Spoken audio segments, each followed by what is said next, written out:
least you Almost learned. different themed. Hmm? Did you say something, Quest? I just said at least you learned. Yeah, fuck that. I used to never think of the consequences when I was younger, and now that's all I think about now is the consequences. I've done some like such risky stuff in cars. Crazy. It's funny like how you change, especially guys. I mean, I think maybe it's the same for women as well, but I think with guys, especially like with puberty and all that, and then when you're like an adult, like they're two different people altogether. Oh, yeah. Like Jekyll and Hyde. Same. Like, I used to jump off swings in grade school. That shit, I feel like I would be dead. I look back and the things that we used to do. I know you just said all like badass stuff and you're just like, yeah, I used to do crazy stuff in cars, and I just hit you with, yeah, I used to jump off swings at trying to equate the two. But come on. Jumping off a swing is very dangerous. Yeah, it is. I agree. Especially when you're Depends what's cranking below it. you. I don't know. It's just, yeah, true. I mean, you got sand, but we had the metal jungle gyms when I was in grade school, so things got a little spicy. Oh, me too. I mean, but you don't like jump off the swings onto the metal playground.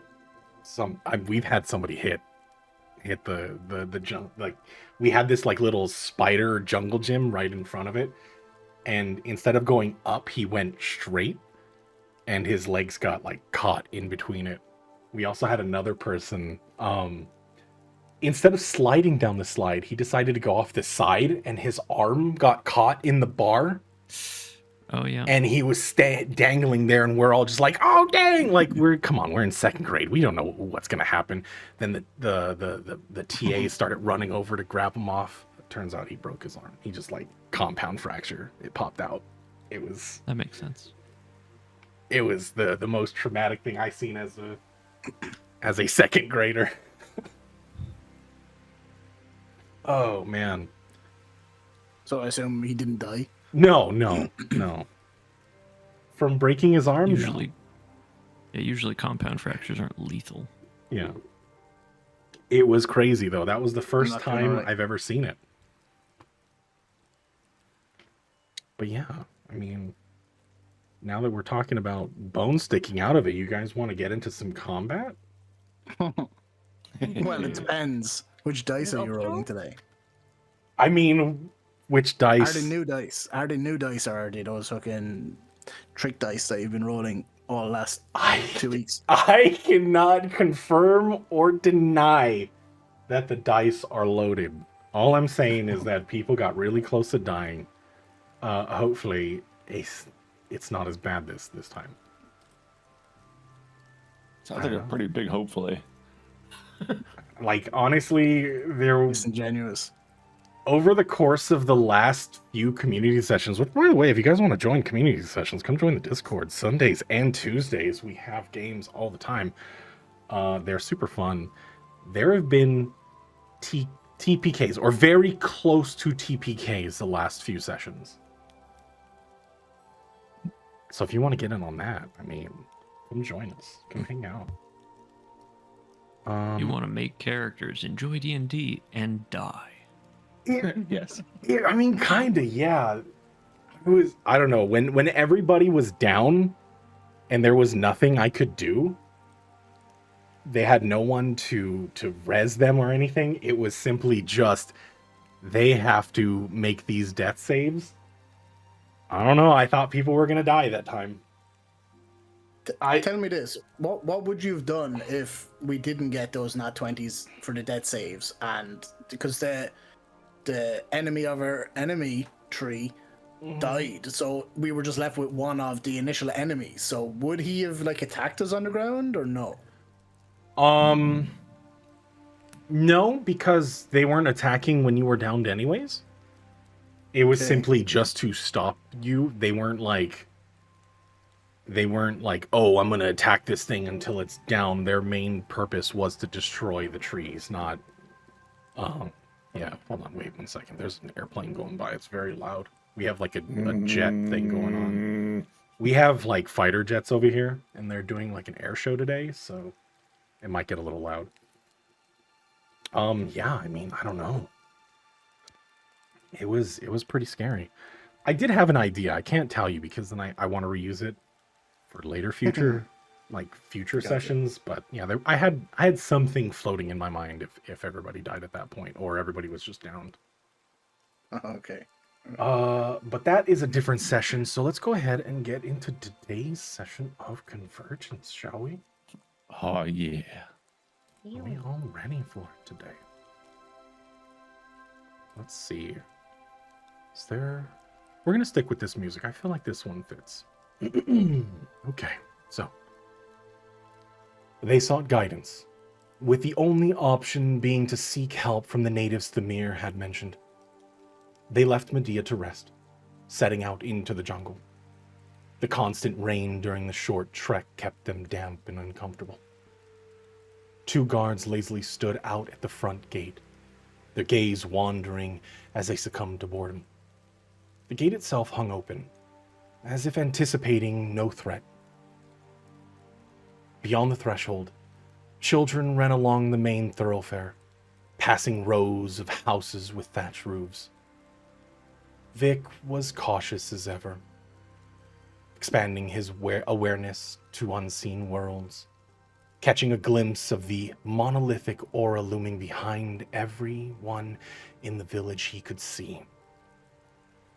Lizard-like faces mirrored the movements of each villager during their daily routines.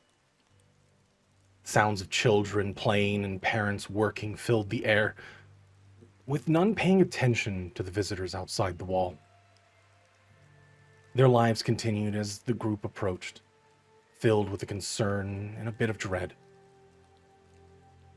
This was their chance to get answers, so they pushed back the worry and entered through the gate. They walked along the central path deep into the town's interior, but it wasn't long before a hulking figure approached. Pawandu, the village chief, extended his hand in greeting and offered them respite. They hesitantly followed. He questioned their motives further, and Vic protested his desire to leave the island. Pawandu calmly asserted that it wouldn't be easy and challenged them to finally get ahead of their goals rather than chasing behind. The chief urged them to stop relying on solely brute force. Before the situation escalated, Pawandu offered to take them to the edge of the village, to a small building beyond the fields nestled against the far walls. He said they could begin searching for the answers there. They reluctantly agreed.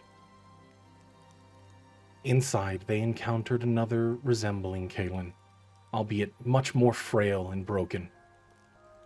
He rested within a chamber filled with mechanical devices whirring. Nuke remained outside. Hesitant due to the building structure, it reminded him of a place he never wanted to return to. So he stood there motionless for some time as the others entered. They learned much, but had no time to process. They realized this encounter was more than just chance. As you all head away from the small shack, leaving the lifeless body of the architect behind, Vic finally agreed to put his fate in the hands of these strangers. As Pawandu pressed his palm to the chest of Vic's plate, pulling Alpha forth, it doesn't relieve the tension in the air.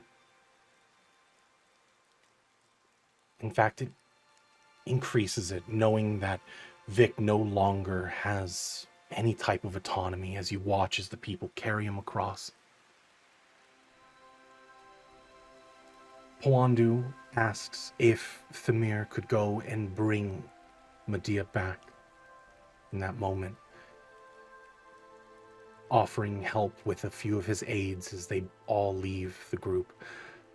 Nuke Alpha, Kalen, you all stand at the center of this point in the village, watching as life continues, trying to digest everything that you experienced in this moment. So much information all at once.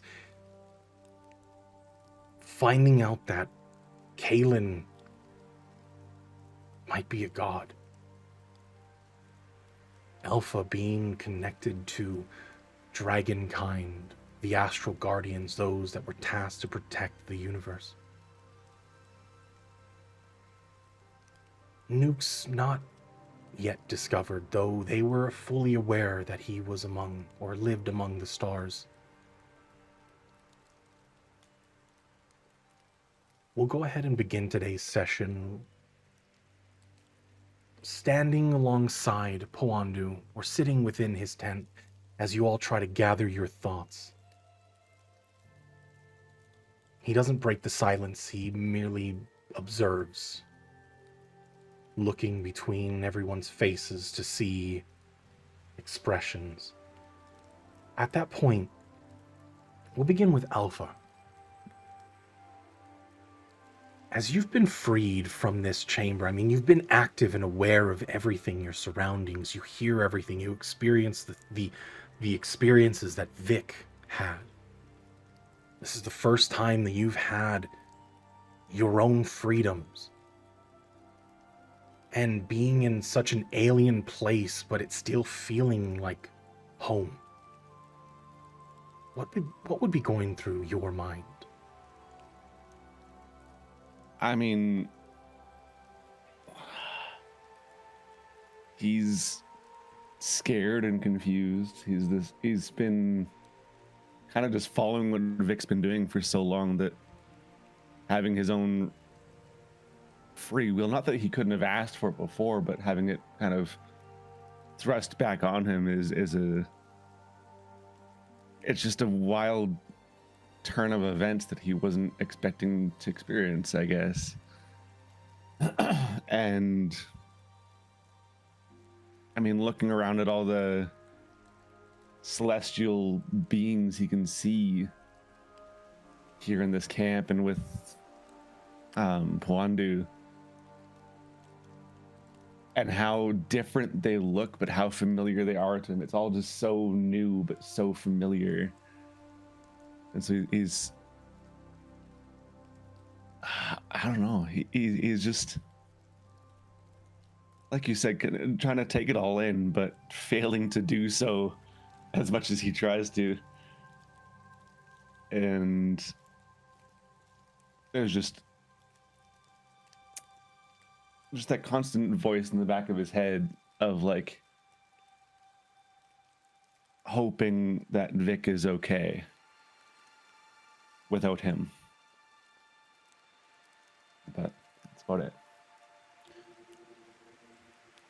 And seeing the building standing outside waiting for what felt like eternity, Nuke, having that revelation, seeing this structure that was so familiar to you in such a foreign land, so far away from home, or what you called home for so long, what had been going through your mind the whole time? Yeah. I mean, he was definitely surprised, caught off guard. I mean, probably one of the last things he was expecting to see here. It was like just innate or instinctual just reluctance to go in. It was almost like his brain just stopped working. And once the door closed, it kind of confirmed, or at least it kind of made it easier. Standing outside, silent. I think I was on one side of the door, and what's his name, Poandu, was on the other side. Just looking at this weird village. I mean, it wasn't that long ago. It was only moments beforehand that, Nuke thought, we're going to have to fight our way out of here. Telling Vic that, he cannot leave. So a lot of fragmented thoughts. But I guess he's trying to block out the, you know, what this structure, why it's here. That's it. Roll me a perception check.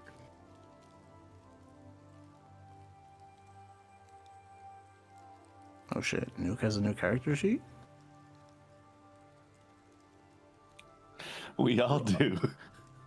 Mm. No one hasn't paid attention. It's almost like it was mentioned in chat like an hour ago. Oh, was it? It was. Alright, I just used the other one, I guess. Figure out what's going on. 26. And with all of those thoughts swimming in your mind, you couldn't help but to shake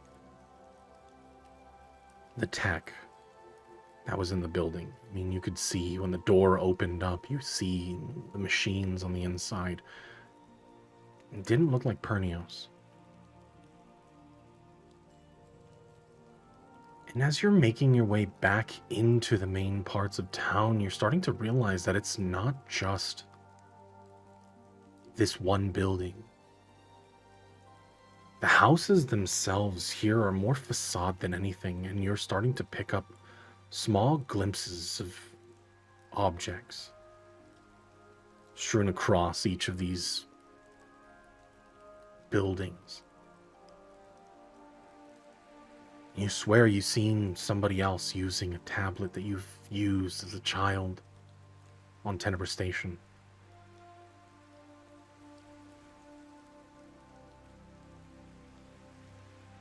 This tribe is not just a village of jungle people.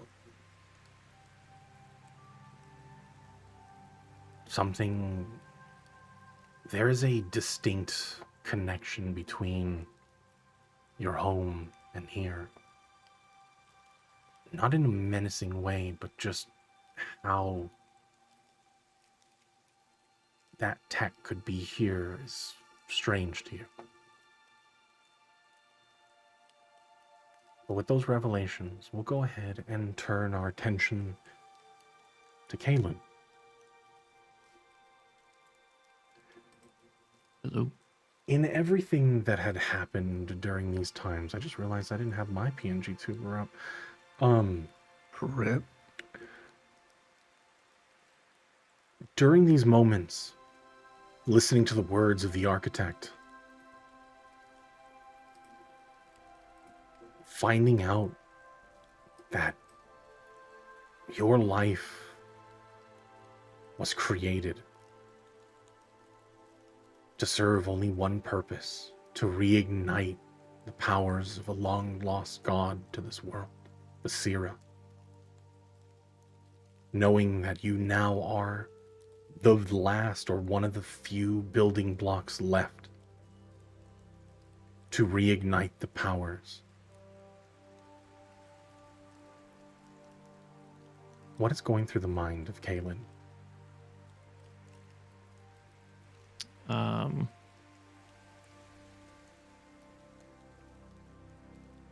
I think he's like right now what's happening is this like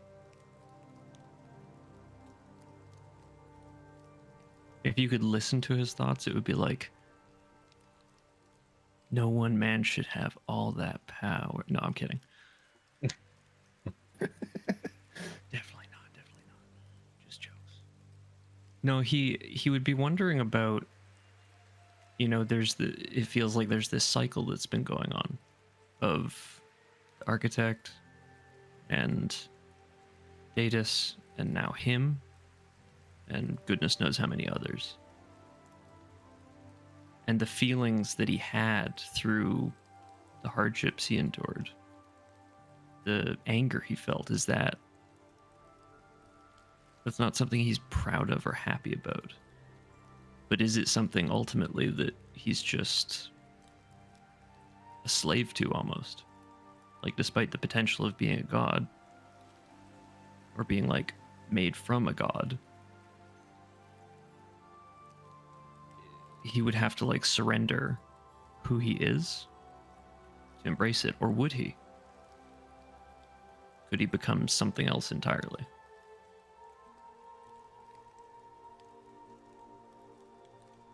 But yeah, dwelling on that idea of inevitability is the part that's weighing on him right now.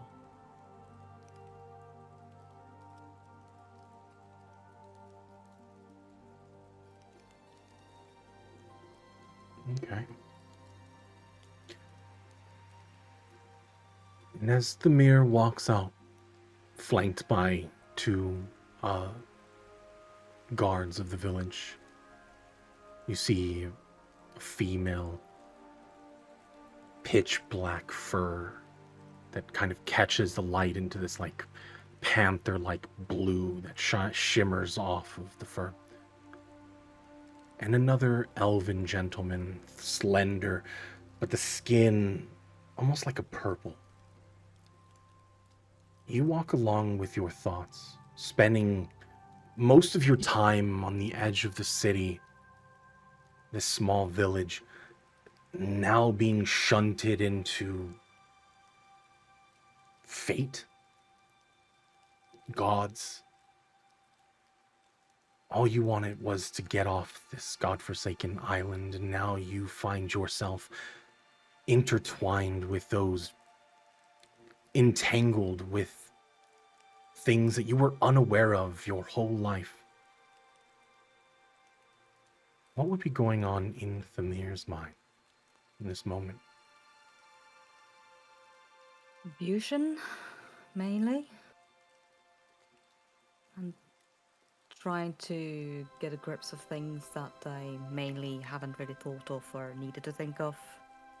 They thought they were going on quite an easy task to, one, help these to help them. But seems they got into more trouble than they asked for. I'm just trying to grasp it and everything they can, just so figure out, okay, what can we do with this? How can this help us in any way? And why do they have to be part of it?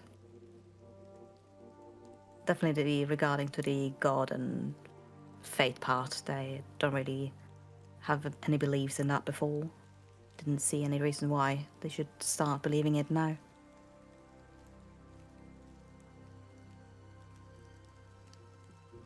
Okay. As you all sit there wordlessly, down Thamir as they were sent back to retrieve Medea along with some group. Kawandu doesn't make any attempt to break the silence.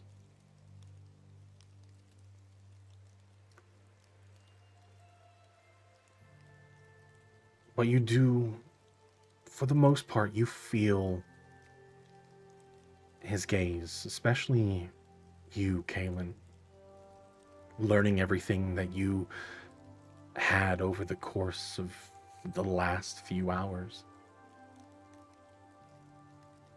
There's almost like an expectant look.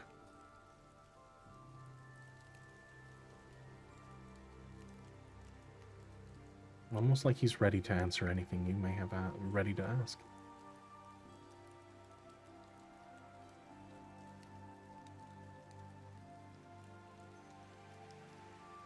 Boy.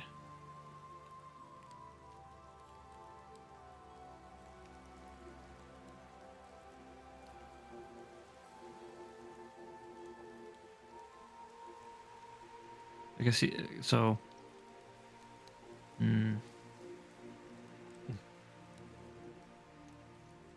What exactly is it you want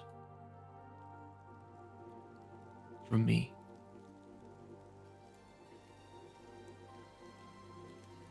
I myself, all my people here, want anything. We're simply here to shepherd you into the right direction. I would prefer if no one died from here on out.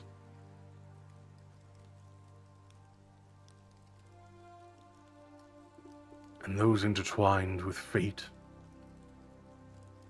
the ones that have the power to change the future. I would like them to be prepared, informed, and ready to make choices on their own.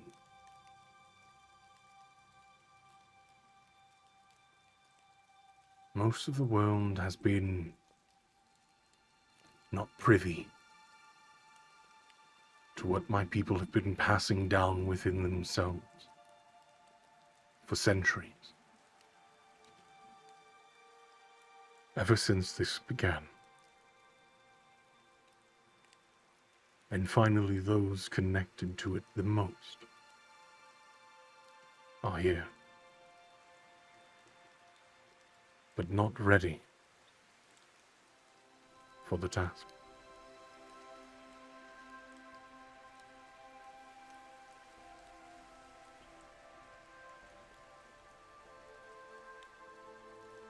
How do we become ready? How do we prepare for whatever it is that's coming?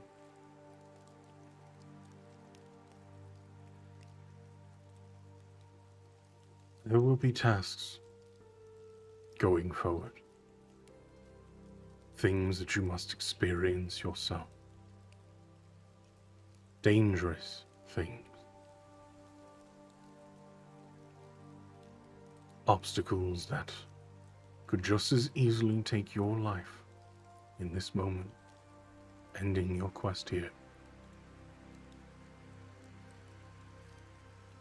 You need to be prepared for that.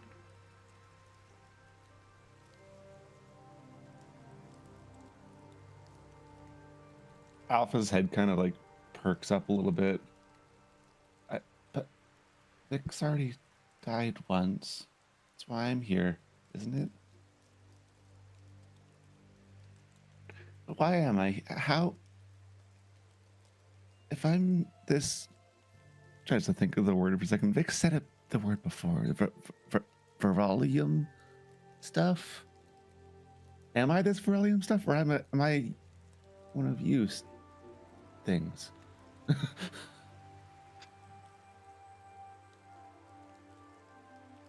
Our people manifest in very strange ways. Ever since our self-imposed exile, we usually find ourselves confined to this place.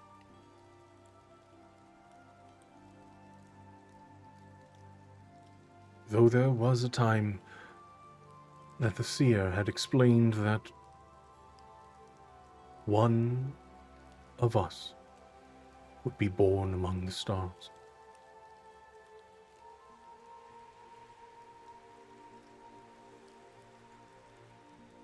And they would guide our people. It's not about what you are made of.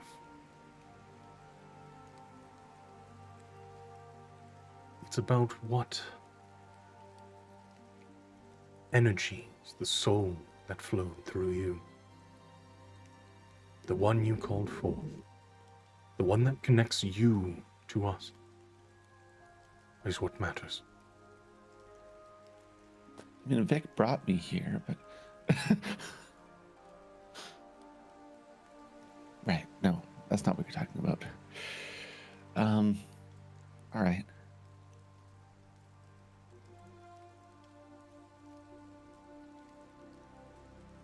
You and the Ebon God may share some things, but you are you. And he is him.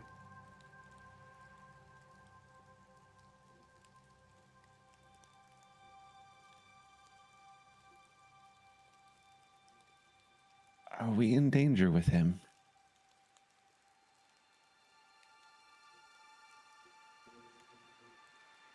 That's yet to be determined. Being here on this island, yes, you are. But his path is not yet written. He turns and looks. Kaelin. There are going to be very difficult choices ahead. And simply explaining everything one after another is not going to get you any closer to the information that you would like.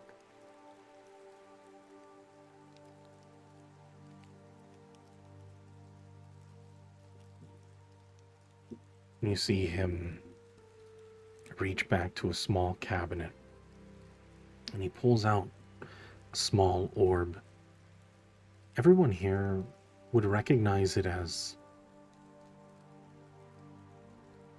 one of the cores. It looks very similar to the Ebengard core, but about a fourth of the size.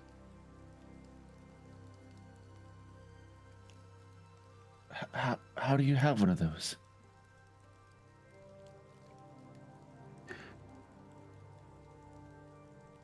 It looks similar, but this one is a key.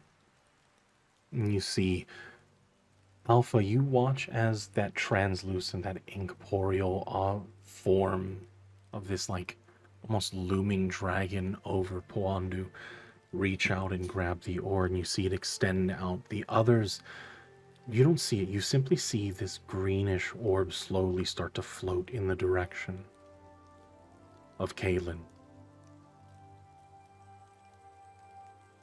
You'd probably see like Alpha's head kind of like track this thing in the air that no one else sees.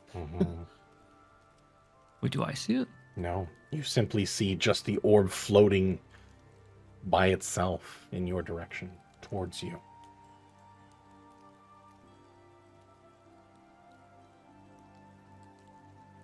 What are you doing to him? Or what will it do to him? This will help you traverse the jungle, finding your way through the trials here. There are things that you need to experience on your own to get you ready to leave here. For what is waiting beyond the clouds from here are far more dangerous than you had expected and believed. You have been playing with fire for far too long, and I think it is time for you to understand what is going on.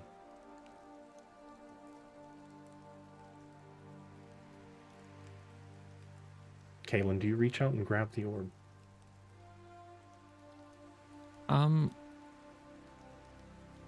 Do I recognize that it's Vic?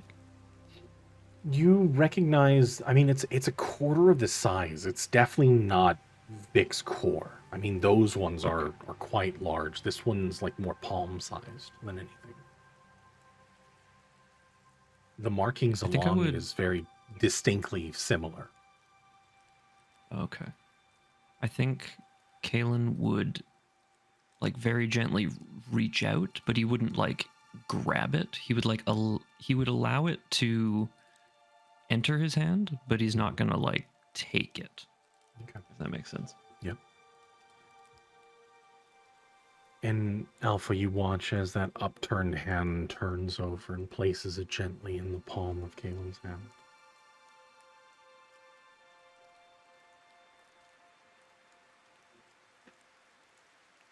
Kaelin, as it touches your palm,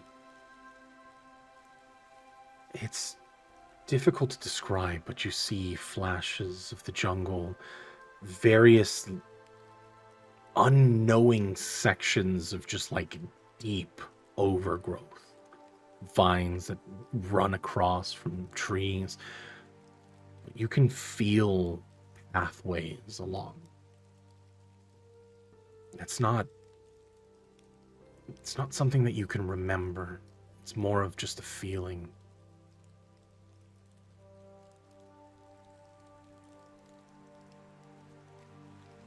Who is this? If you want to go back to the origin It's you. All of those objects are part of you. Vic included.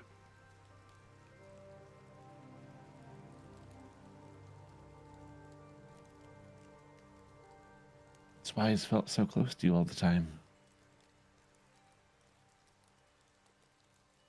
Isn't it? Well, I'd like to think it's also because we're good friends. It doesn't have many of those. Nor do I.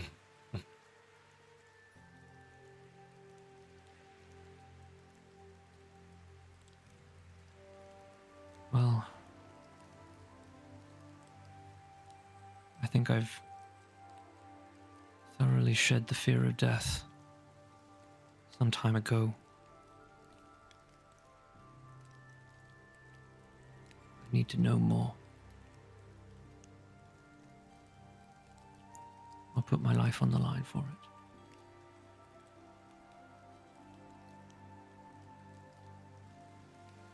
So then your trials shall begin.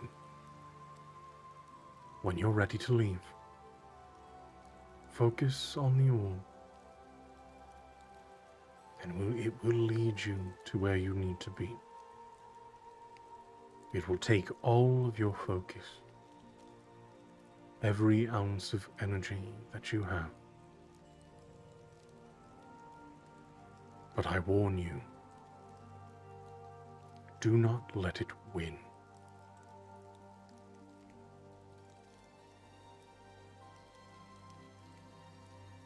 Kaylin, can I do an insight check to see what the it he's talking about exactly? Sure. Hit me with an insight check. For those that are listening to these words, I'll allow an insight check. Inside checking. I'm not there in a circle, right? I'm not No. somewhere else. Yeah, you are walking away. Nuke is scribbling on paper. He's not listening. Alpha's just preoccupied, like just stretching his little like figure out every now and then, Mm-hmm. tuning in every now and then when like a keyword hits. That's what it. It's hard to tell. I mean, he's not hiding his words in any way. He's not trying to mask hidden intentions, but you can feel a weight behind his words. And you read what looks to be a look of concern across his brow.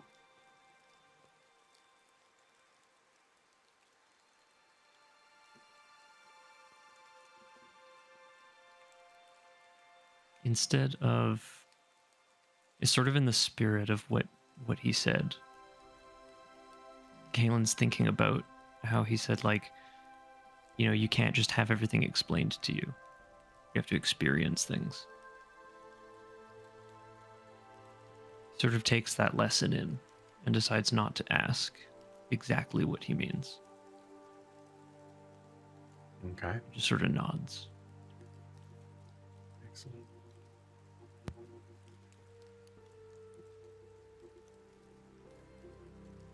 Once your trials are done and you're ready to move forward,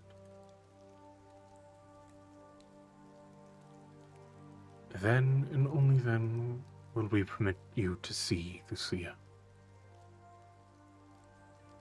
Not a moment before. For now,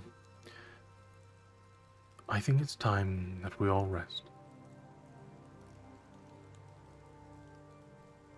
We've had a very eventful day today.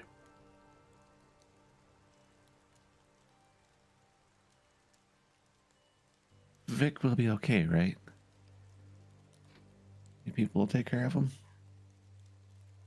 Under our watch, nothing will come of him. He will be 100% safe, I assure you.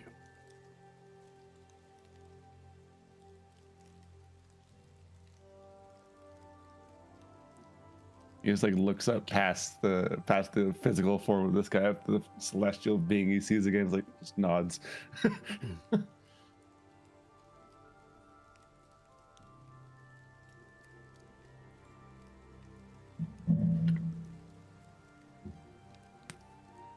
I've sent word to give you accommodations.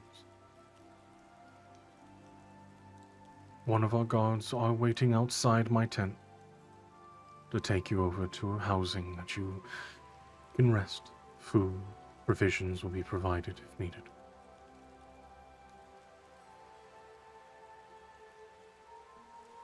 But we'll discuss this more in the morning, once everyone has come together.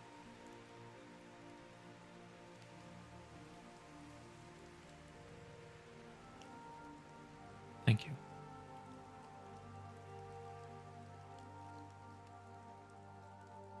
And you see him sit up and cross his legs, and you see his eyes close for a moment. Alpha, you watch as the celestial being that sits above Poandu kind of grow and then fade. You watch as it shoots through the ceiling of the tent in that moment. You can hear the rhythmic breathing start to increase as he leaves you for that moment. At least you notice that his body and his mind are, for that moment, separate. Whoa. That's all you get from Alpha. Looks over and considers asking, but decides against it. Alpha's basically like a puddle on the ground with eyes. It's been a while since you've held form. Yeah, exactly. Yeah. Then just trying to take everything in. He's not focused on holding any kind of form either. Excellent, excellent. But as you all leave the tent, escorted over to a small hut, all the accommodations. I mean, this is the first time that you've had comfort. Not have to worry about what happens the next day.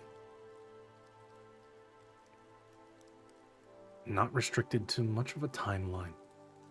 You settle in, unpack your things, and try to find some respite in this moment. In that period, we'll go ahead and make our way over to Thamir. You've been traveling through the jungle, and eventually the rain subsides slightly. Not fully breaking, but enough that it's a little more tolerable. The constant dripping of water, the constant beatdown gets obnoxious sometimes, especially when you're walking through an open patch within the jungle itself. The female, the one with the panther-like features, kind of pipes up, breaking the silence in that moment. I'm very sorry. And you For see what? them looking, sidling up to you, looking at you. My people, we kept you at arm's length the whole time. And it wasn't our intention to shun you in a way. Can't say I was any better, but thank you.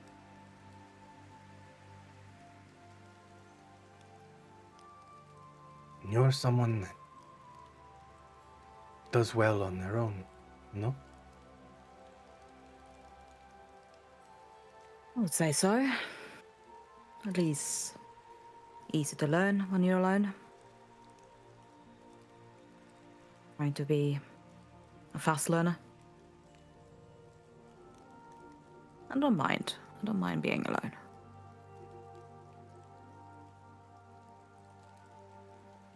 But nothing can praise a proper crew. But still, it's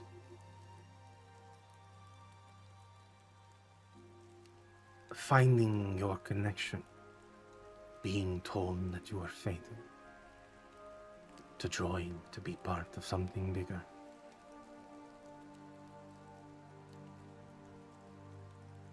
I think to me are just mainly like kind of scoffing at us, like, yeah, bigger. Nothing is as big as the sea, but sure. Hmm. Whatever they have planned for me, I guess.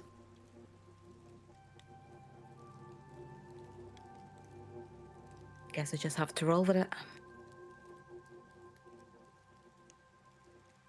Just because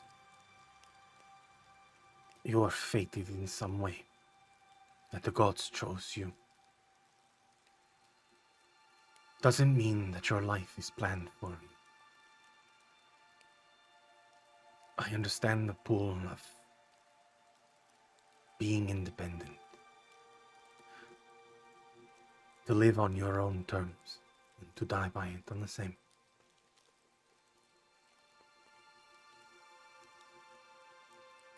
You're still in control.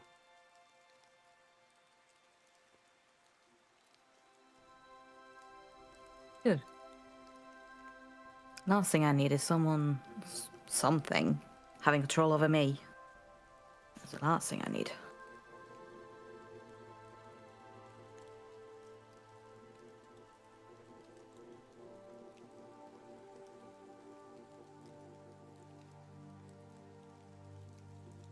I wonder how you've spent your life doing as you do, whatever it is that you want to do. But in this moment, I believe that these people, they're going to need you. One that is not so entwined with the gods. I think that's what you were chosen for.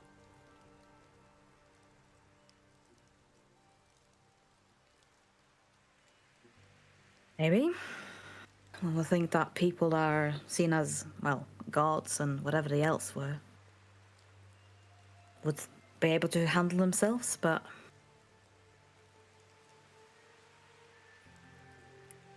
I guess me being helping them or they helping me, I guess things go both ways. We'll see. Life is a balance, and it's not simply that gods have ultimate power to control, to shape the world.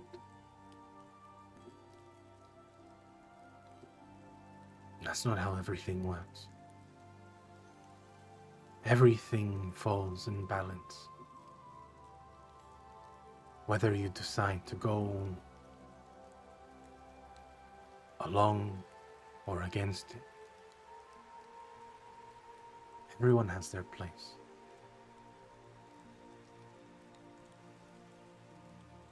But you've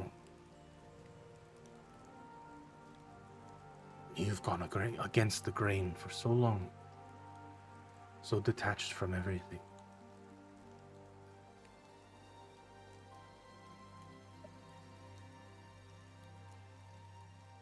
I think that is why they chose you.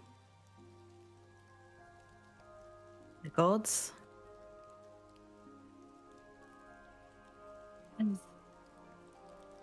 The energy that flows through the world.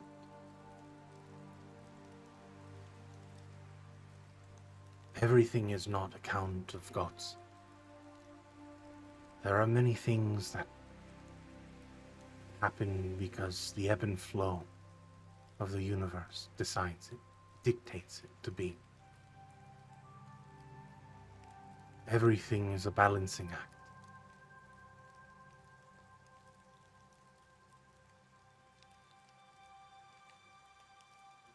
But you break that balance. In all accounts, no one makes it through the clouds, not in the way that you do. But here you are, against all odds. You're here.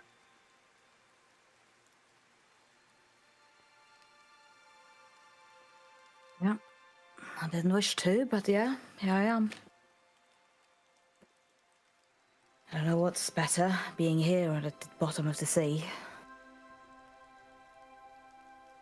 But sure. I will follow along for once. See where it takes me. Maybe your purpose is not to simply follow along, but to break a routine. To break the flow.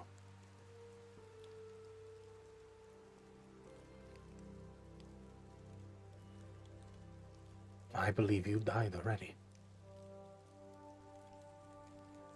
All things in my mind tell me otherwise. When no one, out of hundreds and hundreds of vessels, out of people getting caught in these forces around, you among them all found your way to the shores.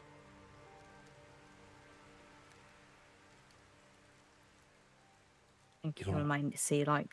Oh, sorry, go on. No, go ahead. I just wanted to say, I think while she's saying this, I think Tamira's like kind of grasping at their left shoulder, but doesn't really reply or anything. Mm-hmm.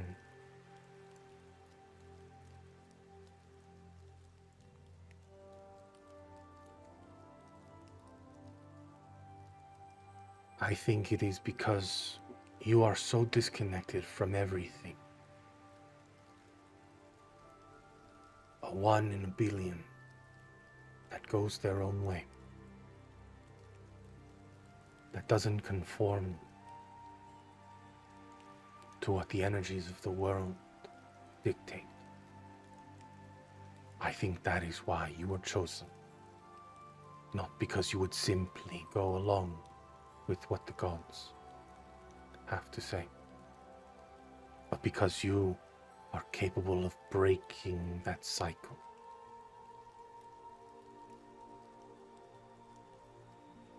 Okay, I can go around that. The moral life or the commoner life is not something I was planning to have ever. My parents told me that.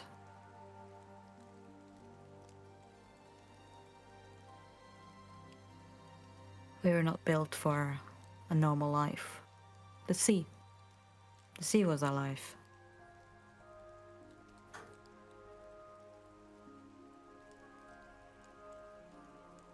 And the sea is always changing. And there is a vast sea to be explored. If you keep following this path and you see her eyes turn to the skies,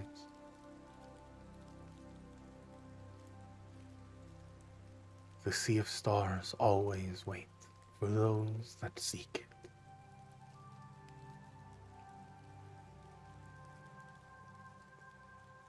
Mary's just like gazing up, trying to figure out what the hell she's looking at.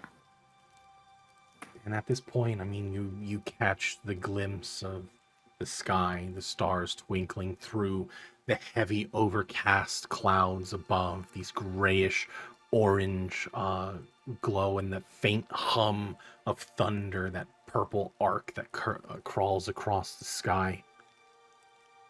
You recall moments looking up into the sky, seeing the facade of Valoria shine down on you, the two other moons that still hang and cascade across the night sky. In that moment, you've lived your life for the oceans. And in that brief moment, you see the stars as just another ocean. You've been sailing this whole time.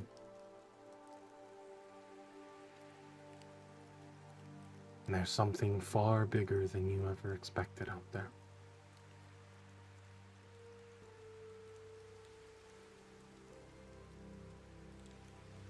but you travel in relative quiet.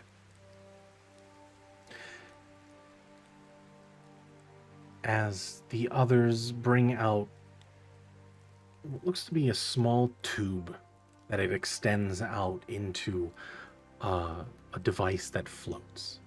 Turns into like an oblong disc as they help carry Medea onto it.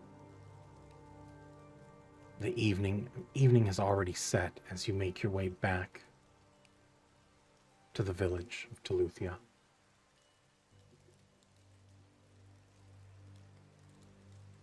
The one young panther female leads you over to the building where your temporary allies remain on the inside doing their own things.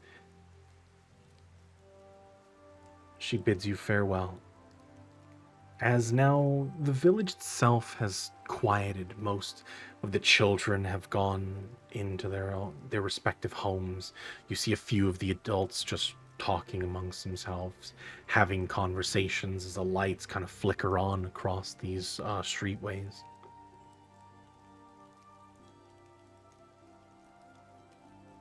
But you all come to. Thamir now joining you once again.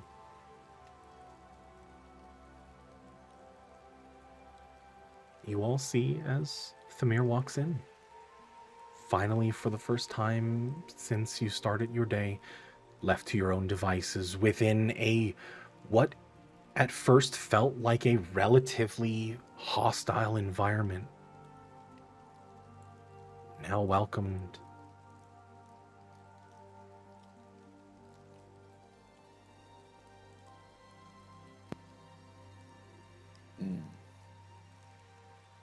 Wait, so is this the same day or the next day? It's nighttime still. Unless, I Oh. mean, if we want to, is there anything that you would like to have a conversation right now, or we can go on to the next day? I do want to talk briefly with Thamir. Absolutely. Go ahead. It's mainly like Tamira just going into the room like, good evening, ladies.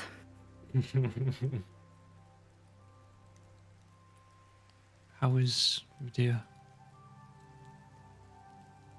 She's unconscious, but she'll live. She's breathing recently well, and nothing's changed.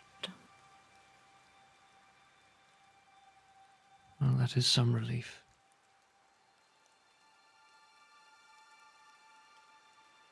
Thamir,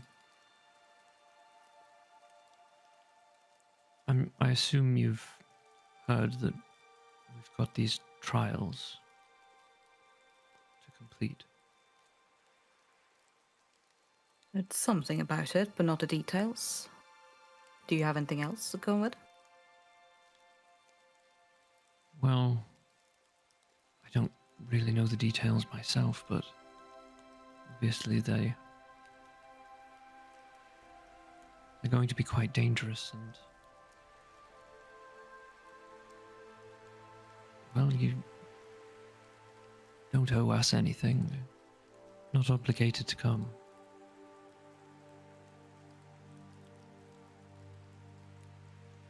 Maybe not, but if we're gonna have a chance getting off this island, better make sure you guys are alive.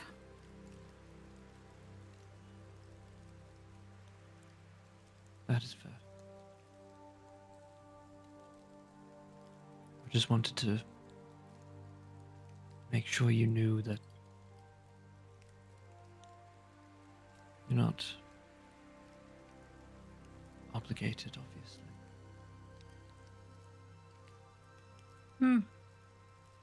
If I didn't feel obligated or, well, a need for doing anything, I wouldn't have been coming back. Be sure of that. Glad to hear that.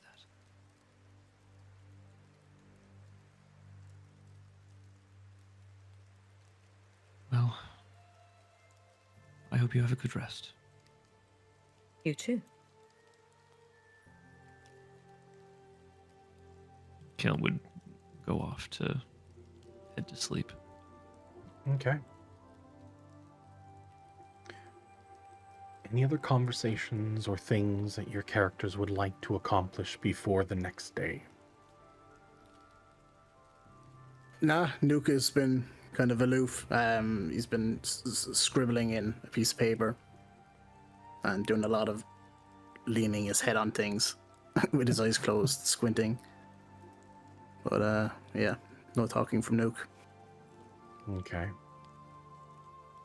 I think Alpha, because you said before that like it wasn't just Puandu that I could see like the celestial form above or behind him, right? It was like this whole village, Yeah. if I remember right.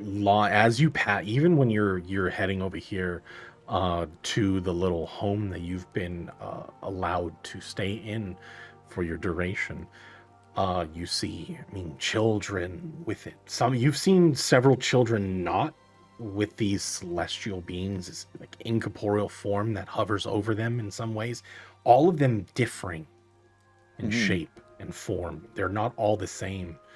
All of the adults have it. Right. Some of the I think- older kind of like past adolescent children have it as well. Okay. I think that like, I guess to back up time a slight little bit, when Tamir did come back, Vic would, or not Vic, sorry, Alpha would be like basically leaning against the door frame at the entrance to this little house we're at, almost like lost in thoughts to the point that like the door frame starting to like seep into him a little bit. He doesn't notice, but like just looking out at the village and like watching all the celestial things go by and like trying to take in as much of this place and the things he's seeing as he can. Like what other like, I guess what other things do I see above these people? Like what other celestial beings am I witnessing? I mean, most of them have like varying shapes of what you can consider dragonkind. Most of them have that like dragon dragon-esque shape to it. features. Yes, but some of them, I mean, you've noticed that certain specific people, those that were more distinguished in their robes that they wear, you notice larger figures. And people that hold status just like Poandu, you find like noticeable wings, actual dragon forms that rest behind them. I mean, it's different. It's for Bam. Yeah. You notice is dragonborns, but you've never seen these creatures before. I mean, Yeah. up until this point, it's barely been heard of across the continent.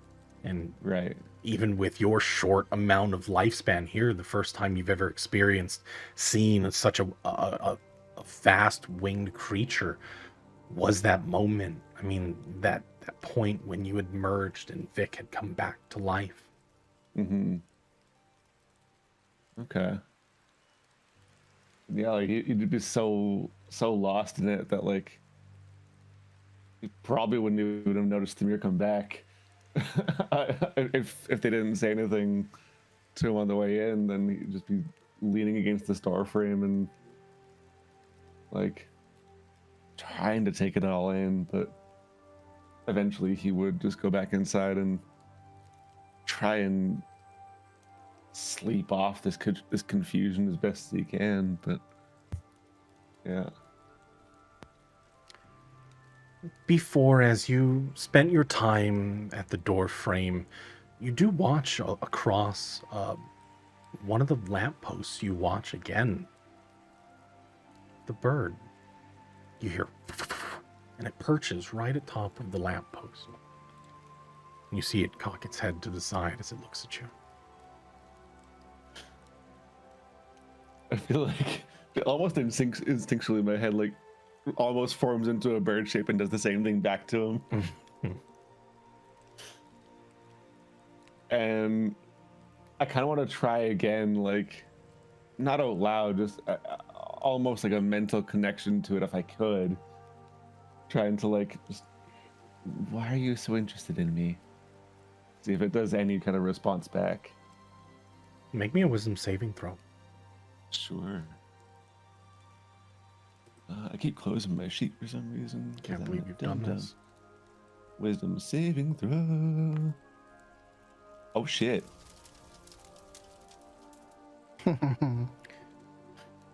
In that moment, your vision fades in that instant.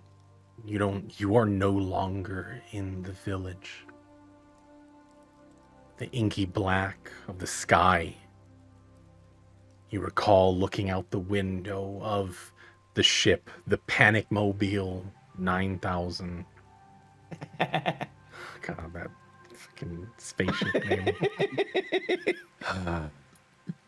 I missed that hunk of junk. It was a good hunk of junk, yeah. It was our hunk of junk, is what it was. It was. You look out at the expanse, the stars, the cosmic dust.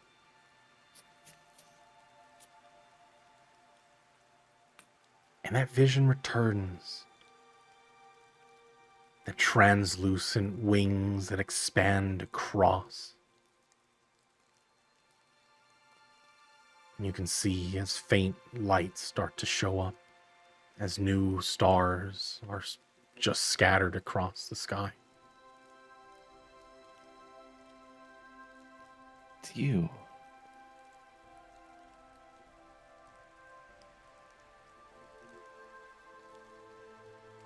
And there's this warmth that kind of crawls across your form.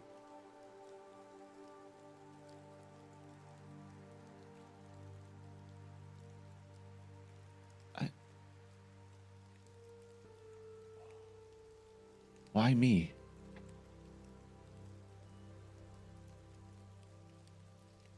Your vision returns to the village. Looks in at you, eyes connect with yours. You instinctually have this protective moment. Like a guardian, a father, some paternal instinct makes you instinctually turn and look towards Kaylin.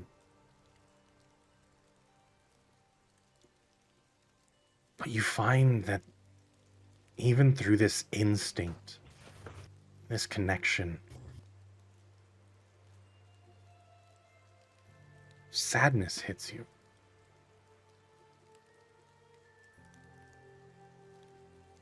Knowing that something bad could happen, even if you're perfect. You can't help but to shake that sadness.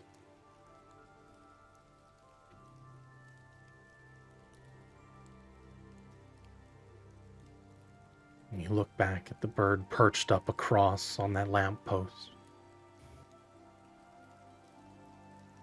And you read, there's sadness in the face as well.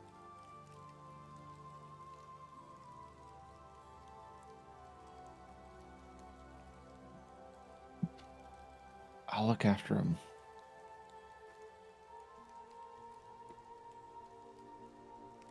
Just kind of nod at the bird. I'll do my best, anyways.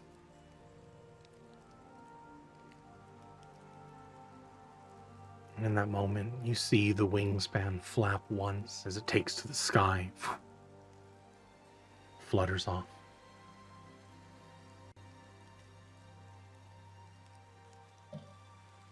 I think with that in mind, Alpha, rather than just going anywhere in the house, he's gonna kind of almost post up like Vic does, but rather than staying alert, he actually needs to sleep. So he'll like just blobs post down up in the corner and blobs down in the corner, and kind of next to Kaylin. Nice. Yeah, excellent.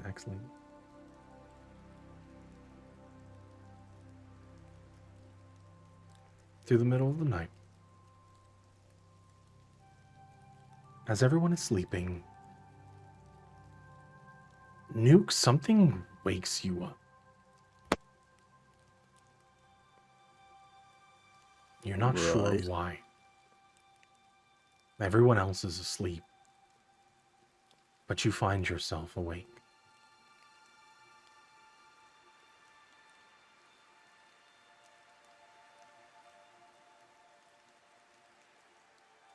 I mean, there's been a lot of thoughts going around in my head. Probably found it quite difficult to go to sleep in the first place. Been trying to order everything on a piece of paper just to kind of get things straight in his head. But when awake, do I see anything in particular, as in anything out of the ordinary? Give me a perception check. I will do.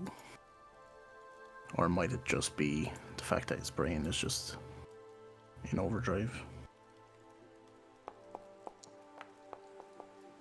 15. Through one of the open windows, there's a presence. It's like... it's not visible to you. But it's like you're being watched.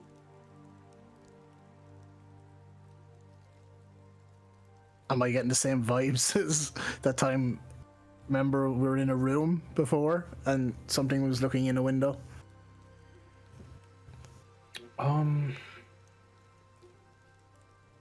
Is it in any way different? Because I believe With that, it was more being foreboding watched. than anything. This one is... I don't know, there's... Give me an insight check.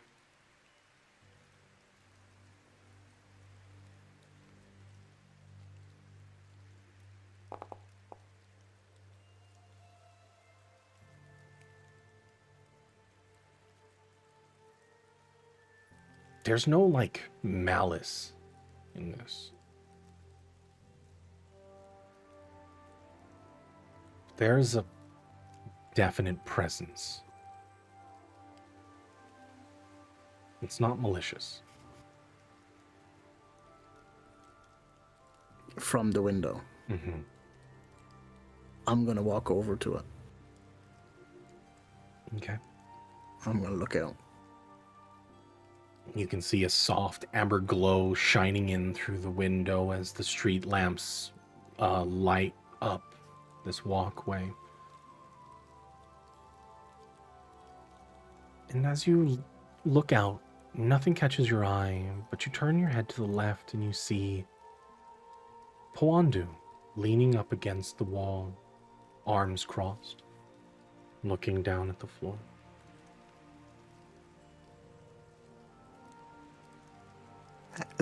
How close to the window? He's a few feet away off to the left side. Like, is this an odd place to be stood? Like, is this a normal place I mean, to be stood? Or is he it's deliberately as getting as close to us? normal as somebody leaning up against somebody's house.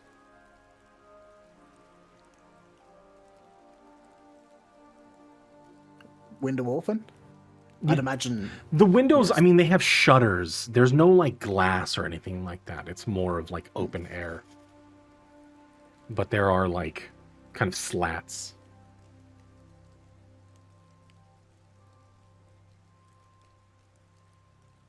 I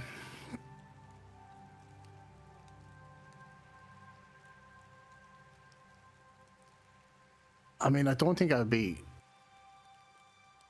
It wouldn't have caught me by surprise, really, if I kind of had a sense that something was here anyway. Mm-hmm. What's he doing? I mean, you said looking at the ground, but I mean, I guess I'm just like looking at him, trying to like. That's what I'm thinking in my head. It's like, what the fuck is this guy doing? He doesn't turn his eyes up, still looking at the ground, arms crossed, leaning against the building that you were in. I was wondering how long it would take you to wake.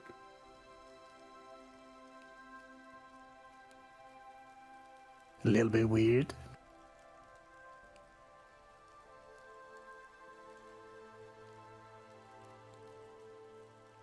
Come outside.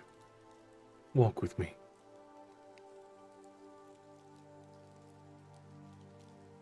I hesitate, and after a brief pause, I'm going to climb out the window. Okay. I'll follow. Just don't even bother using the door, just straight out the window. Okay. And you gracefully I'm hop here. out. Go ahead. Yeah. Yeah, no, I was just going to say, I mean, I'm here. It's Yeah. open, so, yeah. This is like ground floor, is it? Yeah. Okay, good, because I dive out. Top 3 stories. Yeah. Right, I dive Yeah, out and you- do a little, like, acrobatic roll on the ground. He's leaning up on the building on the 31st floor. No big deal. I mean, it's Puan, dude. He probably could. I keep shouting Featherfall as I jump out the window. Nice. Okay, yeah, I'll follow him. All right.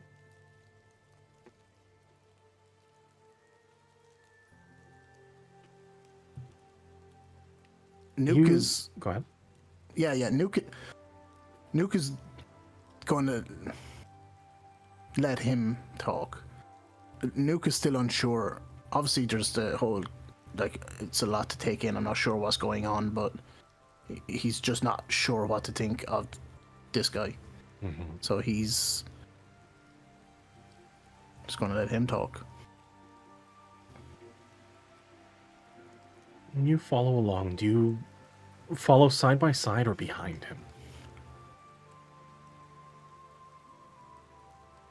I guess after a couple of steps, I would probably come back in line, so side by side. But certainly the first couple would be like apprehensive behind.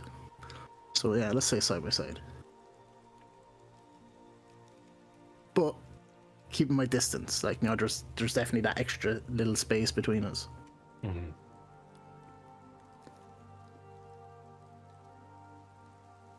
You walk for about 10 minutes in quiet, anticipating conversations to happen, to start up naturally.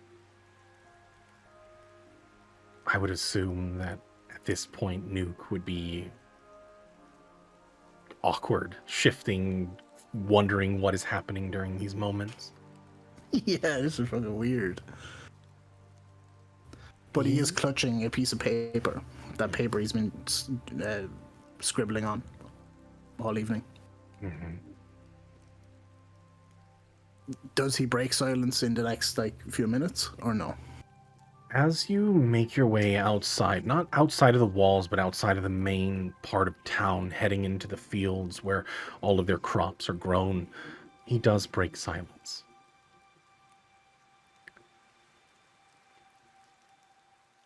There's so much hesitation in your blade.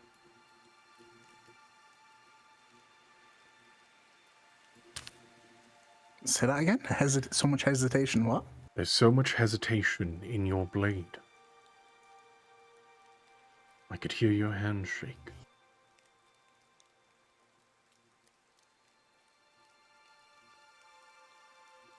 When? What, you thought you were being sneaky when you withdrew your blade as I threatened your ally? Or as you perceived that I threatened your ally? I mean, it's a dangerous world out there, you know.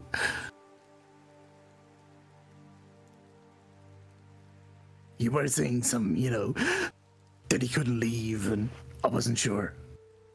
I mean, to be honest, I'm still not sure. But... And looks him up and down. I mean, I don't have it out now.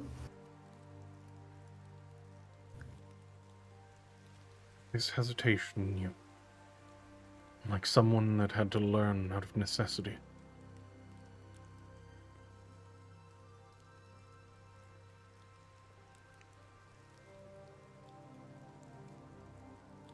No response. What's it like among the stars?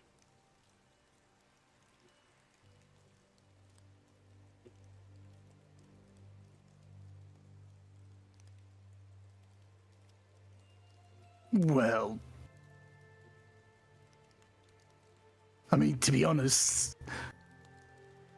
I was kind of looking forward to getting out of there. You know, living there, being there all the time. You know, gets a bit samey. But, I mean, it was kind of peaceful. Looking out, seeing, you know, Zeus and Valoria.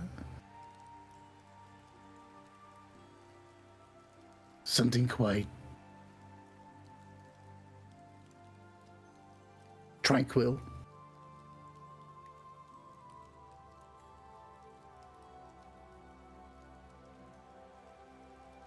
You know our people were not confined to such a meager portion of the Celestial Titan. There was more to the universe than just what we saw with our own eyes.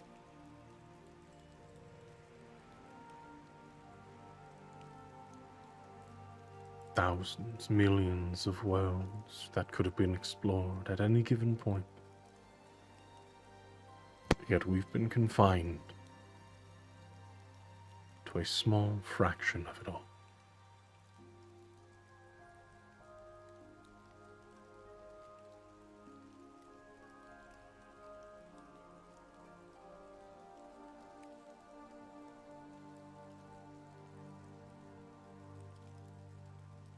It would be at this time he does turn towards you.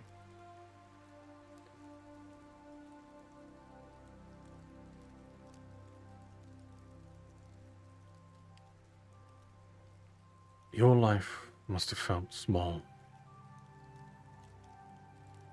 Yet you are direct descendants of the Pharaohs of the cosmos. Get the fuck out of here. Do what? You were meant to travel the stars.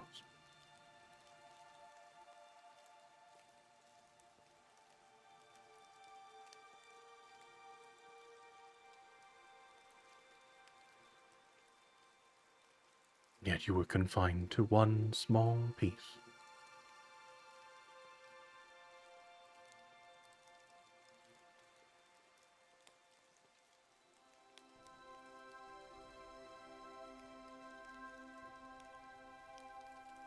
I mean, I know I was always, you know, looking forward to, you know, leaving Tenebris and heading to Zeals, you know, just living a life there. But you know, don't get me wrong, I'm quite happy to be here. But I don't know, sometimes, you know, just lying down, looking at the night sky.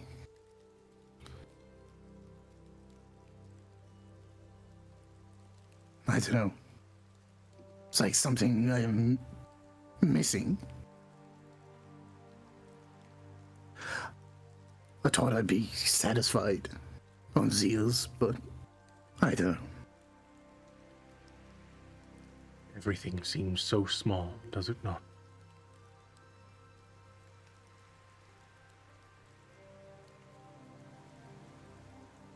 It's like a subtle nod while his gaze kind of drifts off, listening, thinking about that comment.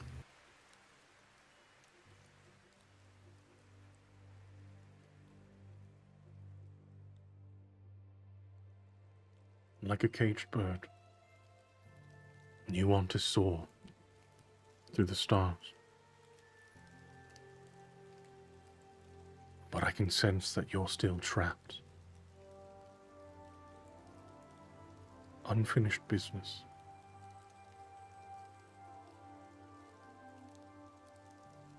You're holding on to something, are you?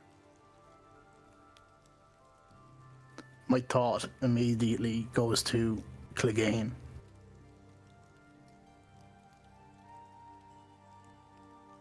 But I don't say that.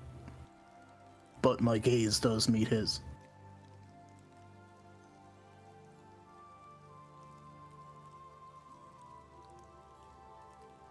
And just like a montage of images just and emotions going through his head. And I mean,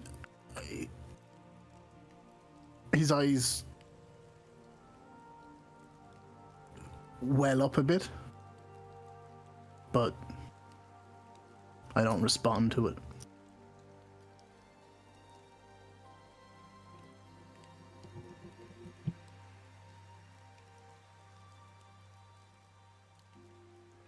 And do you think you have the strength to break free?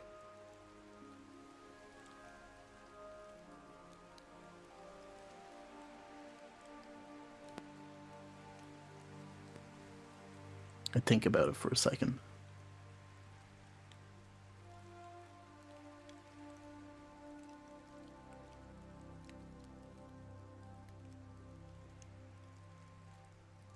I think I've got the strength to do what needs to be done.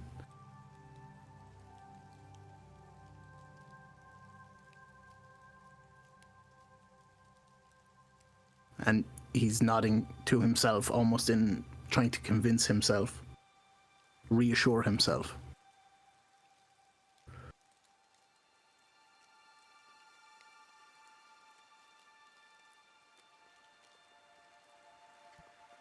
In that moment, you see him hop back, his arms outstretched, and you see the giant figure, the dragons, the wings expanding outward. His stance gets ready. Draw your blade. I need you to roll initiative.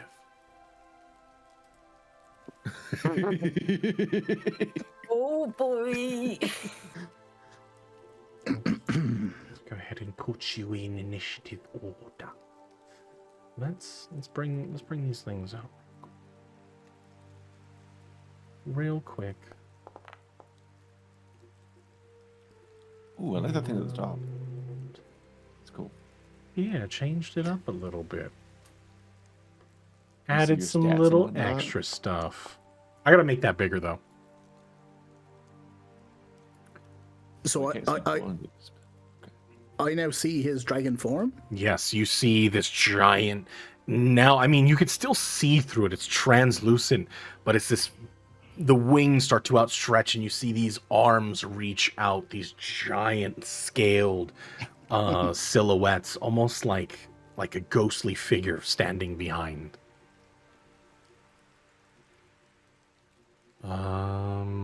We'll see. I would definitely step back, but I don't know if my blade is drawn.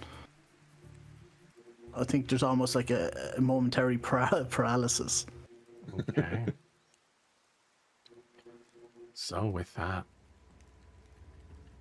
we'll go ahead and get into combat. We'll use this map as a thing. He is just standing there, arms outstretched.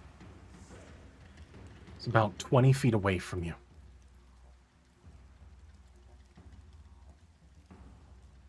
Doesn't really do much of anything else. You're up. That's good, because I am also not really doing much of anything else except, I mean, this is my first time seeing any of this. I see nothing. There was nothing in the village. There was none of that.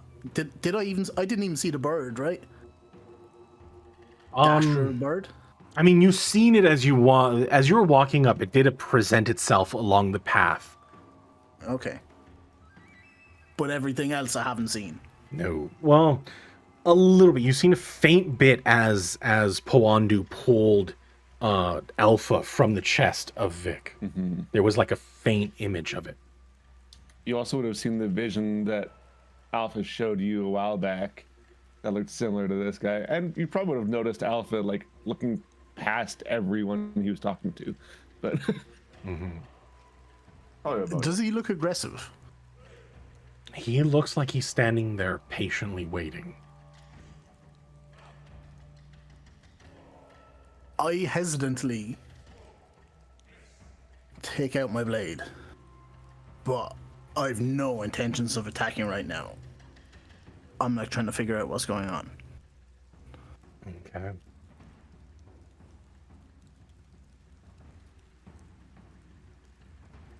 So that's your turn. Yeah. Yeah. At the end of your turn, you do hear, "Why do you hesitate? Treat me as your enemy." At that point, he does rush up. And you see one of the hands lash out in your direction. And you see him attack in your direction. Is it bad? I can't actually remember what Nuke can do. I've played Atomico so much in between last session. Oh my goodness. I'm gonna go ahead and move us Can I- over to an actual like field that I can actually fight on, because this is not working. Can I divine smite this guy? Yes. No. And who has my glaive right now? There we go. Much better. All right. So you see him rush up quickly, and his hand. What the fuck? Oh no shit. You see him strike out, and it misses. You dodge instinctually as the hand lashes out in your direction. Missing the first one as you see the second hand, the palm, reach out as the second strike comes in. And it misses as he just holds position right there. Oh my god, why the encounter is not on this one as well? Can you go ahead and roll again, please? I'll put us in the right position. You came second, so I'll just do this. There you go. Yeah, just roll again, please. Yeah.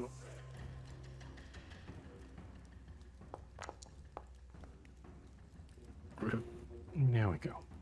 Second round, you are up as he stands right there.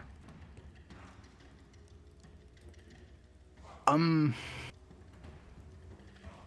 gonna back away. Blade is still up, but I'm gonna back away. Yeah, I'm stepping back. Okay. What's going on? What are you doing? As you try to step back, he goes and makes his opportunity of attack. Yep.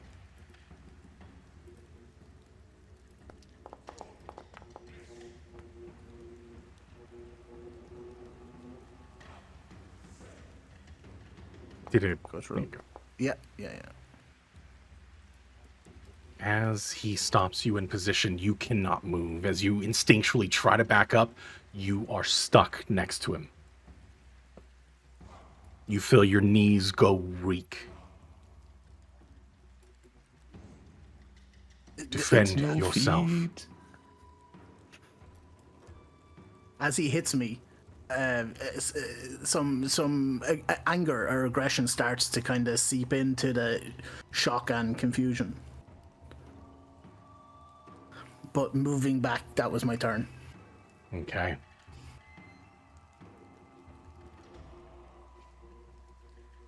With that, it is his turn. You see, as another one, the claw swings out and strikes in your direction.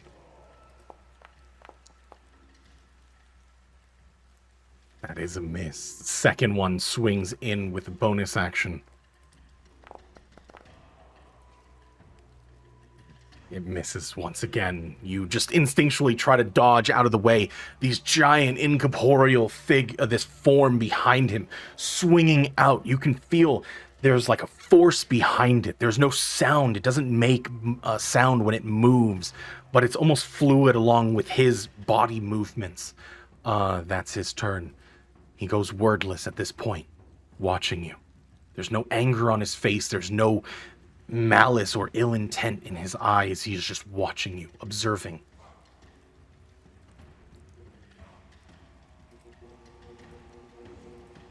Oh, my turn. I mean it. If you keep this up, I don't want to hurt you.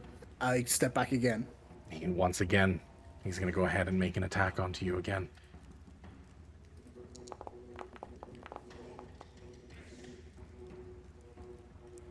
23 to hit. I'm gonna let that hit. Okay. As you try to back up again, he still holds you in place. You feel the energy, the arm grabbing you, keeping you in position, forcing you to stand your ground. You have your action and your bonus action if you'd like. I'm gonna swing at him. Okay.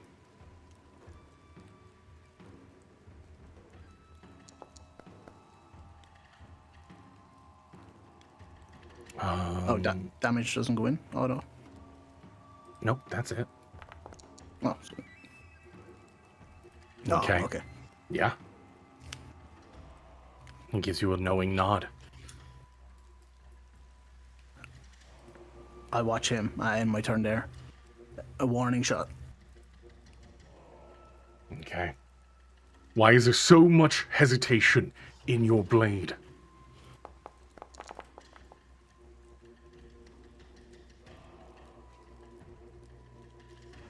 As he swings out, striking into you once more. Uncanny dodge. Okay. So go ahead and use your reaction for that. And his second strike into you. Another claw swipe. Grabs you. You can feel it crunching. The pain now searing, but still that on his face, there's no anger, nothing. That's gonna be his turn. You're up. Yeah, I'm fucking pissed now. I'm pissed. I'm gonna shoot this prick with my crossbow. Okay.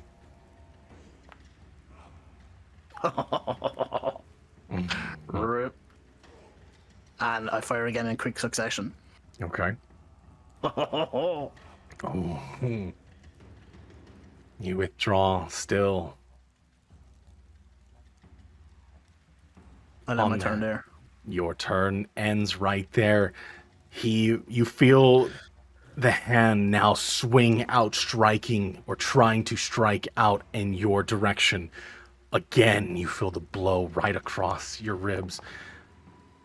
You notice that there's like a side, it's holding back. Why do you hesitate? There is power within you. At that point, he does not use a second one. He is simply just looking and observing you. You're up. Wiping the blood off my face. I'm gonna continue. I'm gonna continue fighting. Okay. And again, he's shaking with fucking the adrenaline is going through him now, just pure fucking anger. You watch as the missile reaches out, grabs it. He's gonna toss it back at you.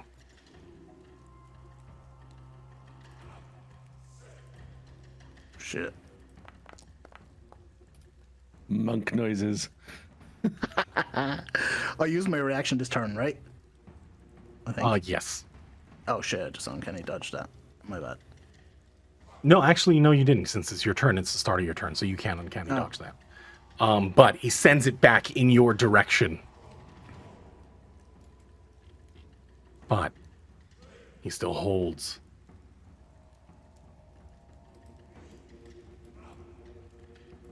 You had a fight your whole life. And yet here you are, hesitating. What are you hiding from? Oops. That was your attack. I think that was your second one. Are you moving? I am going to just move around him. Okay. You see his form. He still stands, but the arms and the body above him follow you in your direction. He doesn't change position.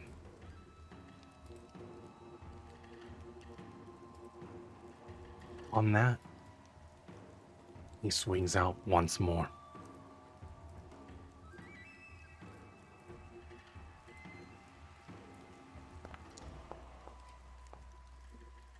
going to be a miss. He's going to use a key point, and he's going to flurry blows. He's going to strike 2 more times. First one's a natural 1. Second one's a miss. And I apologize, he's going to punch 1 more with his extra attack. Forgot to throw that in there.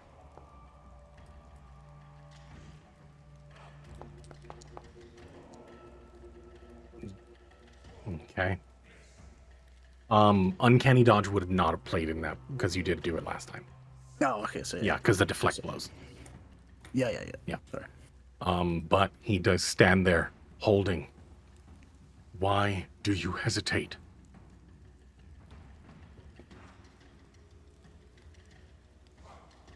Is he finished? Yes, your turn.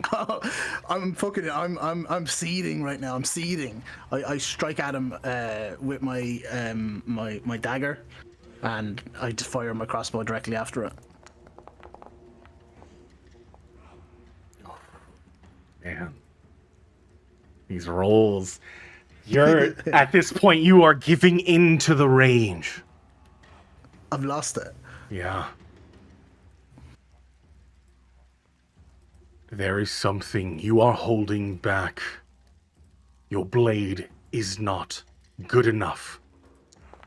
He once again punches out.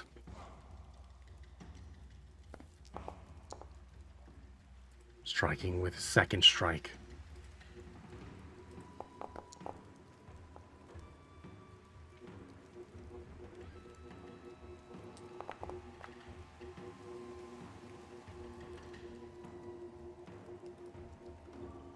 At that point, you see the hands stop. He is holding his position and he looks at you.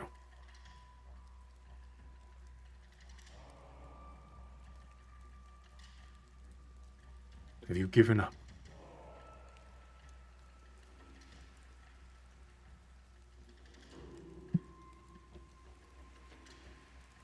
You're lashing out blindly. But I can tell that there is intelligence behind your eyes. I can sense it.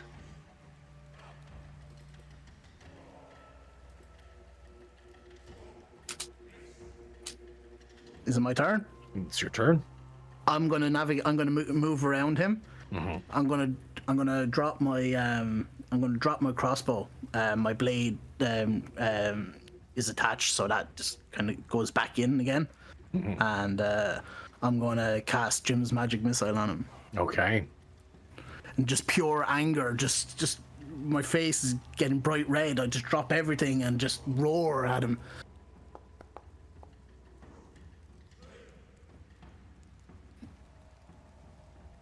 Okay. How do you want to play this? Well, go ahead and give me. Let's see if this rolls. Yeah, shall we?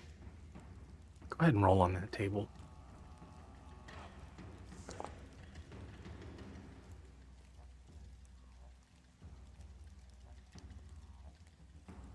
Okay. You watch as, in that moment, you see that there are figures flying around in this area around you. You can see these winged creatures soaring in this area. Give me a high or low roll. Hi. High. You watch as the energy flows and misses, striking out. At that point, you feel the energy fizzling away. But as you try to hold on to that magic, what is going through your mind? I mean, it's difficult to even grasp anything. It's just pure fucking rage, and it's frustration. It's the confusion of why he's attacking me. Then it's the anger of him hitting me. Then it's everything coming back from all, like, so many of our recent encounters. Just this feeling of inadequacy, like it's like bringing a knife to a gunfight type thing. It's the annoyance, just the disappointment, just the frustration when he looks back and he thinks of all those years that he wasted. Not, essentially when he stopped his arcane training with his dad just before he died. That 10 years is wasted. It's just so much. It's just a fucking whirlpool of torment, regret, annoyance, anger, and he's just fucking just roars. He just roars just out of pure frustration.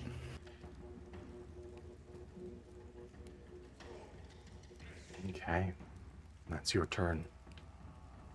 And in that, you see him kind of look like he's gonna punch, lash out, but his hand reaches down onto your shoulder. You see him kneeling before you and squeezing. We will find that power. It is not lost.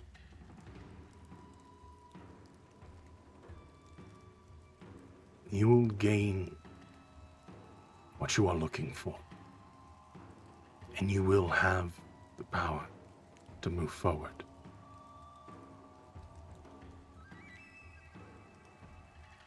And you see that astral projection behind him fade out. And we'll go ahead and take a 10-minute break right there. Oh boy. Oh boy. Okay. Shit, that happened. Yeah. But we'll go ahead. It's getting a little warm in here. I want to stretch and air out the room a bit. Yeah. We'll return for the second half of today's session in a moment. I gotta use the restroom too. Anyways, give me a second. I'm gonna make some tea. Yeah. Everybody go get some things, get snacks and all that. Yeah. I mean, you just missed. This is the first time I've ever seen you miss this many shots in a row. I think this fits, though. I think this fits thematically. This fits exactly. It was perfect. It was great. Yeah. I would also like to point out that you have not crit him once, and I feel offended. I know, which is weird. I think weird. I've only hit him once, right? You hit him once. No, he hasn't crit you. Oh, he hasn't crit me once. Yeah, well, it's only for me apparently. So yeah, I think that's just how it's supposed to be. It's very thematic. I guess. Oh God. Well, church organs. Alrighty. Yeah. We will be back in a moment. I'll see you guys shortly. Soon. Yeah. Oh boy. It is a little warm here today, so I'm gonna go ahead and stand up, stretch. Everybody go ahead and get a snack. Thank you guys for joining us today. If you like what I do, head on over to the Discord. Come join us. Come play some video games with us. I am going to be doing, I know I've delayed this a while, but there is going to be some servers going up. I don't know how many people are still interested in playing Power World, so there's going to be a 7 Days to Die server coming up shortly, hopefully. Fingers crossed. If you would like to join us on some epic D&D adventures, I have my community sessions that run every Sunday and Tuesday. Bar a few sessions here and there, but mostly you can go ahead and sign up over there on the Discord. You can learn out everything. Player handout, everything can be found over on the Discord. Come join us. We're super awesome, lovely people to hang out with. Follow me on YouTube. Go to my Reddit. There's my socials. !socials will get you everything that you need to have right there. I'm gonna stand up and stretch, use the restroom. You should do the same. Get a snack. Do a stretch. Go to the bathroom. All the things that you have to do. You don't want to sit here for the whole time. And we will be right back in a moment. Be right back.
Hello?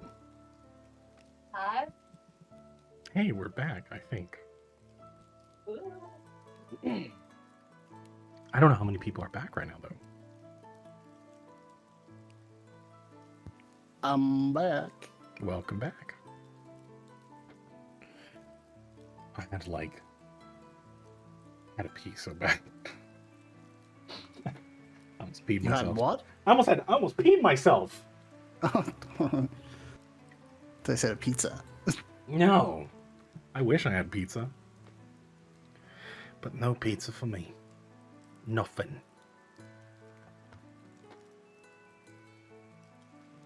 Oh boy. It's getting warm in here all of a sudden. Yo, it's so bad over here. It's supposed to start to cool down again. Like, we're not in summer. This year's been pretty mild in comparison. It was really bad last year. This time around, we're already in like the 40s. I converted it to you for you guys. Nice of you. What? Yeah. 40 Yeah. Celsius? Mm-hmm. I converted it. You for sure? Positive.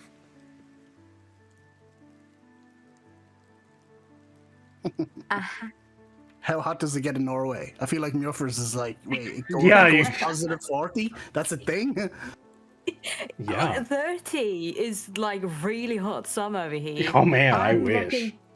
I'm rocking currently in my apartment 21 and outside 5. Yeah, like towards the end of And March, it's okay. we had a day that hit 40 last year. Jesus Yeah. Christ. It was like mid 30s last year in March. Last summer was horrendous. Like, it was so bad. By April we were in like high 30s already. Let me see. Let me just confirm. Yeah, it was like high 30s by April last year. And then don't even get me started on like actual summer times. Oh no, it was so bad.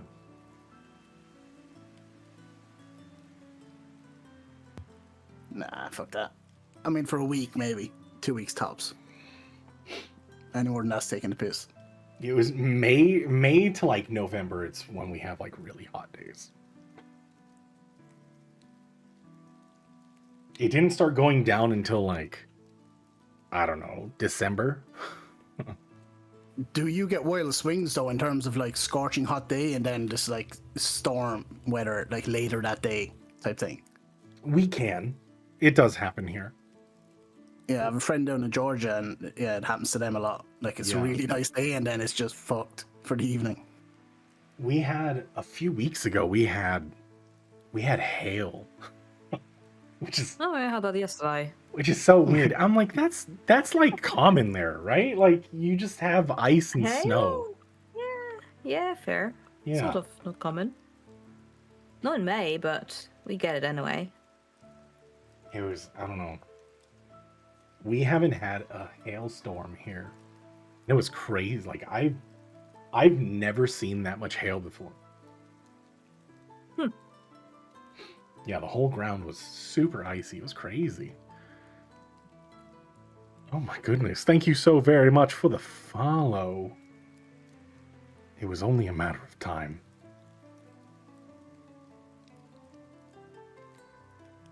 I'll be back. I think Quest is just about back. Okay.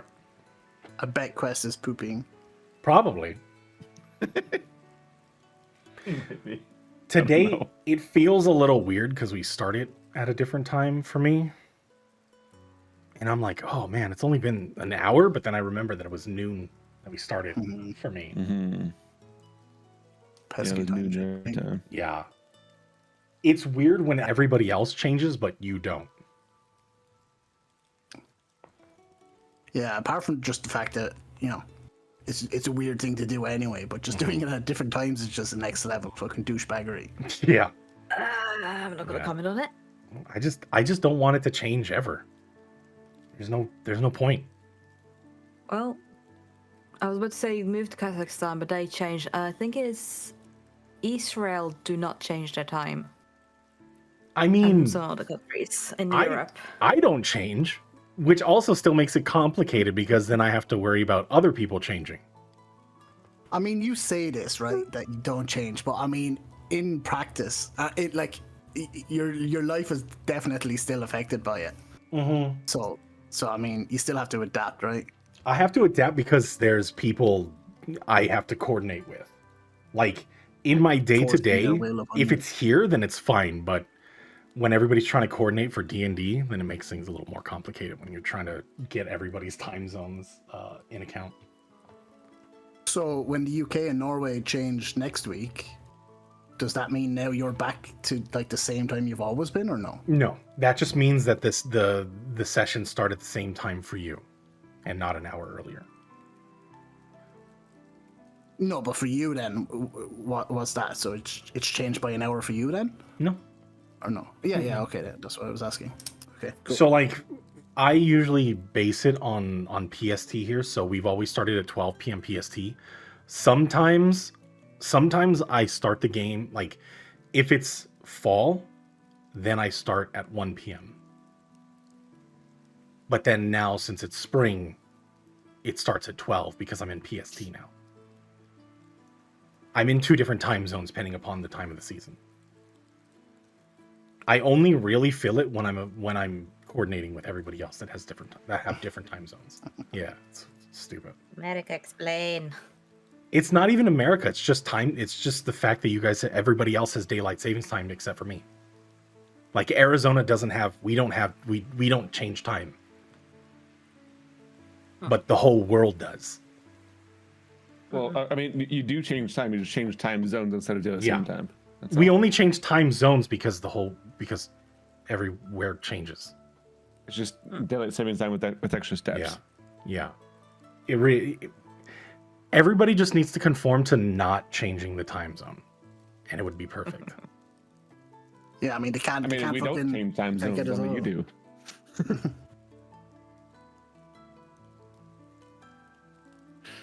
Because it's been 12 o'clock the whole time for me. Always, forever. All right, stop flexing. Yeah.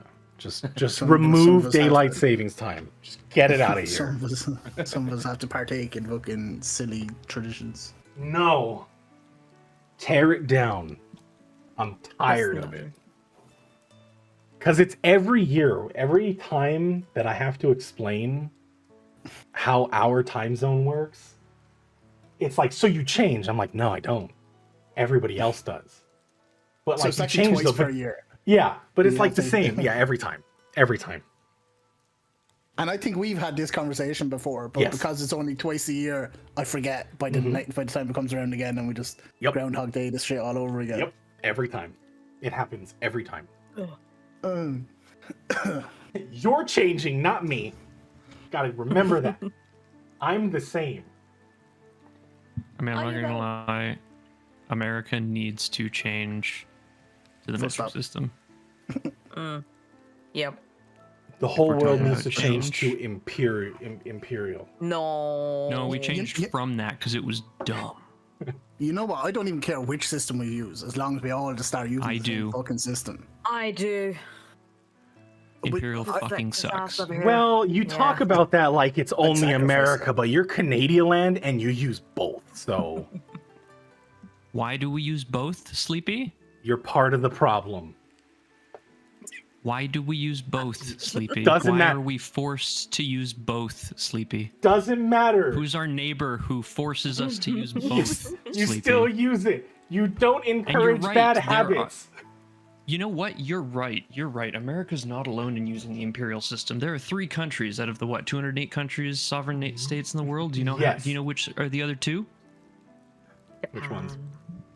Liberia and Myanmar. That makes sense. I thought Japan also did Let's it. just keep doing it. Let's just keep doing it. Nope.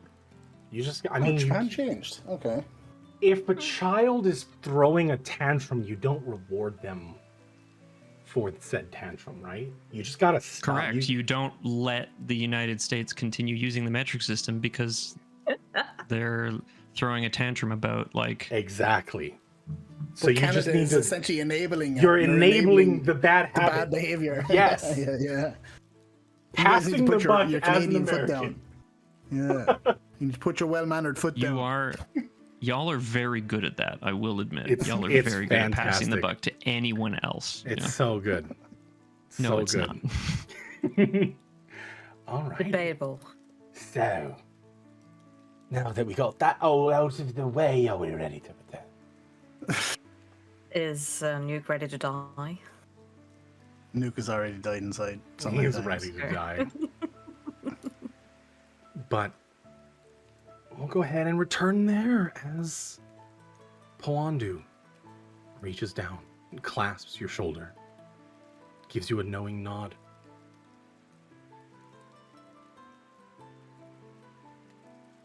Effectively, I mean, you could still attack if you want, but what would be going through your mind? Put the blade up through his fucking neck. No, I think now. I think he's just his eyes are after welling up. His lip is quivering. His whole body is like shaking. You know when you just get that level of anger that you just start you just start vibrating. Yeah. I think that's what's happening right now. I think at this stage he's kind of just like, because it's adding insult to injury, what's just happened. And he's just dejected. So he's not going to aggress. He's just spent emotionally. He doesn't press it. He simply allows you to calm down. Standing by your side. There's no judgment. Nothing. Simply two individuals in this moment.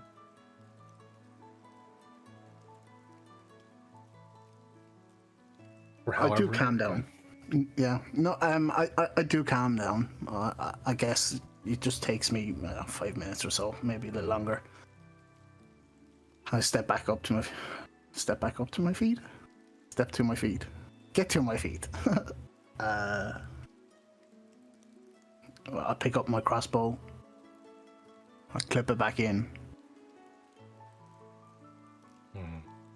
And I just take a deep breath. I'm not feeling as dejected now. I've kind of gathered myself again, but there's a level of embarrassment for sure.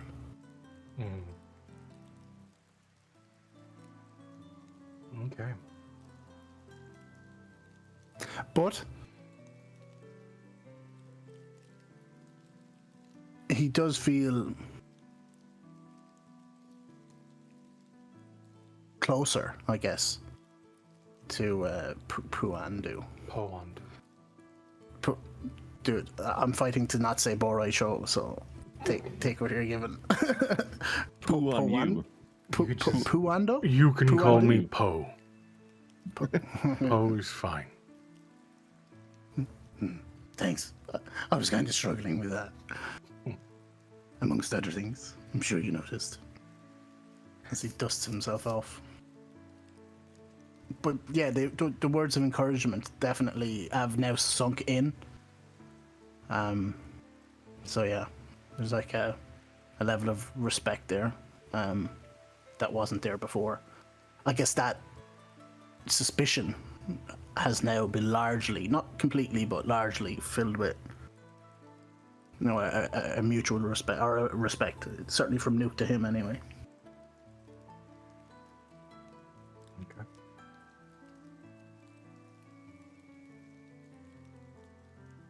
As he guides you back into the main part of town, doesn't really say much. Just enjoying the silence, seeing that resolve on your face now. There's a direction to move. There's something to find. But before he separates, he does turn. It's only going to get more difficult from here.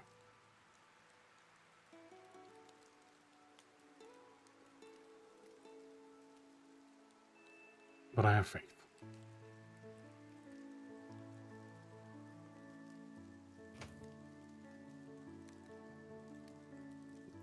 With that, he walks away, leaving you at the doorstep at the little apartment that you were given. As he takes a couple of steps away, quick question.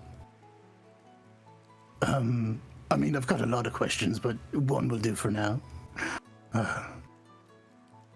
Does this village have, I don't know, like, mages or, you know, arcane library or, I don't know, teachers or such? There are many mages among us. And they'll be more than happy to help.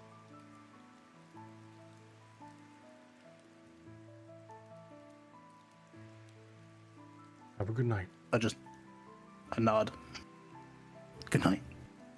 He doesn't turn back, he just puts his arm up and waves.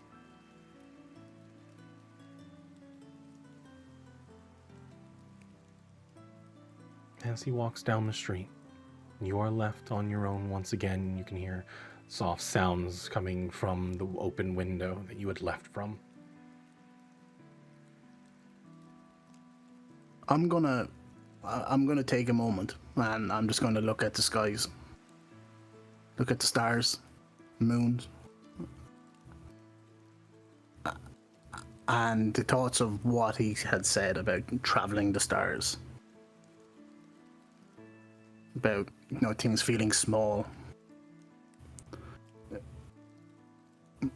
I just, 5 minutes maybe. Before I turn. Climb back through the window. A little bit gingerly this time.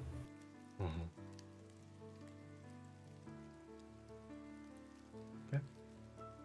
That's it. You look at the moons as they kind of pass between Valoria that hangs in the sky above, watching it through the breaks in the clouds, seem to permanently hang in the sky. As eventually you make your way into the room and settling down into the bed. A little injured, bruised. It takes a bit to settle down once again. But eventually sleep does find you. Morning does come around, uneventful.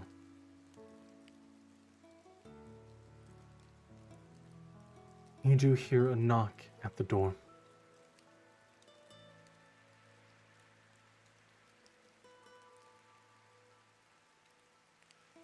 If there's something that you wanted to get accomplished before that knock, however, your morning routines, speak now or forever hold your peace. I would. I'd like to think that when I woke up, that I've been looking at the book again.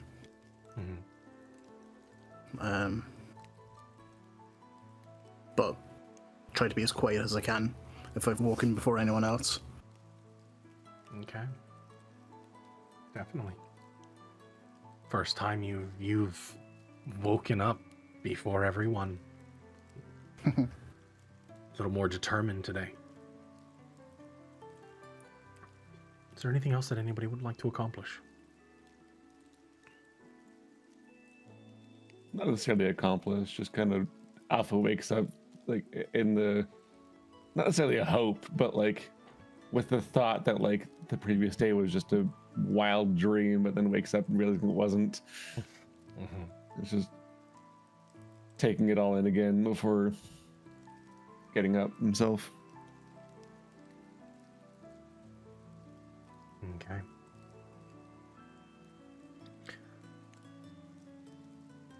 In that moment, you do hear a knock at the door. You can hear the sounds of the street, the town waking up through the window. Still that constant sound of rain that starts and stops.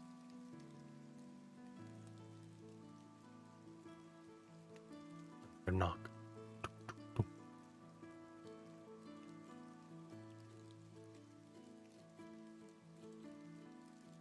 I think if nobody's moving, I think Tamira's just gonna go up and open up the door. Okay. And Tamir, you see a familiar face already.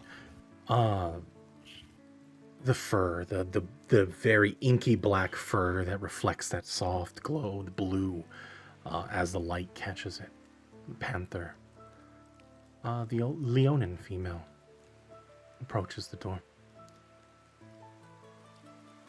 Good Hello. morning. Morning. I was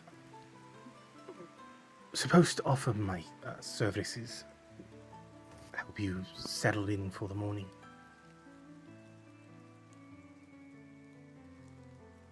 I think Tamira's just gonna look behind and have a look if anyone needs something. Just gesture for her to enter. I suppose you're hungry, all of you. If you will, allow me. I do require sustenance. Holy shit. Oh my god. Biggest twist of fate of our Alpha twisted does all need to campaign. eat, so. What a twist! Jesus Christ, that's crazy. And she does like gesture if she could come in. By all means. She puts her bag down, and you see the latch open up. This like wooden case swings open. You can see various ingredients. As she starts to settle in, getting her knives out, starts to cut and prepares a breakfast for you all. Small idle conversation. So, I don't suppose you're going to stay for too long.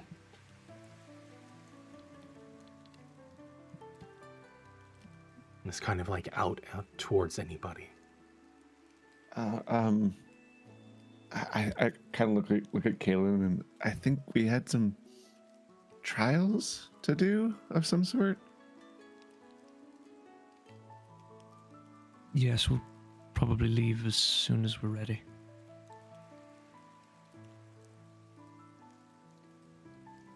The jungle is very dangerous. I'm sure you're already aware. But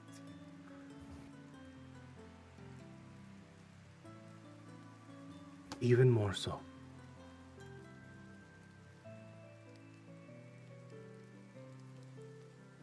There are things that will stand in your way.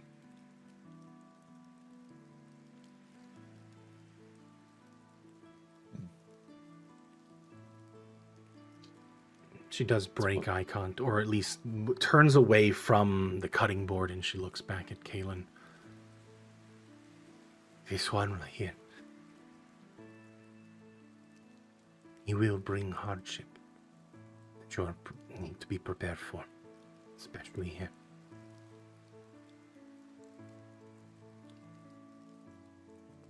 And Kaylin's only ever tried to make things better. Why would make things difficult for us?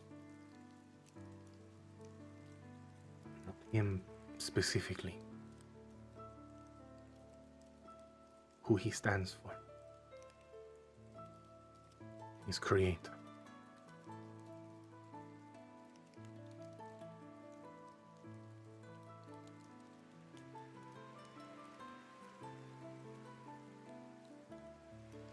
if being with Vic has taught me anything, it's that who your creator is doesn't make you who you are.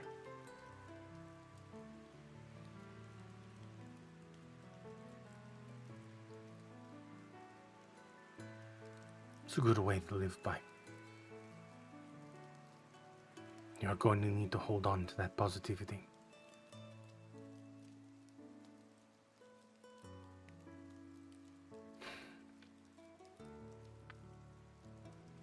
She finishes up the breakfast.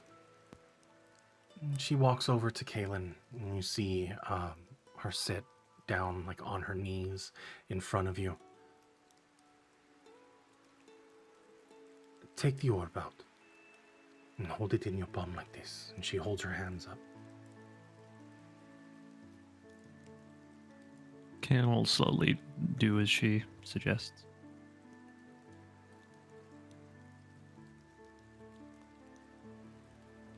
This energy, it is yours to wield. You need to understand the feeling. Focus on it.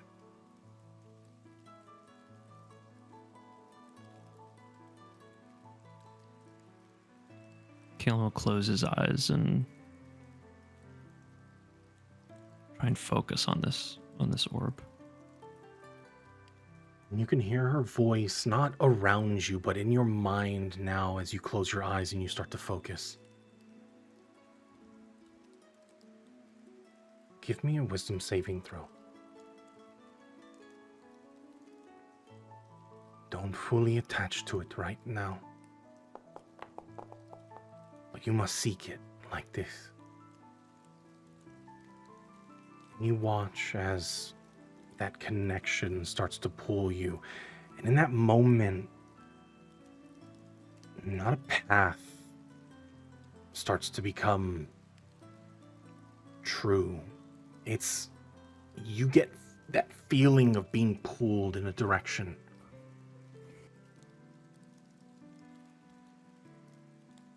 But you get pulled back immediately as you see her grab the orb out of your hands. You feel almost that a wave of energy wash over you as you get pulled away from that power.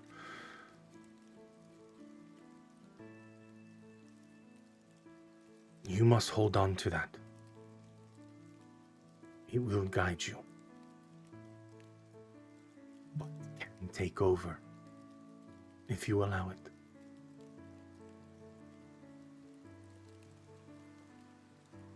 I'll be careful.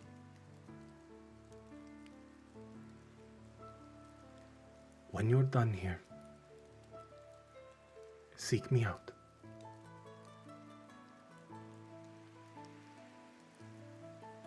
And she stands up once again. You look over at the May I table. ask- Go ahead. May I ask your name? Veralda. Thank you, Veralda. Is there a celestial being on top of this one too? Yes.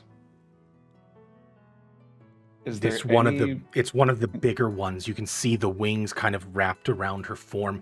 And you watched as when she put her hands under Kaylin's, you watched the wings encompass his form. The tail, the body itself was slender.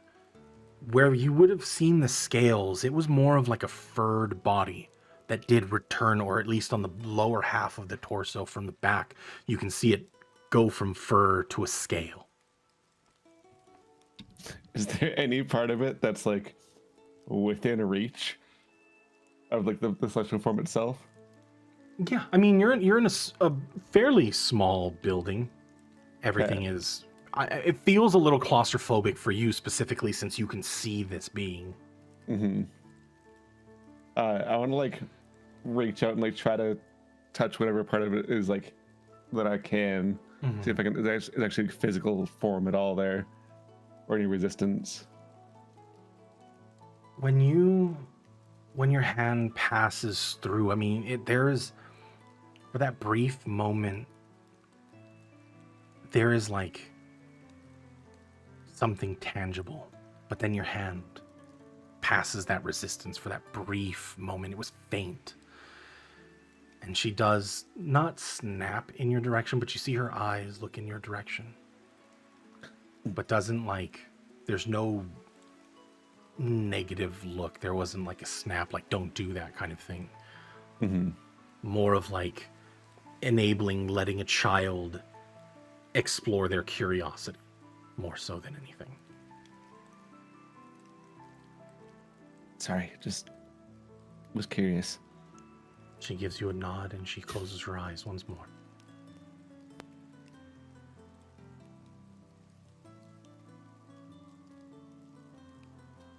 Nods and like slinks back again.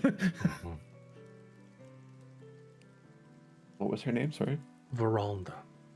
Veralda. Okay.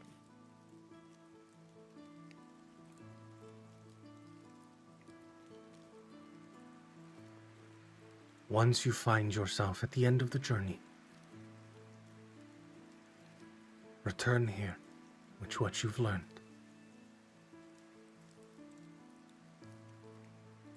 And we'll begin the next trial. But don't ever think that you are safe after you pass these walls. The risk of death is real. Whether you are afraid of it or not, go in with caution. Protect one another.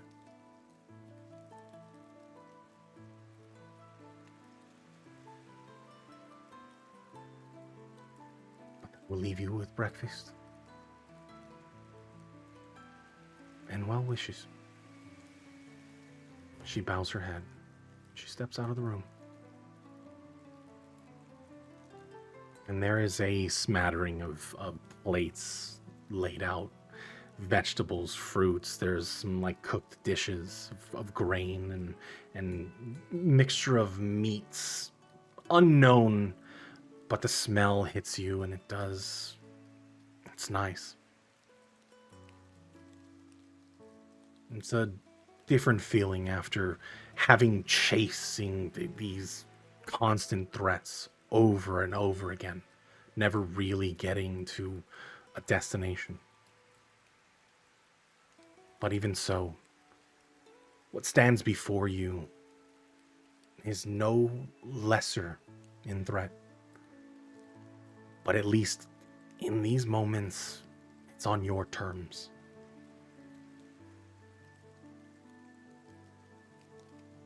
But you are here by yourselves, getting ready for the day. Is there anything you would like to accomplish before leaving the village, traveling beyond the walls? Has it been indicated that we are leaving today? No. There's been no full indication from your party or people. There's no one forcing you out. Nothing. It is on your time. You can spend as long or as little time as you want here.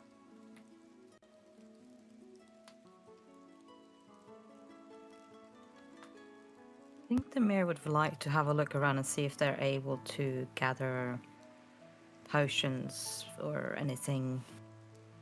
They might seem useful through the whatever endeavors coming through them.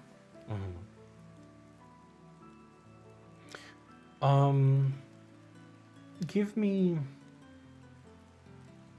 a perception check.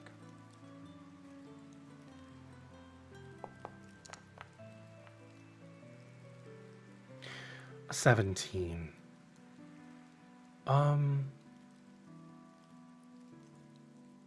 You do find.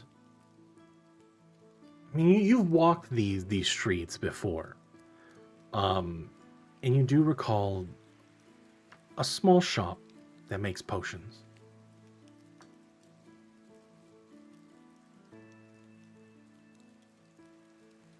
It's just a small little kind of like one room shack.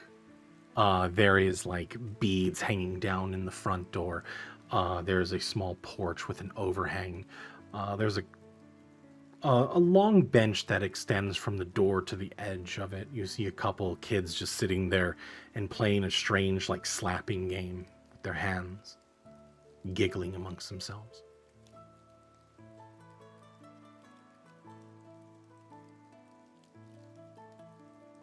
I think Mary's just going to pass the children, have a canter, and have a look if there's any minor healing potions. If not, any. Sorry. Were anyone standing behind a desk? Yeah, there's a gentleman in there, kind of like leaning back, in a chair. You see him lean forward, and he starts like kind of grinding up various herbs and like with a mortar and pestle. I think they're gonna kind of wave to them like, "Morning. You got anything for trade?" Well, trade? No, but I was told that y'all were gonna head out at some point and to be prepared. I'm assuming you're gonna need some stuff, right? Well, lovely. Just some healing, right? Healing would be grand, yeah. If you don't have anything, at least specific other things, but healing mainly, yeah. Give me a high or low. What the rolls we have had today? Let's say low. Low it is. I also want to look for something. Okay. He pulls out 2 bottles. One a little bit more intricate than the other, and he pulls out a third one. From everything that I was told, I'm pretty sure you should be able to get by on this. He hands you over a normal healing potion, a greater healing potion. And well, if the stuff hits the fan, pardon my language, we got this. He did not just. Did you say stuff? Wow. Whoa. Kids. Sorry, go ahead. So, and he pulls out just a small kind of like yellowish ichor. It's viscous. I mean, it's not for everyone, but if you need someone to move something, you need someone to be a little strong, this will help. He passes over a giant strength potion. A hill giant That shall be strength lovely. potion.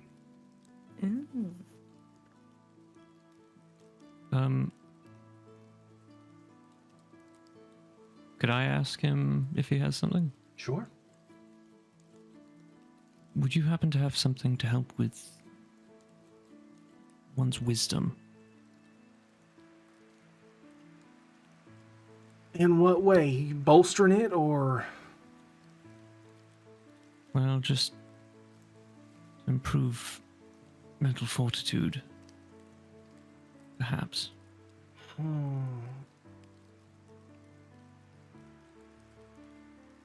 Give me a persuasion check. Because you see his eyes kind of narrow a little bit.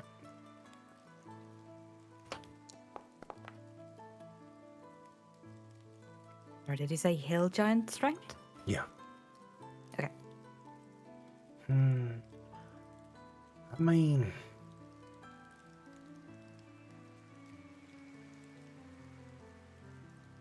it's a little, it's part of your trial, and it's got to be on your own merits, but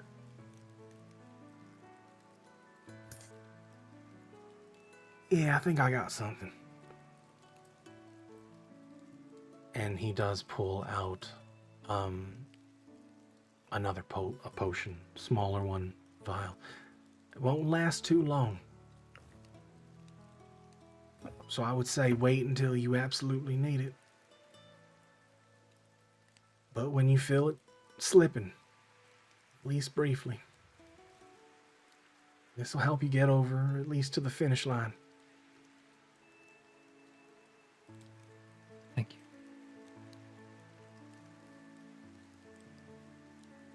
And you can add the potion, but for that, what it'll be is that when you feel a fail or before, if you roll low, you are allowed to take the potion and roll again.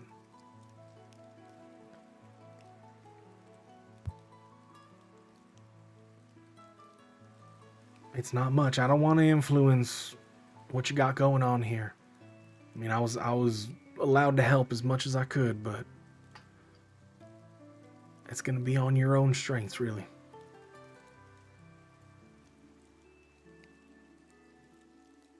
That's fair. Thank you. It's much appreciated. Yeah, of course.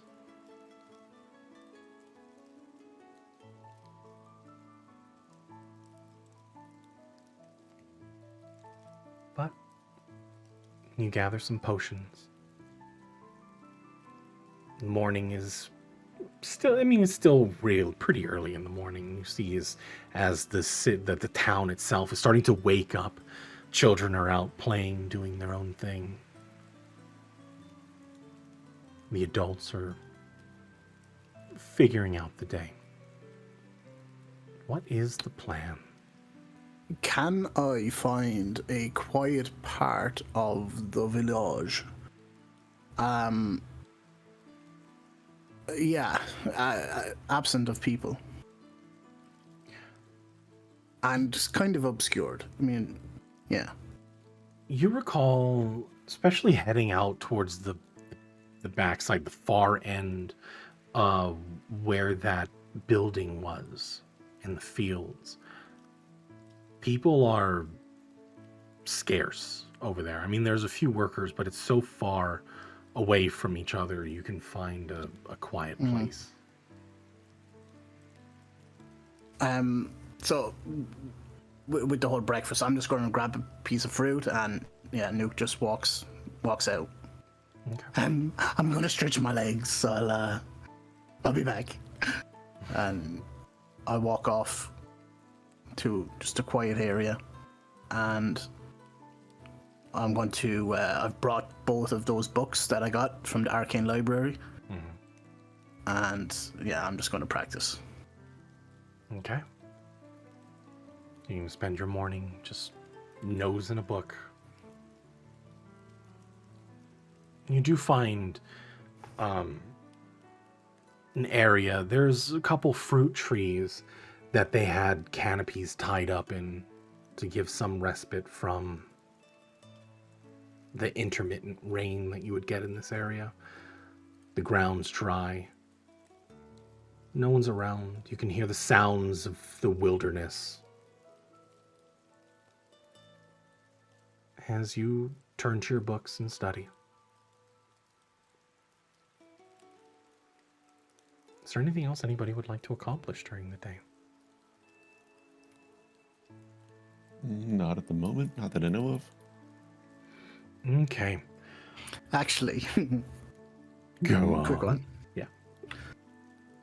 I'm gonna stand up. Right? I'm gonna stand up with the book in my hand, and I'm going to call out some words. I'm gonna aim at a tree, and as I outreach as my arm outreaches, three twisting, whistling, hypoallergenic, gluten-free darts of magic force Nice. extend from my hand. But one goes off to the left, one goes off to the right, and one goes up. But they keep arcing. And they come back and they hit me. Shit. Give me a dexterity saving throw. Disadvantage with this. Featherfall? Nice. I mean, I guess that fits, right? Yeah. I'm sorry, what did you ask for? Give me a dexterity saving throw with disadvantage.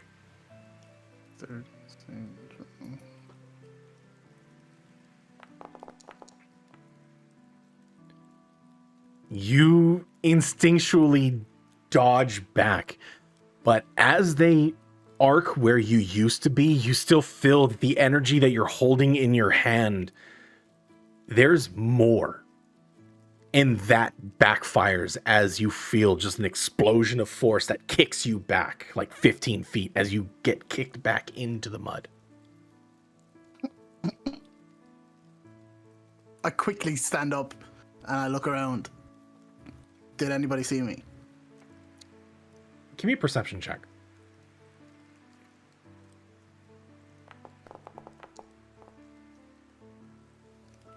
You definitely see, like, in the far end, there are a couple kids, like, right on the edge of one of the fields. You can see one of them pointing, and you can hear, like, a faint giggle. I'm gonna, like, quickly gather my shit up and in an embarrassed rush, I'm gonna get out of there. Okay.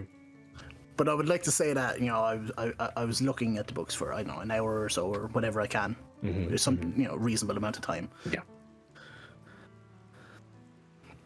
Okay.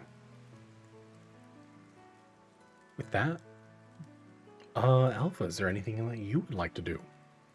I don't know. I mean, where were you doing this at, by the way? Like, with the rest of us around, or were you off by yourself? No, What were you doing? yeah, I went off on my own. Oh, okay. I mean, whether you followed me or not is completely up to you. But yeah, I deliberately tried to find a quiet corner. I feel like with an 11, you probably could have gotten away without noticing. So, no, I would still just be taking in everything in this place that isn't as it seems. But yeah, that's all. Yeah, I mean, you can spend your morning just roaming around. You catch all varying forms of these creatures, the scaled creatures that loom over most of the people in this town. Yeah, I think you said it right before that I'm just like a kid walking through this new place, and like any of the forms that are remotely close enough that I could like reach out and like pass my hand through them, I do. Like getting like just seeing if any of them feel differently or look differently or any behavioral differences when I do is what I'm looking for. But like just being fascinated by the different forms. Yeah. And here's the thing, usually, you know, when people tend to encroach in others' personal space, they usually respond negatively at some point. So you're going to find somebody that responds negatively, right? Of course. But most people here seem to be more understanding. You haven't gotten any of the pushback. Everybody seems to attempt to foster that curiosity. There's no pity in people's eyes. Can you give me an insight check? Sure. Can fail you one of those right quick. Oh, maybe not. All right. As you go by and you find just individuals standing around, and again, still finding that curiosity, there's more of an understanding that you read across a lot of people's faces here. Like trying to help a child that had been lost to their parents. The willingness to help a child in need has been like that look on everyone's faces. Like you are trying to search for the answers. But there is an understanding. But you can't help but to feel that there's like that homely feeling, that sense of belonging, Yeah. stronger than ever. There's a connection between these people and you. It's like they all know why I'm here and are happy to see me back. Almost is what I'm imagining. Like a long lost friend. Yeah. Interesting. Okay. That's what I'll do while they're in the shops, but Okay.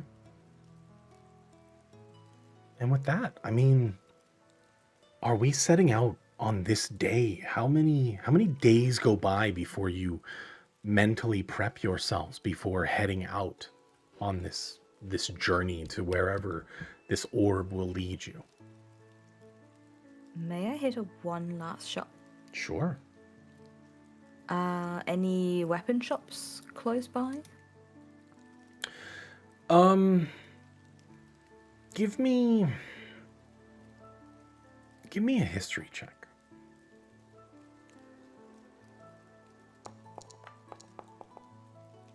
Just trying to recall. The closest thing you can get to a weapon shop would be a blacksmith that's more on the western side of the town, towards that side of the wall, more closely to the wall than anything. You do see as one of the blacksmith is hammering down on another piece, looks like some kind of farm equipment.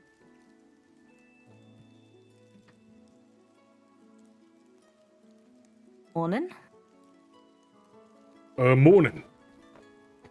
How can I help you? Sorry to bother. Do you by any chance have any crossbows or bows of any kind? Just a small one.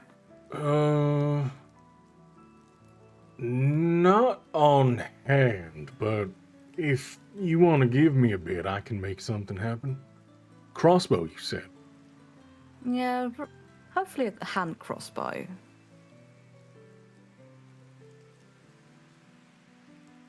What do you mean by a little bit? Probably the evening. I should have everything done. I have a few repairs I need to do on some of the field equipment, but then I can whip something up. Shouldn't be too long. I'll come back to you. So, don't wait up. You do your thing. Right. I'll get to it. Thanks. Yeah, Tamir will just go back to the group and to have a look if they are ready to go or if they need any more time. Okay. So yeah, how long? I mean, are we heading out day of, or what do you guys want to accomplish? In these Galen times? definitely wants to head out immediately if possible. yeah, I think Alpha the same way. Yeah, he wants to get this done and figure out what they're supposed to be doing here. Question. Oh, go ahead. Sorry, Mom. I thought you were finished. Go ahead. Oh, I'm good. So Nuke has been like a kind of aware that he's lugging around a lot of shite in his bag. And he would like to see if there's like I've got some leather in my bag. I'm not sure if I know what it is, but certainly I would like to see if anybody here can identify it, whether it's Tamir, Kalen, Alpha, or somebody in the village. So I'll propose the question. Anybody in the group, do you have identify? Does anybody know what this is? I whip out some letter. I don't have it prepared. Not me. If you'll allow me to cheese it, I can unprepare something else and prepare that instead. I'll say, Have a sleep. yeah, since you didn't have it prepared at the morning, you'll have to wait the day to re-prepare. I've got so much shit in this bag. It's actually crazy. Like how it all fits in here. It's almost like it's a bottomless pit of a bag, but I mean, before we set out, it would be nice to lighten up. I mean, I can look real close at it, but I don't think I can be able to tell you what it is. I throw it at Alpha's face. Oh, fuck. What are you Heads up. throwing at me? Blobs up. I mean, in my inventory, it just says unidentified leather armor. I think I got it off that guy back at club. Insert number here. Yeah, 64. I'm 64. That's the one.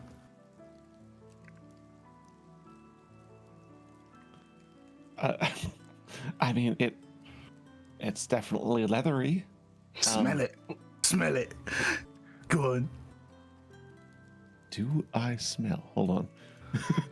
I'm pretty sure I do. Yeah, I mean, you eat, so probably. that's true. Yeah, I feel like you would Some people smell think that like doesn't. saline solution. Oh, probably. Yeah. What is that? I don't know. Is this somebody else's gooch? Is that what they're supposed to smell like? I don't know. It's not really bad. Well, I've smelled worse. Can I look at it without identifying? Give me an Arcana check. Can I do as well? Sure. I don't even have magic awareness in his office. I'm just looking at it. Looking at it and sniffing this armor. Oh, I'm looking at the sky. Definitely Rip. not. Kaylin, you definitely tell that there's like some magical essence to it. You can see the faint wisps off of it. You can see there are like etchings within, or like there's like embroidery across some of the stitching across this coat. You can't tell what it does, but it's definitely infused with some kind of magic. Can I tell if it's like cursed at least? Not from just a cursory glance. You would need to go further with an identify. The fuck is this check? Hold on. I need to roll this once and see what it actually. Okay. Space vehicle check I don't understand what that means, but all right. means you can It comes under pilot my spaceships. tools.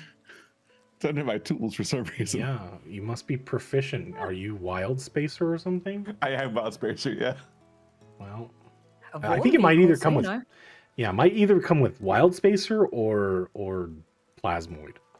Oh no, it is wild spacer. Yeah, I see it. Yeah. Yeah. Interesting. Anyway, sorry. Distracted.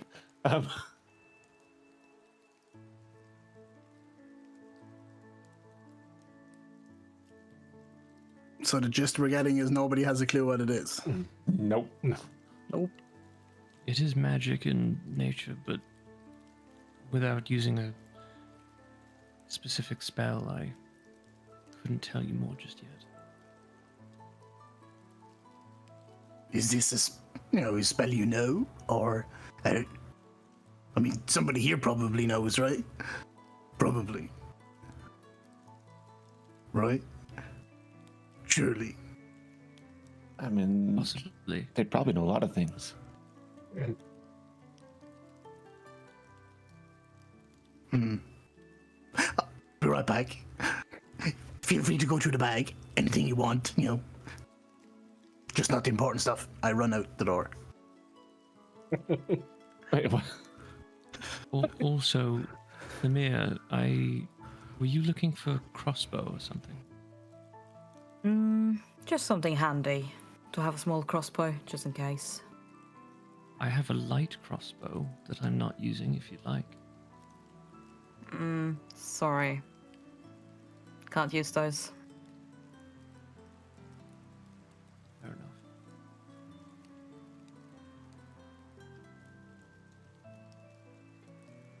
All right. So, Nuke, with leathers in hand, you go and try to find somebody. Give me a perception check. Yeah, I'm looking for. I think I'm looking for a shop. So if I see any like shops with people there, I'm gonna just like, do you know what this is?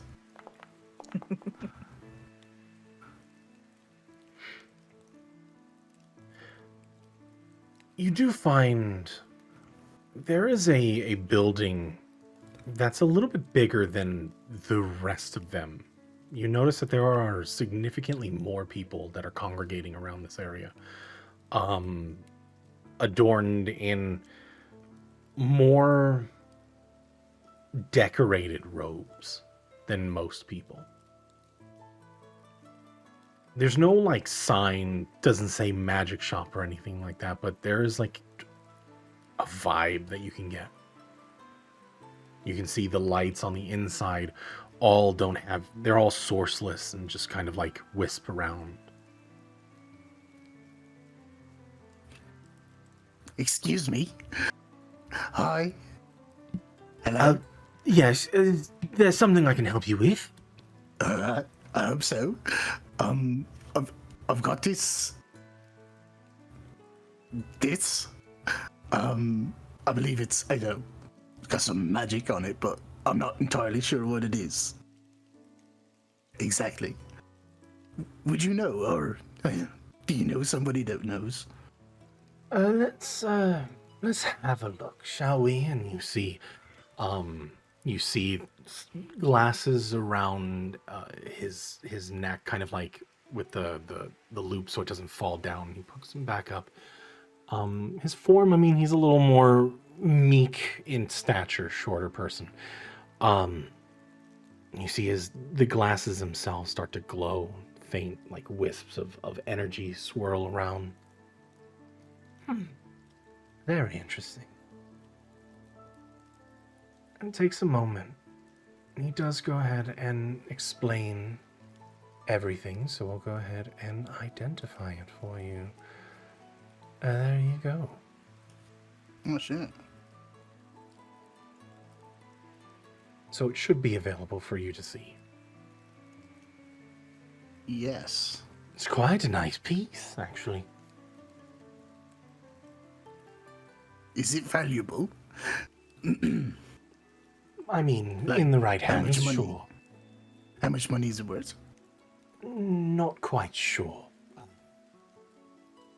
Our village, in comparison to the rest of the world, we don't really barter in that way. We're more of a collective. We don't really exchange in coin here. So I wouldn't be able to tell you. I mean, it is pretty neat, so, thank you.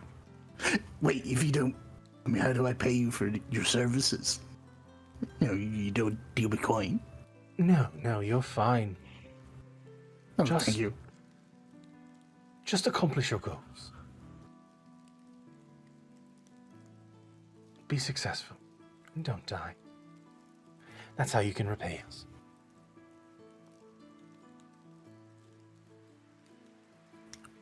Well, sorry, what was your name? Alec. Come again? Alec. Nice name. My name's Nuke. Nice to meet you. Nuke. It was lovely meeting you as well. And if you need something identified, if you find something along the way, just let me know. I'm more than happy to help. I appreciate that. Oh, here. I put my hand into my bag real quick. I'll take out a lollipop. I'll put it on the counter.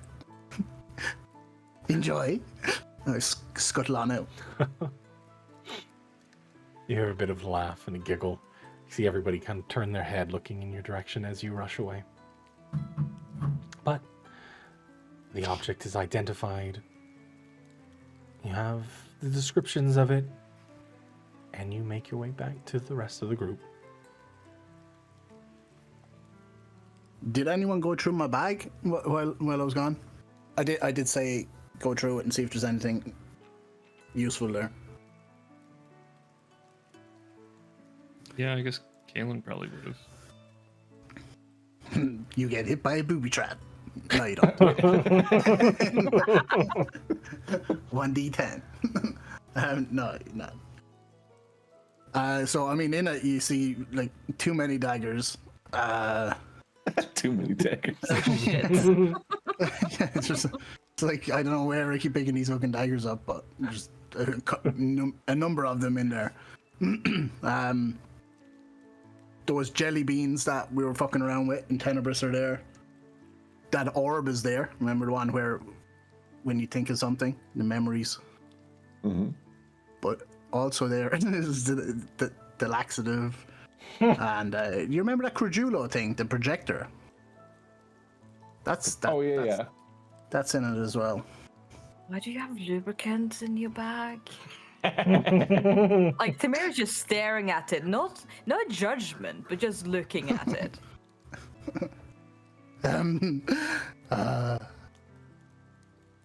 He shrugs. Also, you have an alarming number of knives. Too many. Honestly, I don't know. Do you want one? I don't know what I'd use it for. Here, take two. And don't forget, you have a pack of, I think, like 3 remaining of your silky sateen women's underwear. I will stab someone if they take that. If anybody touches that, you are getting stabbed. With what knives? You just get them away. I've got like at least 3 more. Or 2 more anyway. This man has a lot of knives. It's a I've lot. checked. Yeah, it's a lot. I will take the 2 knives. Whether it's because I'm afraid of getting stabbed or some other reason. Who knows?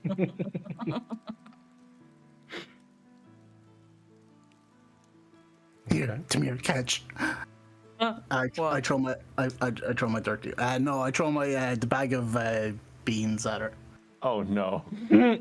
No, to her. Sorry, let me use my words. Them. To her. Them. Or them. Not her, them. To, not us, That's anyway. Yeah, most importantly, I did not fucking hurt you. I think Tamir just gonna Tonight? step away when you try to throw that at them. And what do I need these for? I don't know. I can tell you what to do, but I thought, since you seem to be kicking it with us, it'd be nice, In my culture, it's good to, give shit to people. It's a nice gesture. I mean, you don't need it. You don't need to take it. It's fine. I'll just be insulted. It's got Yeah, you're magical gonna, like- properties.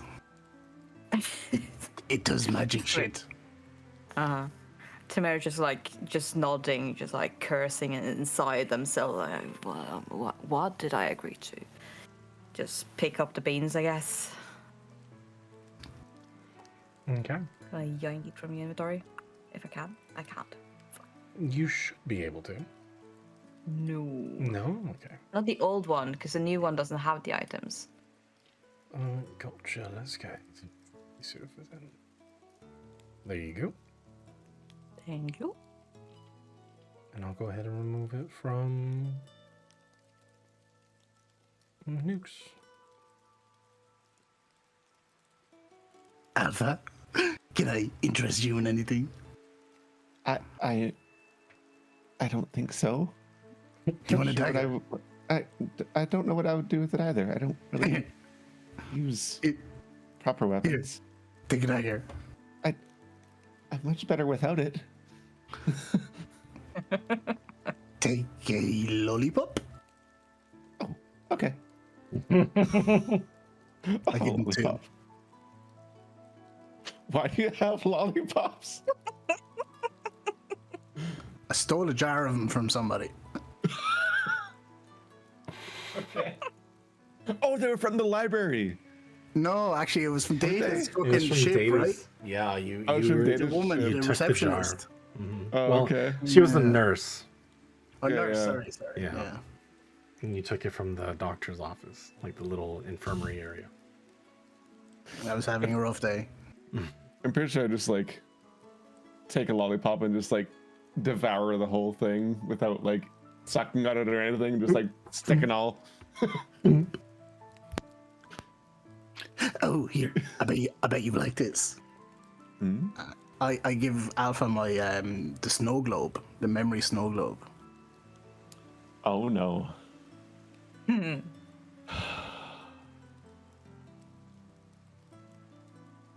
Maybe sometime I don't know, you could show me some of your memories. I mean, you've seen the important one. You saw the, well, looking around at the Celestials again. You've seen these guys. I showed you them once.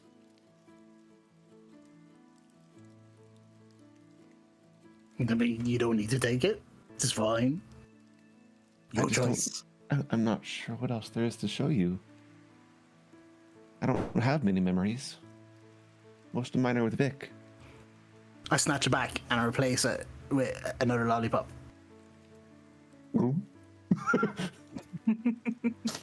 See it like travel down his form before dissolving in his like stomach, basically.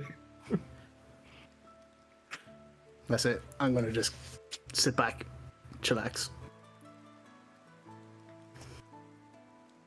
Okay. Anything else?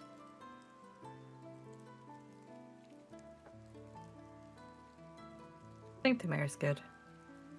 All right. If the rest want to move out, they will follow. Mhm. An evening will set in. I mean, if you guys want to wait until evening to get the hand crossbow is a thing. So,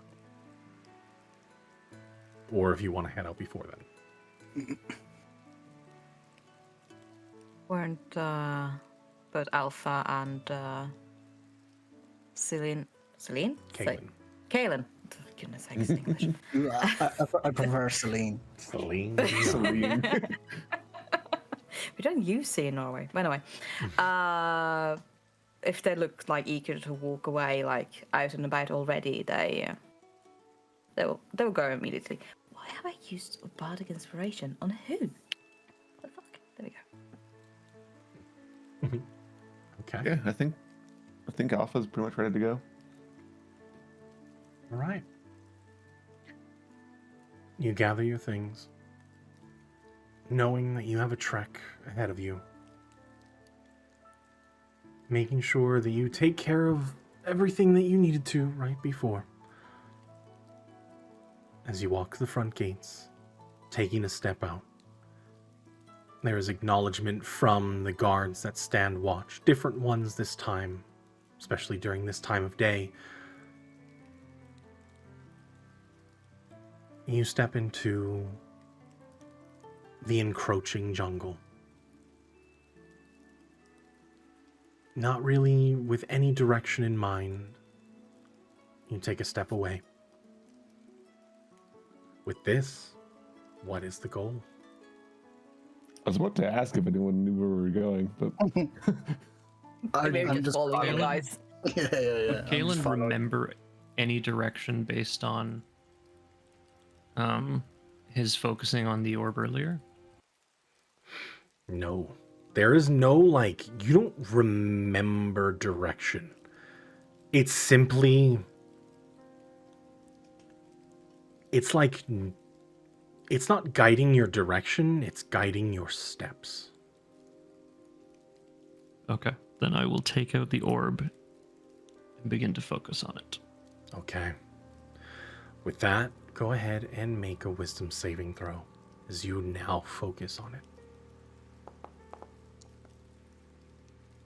Gotcha. Without the help of Veralda pulling you away, you instinctually start to step. Your mind grows tired in that moment. But you find yourself walking along a path that you yourself do not see. The rest of you watch as Kalen's eyes remain closed. He is not watching where he's walking, but you instinctually watch him step to the side, out of the direction of the tree that stands in front of him. No, you did not. With that, Kalen, you take 1 point of psychic damage.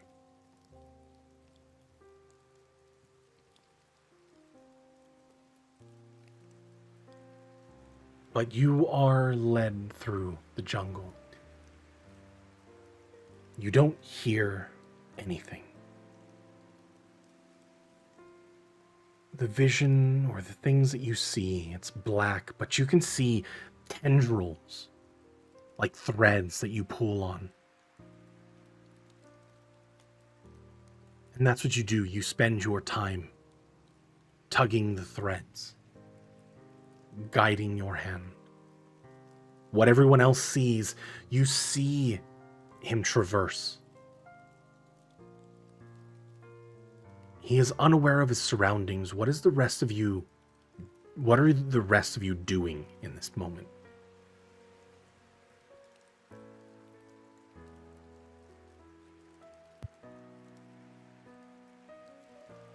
I mean, I was just walking along, kind of oblivious, really, just kind of following. So I was towards the rear, but just following the mass of friends that were moving in my peripheral. So not very attentive. I think on the opposite end of that, Alpha is quite attentive to Kalen after his conversation with the bird the previous night. Okay. And I assume that I notice his eyes are still closed. He's kind of following. And he's walking. Something. Yes. Can I tell that it's hurting him? Give me an insight check. Okay.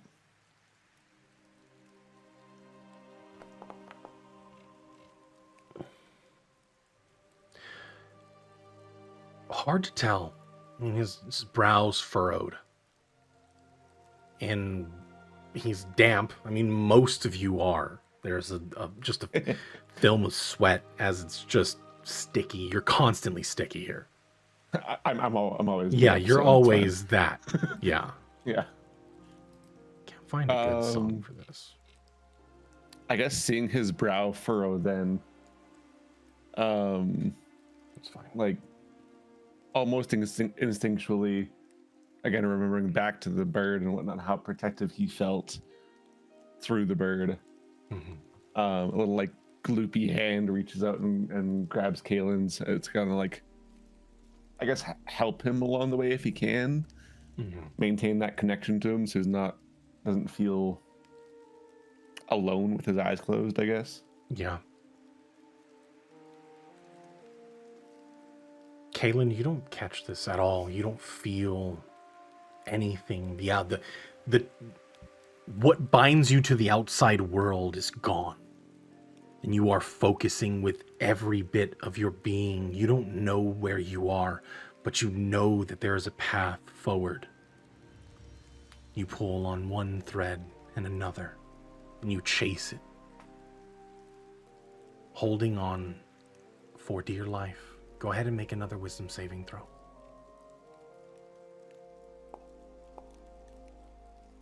Oof. Okay.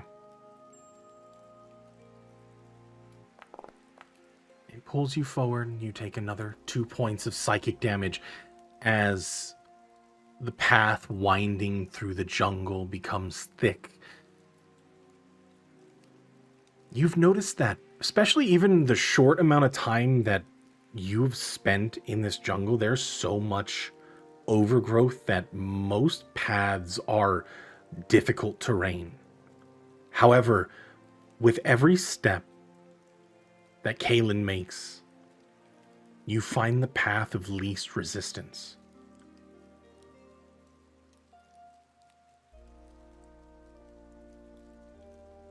But eventually you come to running water. You can hear the sounds. I need one of you to give me a high or low roll. Nuke. Low. Yeah. Okay, low it is. Oh my god, what the I can't find a song. Dude, it's bugging me. I can't find a good song for this travel. This is good. Okay.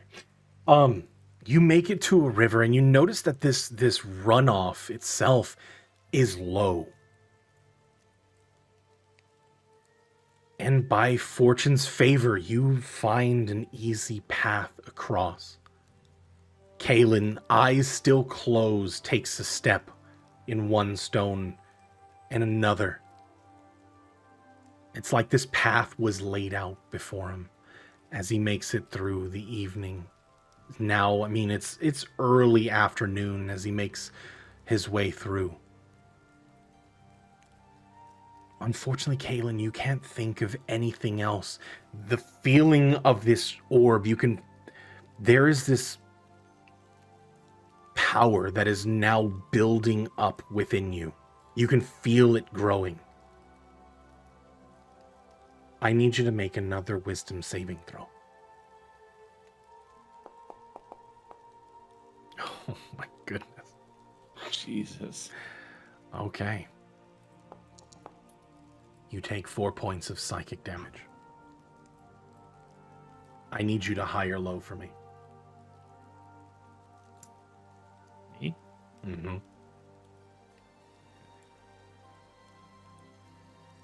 Hi. High. Let's Okay. go. Yes. Winner. That's how we do it. And this is how we do. You watch as Boom. You watch as Kalen, as he crosses the river,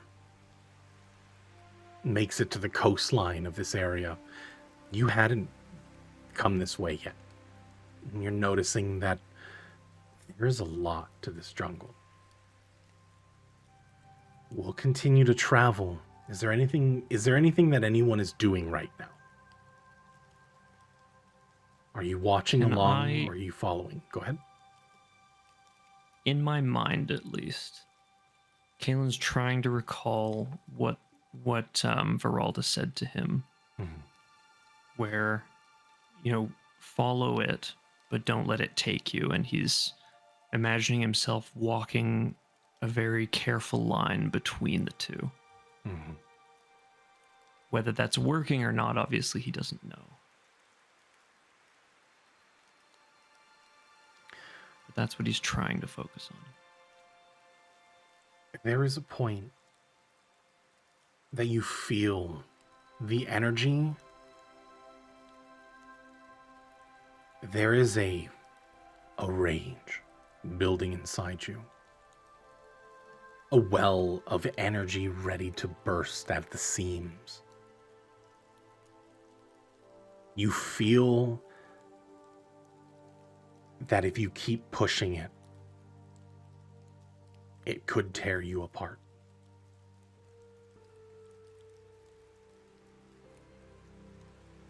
It's close, but you still are able to maintain.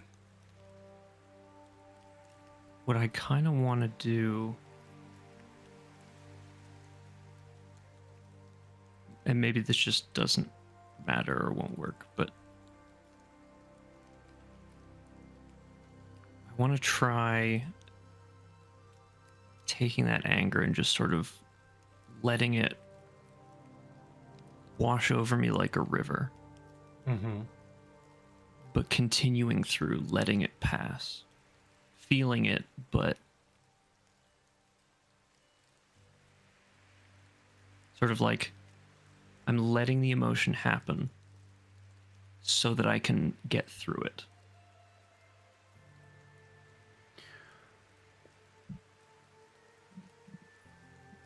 As you can feel that spring of energy building, give me a Constitution saving throw.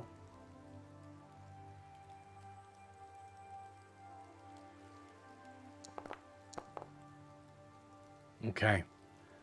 Your next wisdom save will be with advantage, as you are just trying to let it flow from one point to another, not allowing it to build as it wants to. You've been, those on the outside, those paying attention to your surroundings, you've been relatively unbothered thus far as you walk along the path. Fortunately, you don't have to worry about the thick jungle as on the edge by the beach, the darkened sands. However, there is this looming pressure past the point of the overgrowth, deeper into the flora of this area. It's like something's watching you. Kaylin, go ahead and make a wisdom saving throw with advantage.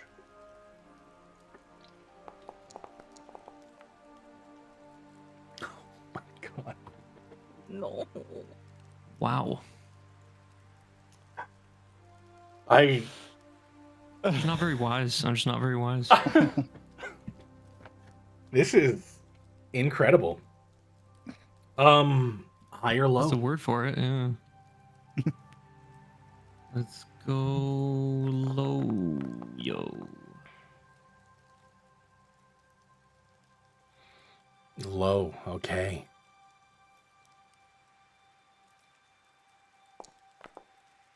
Go ahead and take another 2 points of psychic damage as you are walking through. This is the first time you've seen something before you. An open path where water starts to converge, kind of like low, shallow ponds. And stony ground that turns into stairs that are flanked by statues. You feel that you're close. And you can see broken, mangled statues broken off at either the bust or part of the head broken. Overgrowth and vines overtake everything in this area.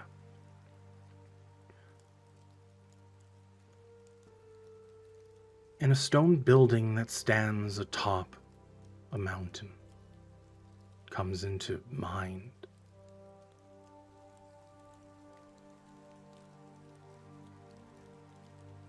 Give me a wisdom saving throw. This will be at normal. Oh my god. wow. Yeah, this is nuts. What did you do to these dice? What have you done? Okay.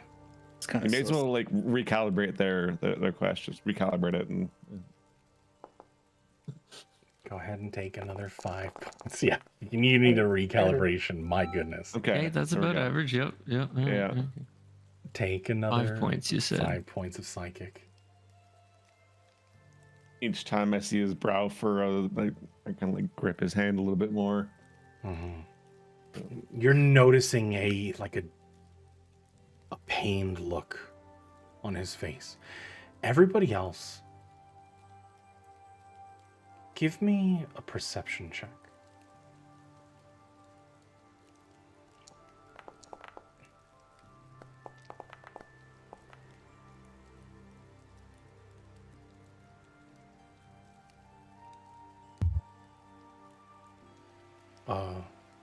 Alpha? What? Oh, so I thought you Perception said everybody else. Yeah. Aside from Yeah, besides Caleb. me. Yeah, aside from Oh, I Caleb. got you. Sorry. Okay. Should have clarified. Apologize. All good. Alpha, you're focusing on Kalen. Yeah, I'm deadlocked on him, so yeah. I know he's not in a comfy place, so You're not watching everything around him. You're simply just focusing. Nuke and Thamir, you both see that the ashen horns atop his head. You watch as one of them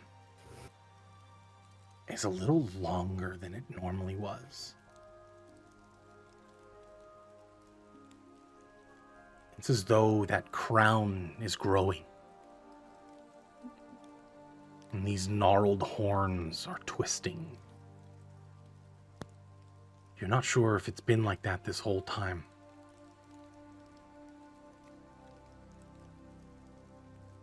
But it seems bigger.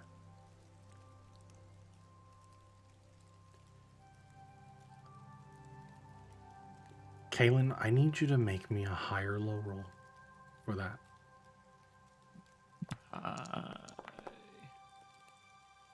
It's not high. That wasn't high. Definitely not high. I told the dice guys that they didn't listen. In that moment, you feel your mind slip. And the tendrils that you were pulling that dragged you towards these steps, everybody else around, you notice that there are broken statues along this area. The overgrowth of the forest now overtaking this section. It has definitely been lost to time. With that, I'm going to go ahead and pull us over to this map. I need everybody to go ahead and put yourself where you think you would be around Kaylin.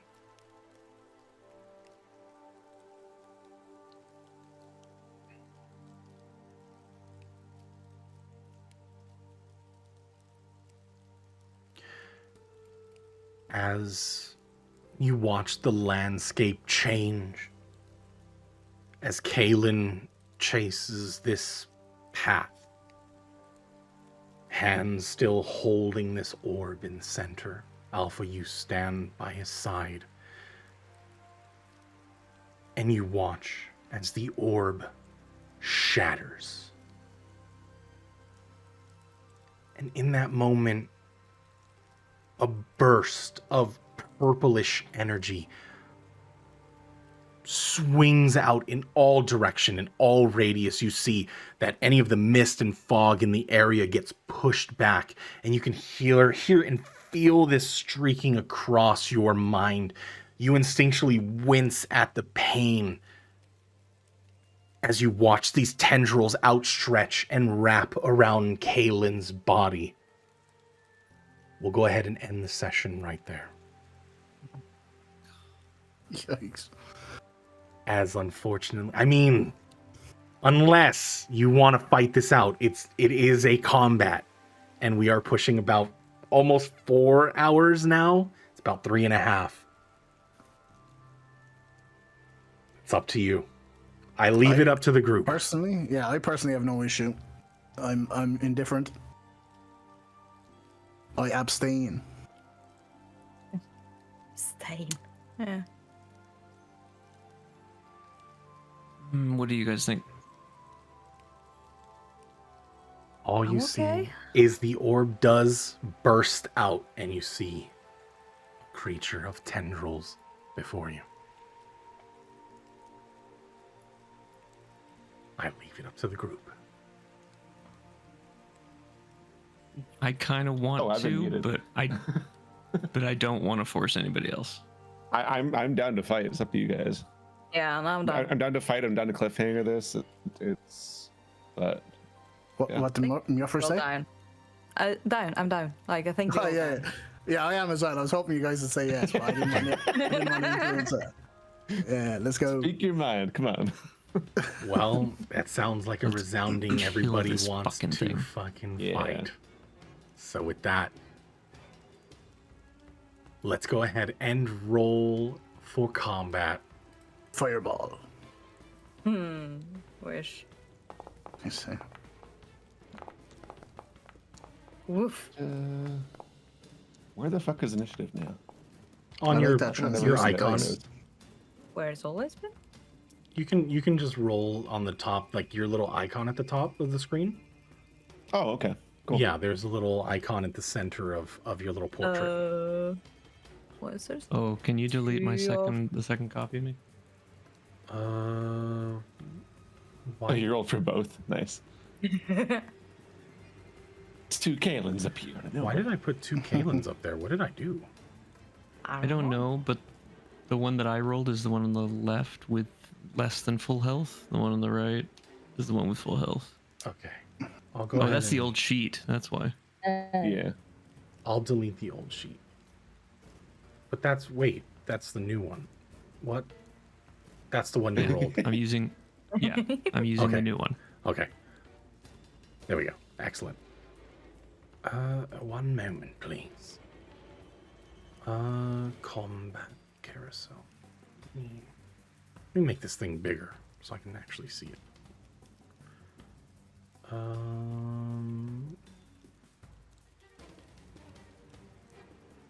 Where's the thing that makes it bigger?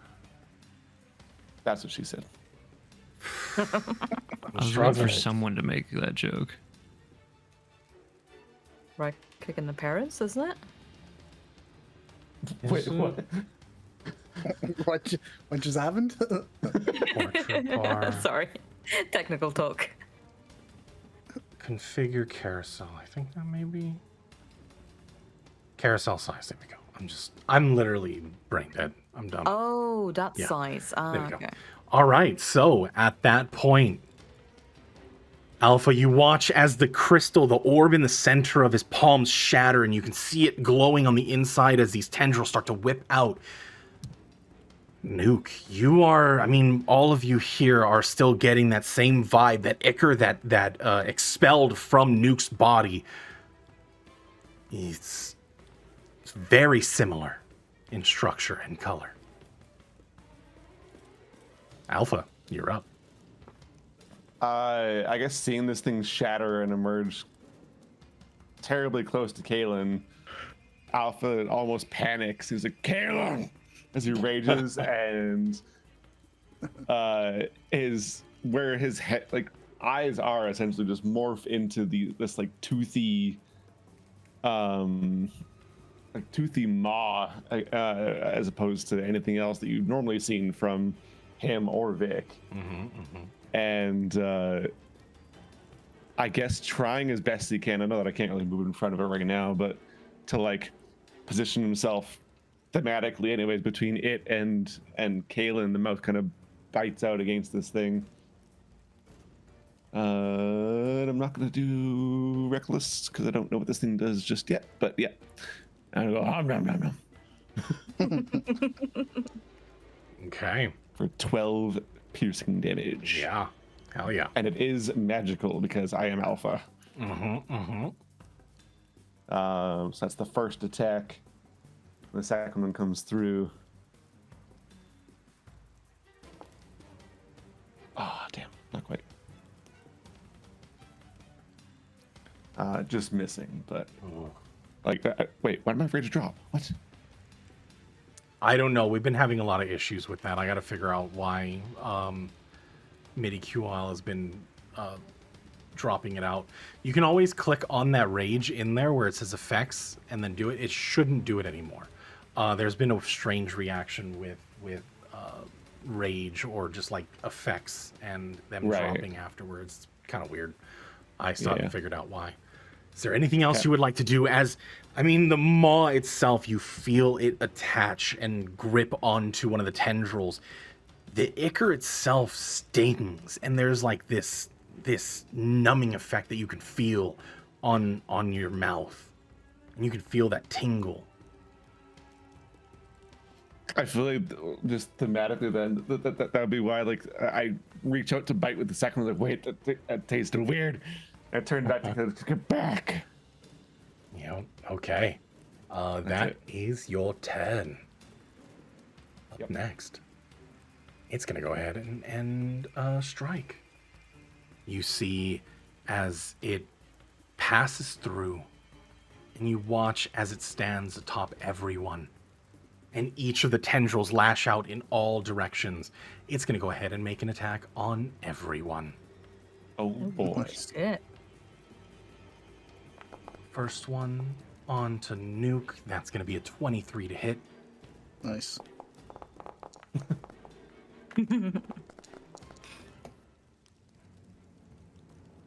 Ooh. It's going to be on Damir. I gotta move because I can't touch these. I can't target the ones under me for some reason. It's gonna be on to. That is a natural 1. And on Kalen. At this point, your vision snaps back, and you are standing around. You can see the tendrils whipping out.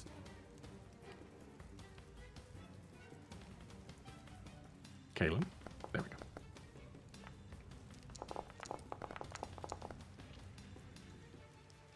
As it strikes into you. That's going to be its turn. Nuke, you're up. Quick one, I just want to run something past you here. So it seems Uncanny Dodge isn't taking half the damage off it, right? Is that correct? Because it did 27 on that. Took 27. Looks like it's not doing it automatically, correct? Yeah. Yeah, You'll have so I'm just going to add it back in then, just so you know that. That's why I'm adding it. Yeah. Okay. Right. Sweet. Also, do you still have your cloak, Mr. Nuke? I have my cloak, but it's now down because it hit. Was that with disadvantage? I mean, I assume so. That's my 'Cause I question. think- Yeah, I think is it's- it doing disadvantage automatically? It seemed like that tendril went straight to you. Sweet. I mean, not sweet, but sweet. Yeah. Okay. It seems like your clones or like the after images next to you, it's not doing anything. Like that shift does not seem to apply. Oh, interesting. That's great. I mean, seeing this thing, you said it's like remnants of the Icar thing that I vomited it up and whatnot. Yes. Yeah. Okay. Right. I'm gonna fucking just kind of get a bit queasy, but I'm gonna just jump back and I am going to fire at it. Are With, are you disengaging? What? No, I'm not. Okay, so that's gonna make an attack. Yeah. Okay. Real quick, 1 second, please. 1 moment, sir. That is a 23.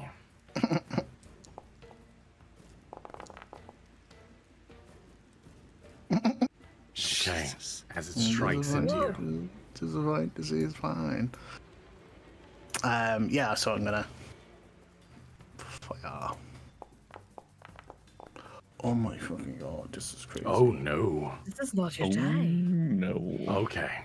Okay, maybe you need to recalibrate too. Yeah. I think Guys? I think I need to roll something first, right?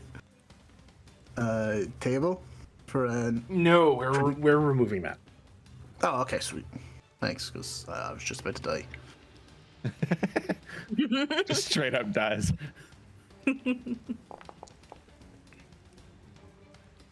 Okay. I am also going to Fury of the Small as well, which is 3 HP. Mm-hmm. As soon as I can find it. Yeah, 3. And I am going to jump back even further. Okay. That second strike was with your bonus action, correct? Correct. Okay, keep in mind that with bonus actions, it does not add the modifier, so we're going to have like an extra one. So I'm going to remove that the strength modifier to the damage, since that is an actual feature. That's something that I've not been doing, but going forward, we're going to be dealing with that. Yeah. So I'm going to go Wait, ahead. so what do I need to do then? It would just be your modifier, your dex modifier would be removed from that. So when you No, attack with a bow, Yeah, go on. you would just Do I have to need to do duplicate something? that same one. Just duplicate the item, and then make one, so it basically be like a bonus action version and remove Gotcha. Yeah. the dex mod from it. For sure. I'll do that. Thank you. Okay. And that's the end of my turn. All right. That is your turn. As the second one strikes into the center of it, you watch the core kind of spike out and send more tendrils as it starts to multiply and duplicate all of these tendrils, whipping out in all different directions. That is going to be your turn, Kaylin. You watch as this thing just shatters in your hand. You can see the fragments of this green core glowing at the center of this void creature that just spawned from it instantaneously. Your vision snaps right back, and you are in the center of the jungle looking at the steps before. What are you doing? Wait, sorry. So the orb I was carrying? snapped? Yes, shattered. And it turned into this creature right before you. Jesus. Okay. Mhm. Yeah, it's crazy. Well then. That's why Alpha's concerned for you. If I fly away, it already used its reaction. It's right? used its reaction, yes. Okay. So I'm gonna use my full movement to fly 30 feet straight up. Okay. And then I wouldn't have had my rifle out, so I guess it'll take an action to take that out. No, I allow that as part of your action to do your stuff. Okay. Yeah. I'll take that then. I will cast.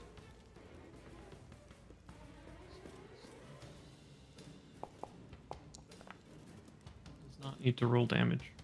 I did that. Okay.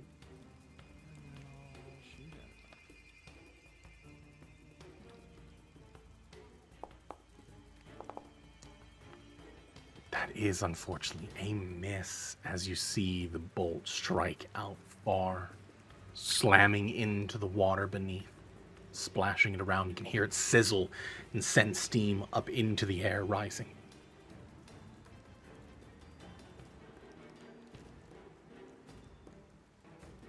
Do I recognize what this thing is?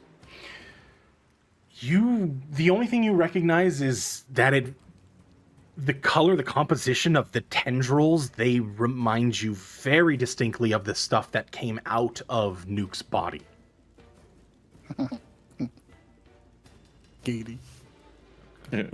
When he forcefully expelled every content of his stomach onto the jungle floor. Okay. Alrighty.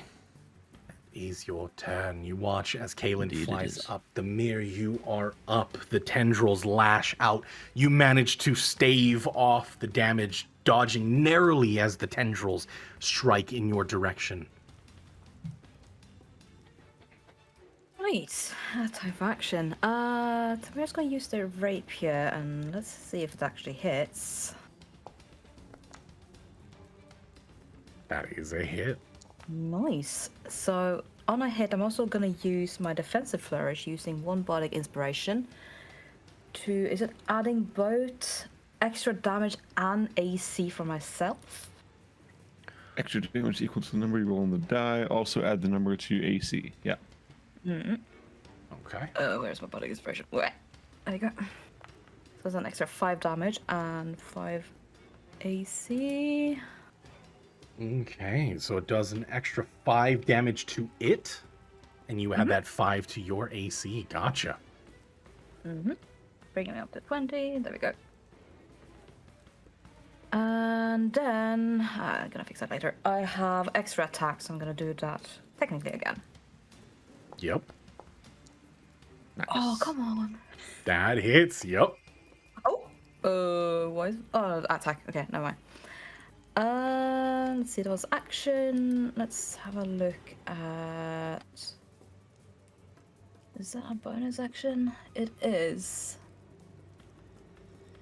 Yeah, you're over then. Just gonna have a look at Nuke, seeing how they've gotten quite damage and giving them a little boost. Gonna be better. I'll take it. Okay. 3 is always better than 0. Indeed. Just gonna shrug like, I tried. And yeah, that is their turn. Okay. Let's see. Alpha, you watch as the mirror stabs forward, slicing off some of the tendrils. As you see them separate from its form, they immediately disintegrate and start to particle away until they vanish. Interesting. What are you doing? I mean, it's mostly a rinse and repeat for me, but I guess keeping that in mind, that like, if these things get cut off of this thing, it doesn't throw back, and it doesn't like, it seems to be losing parts of itself. I'm gonna move you just in case. Yeah, sure. I'm gonna just kind of look through this thing to the mirror. It's working. Keep going. Looking what I'm trying to do. I will bite out again I'm not going to do reckless again because it worked fine last time.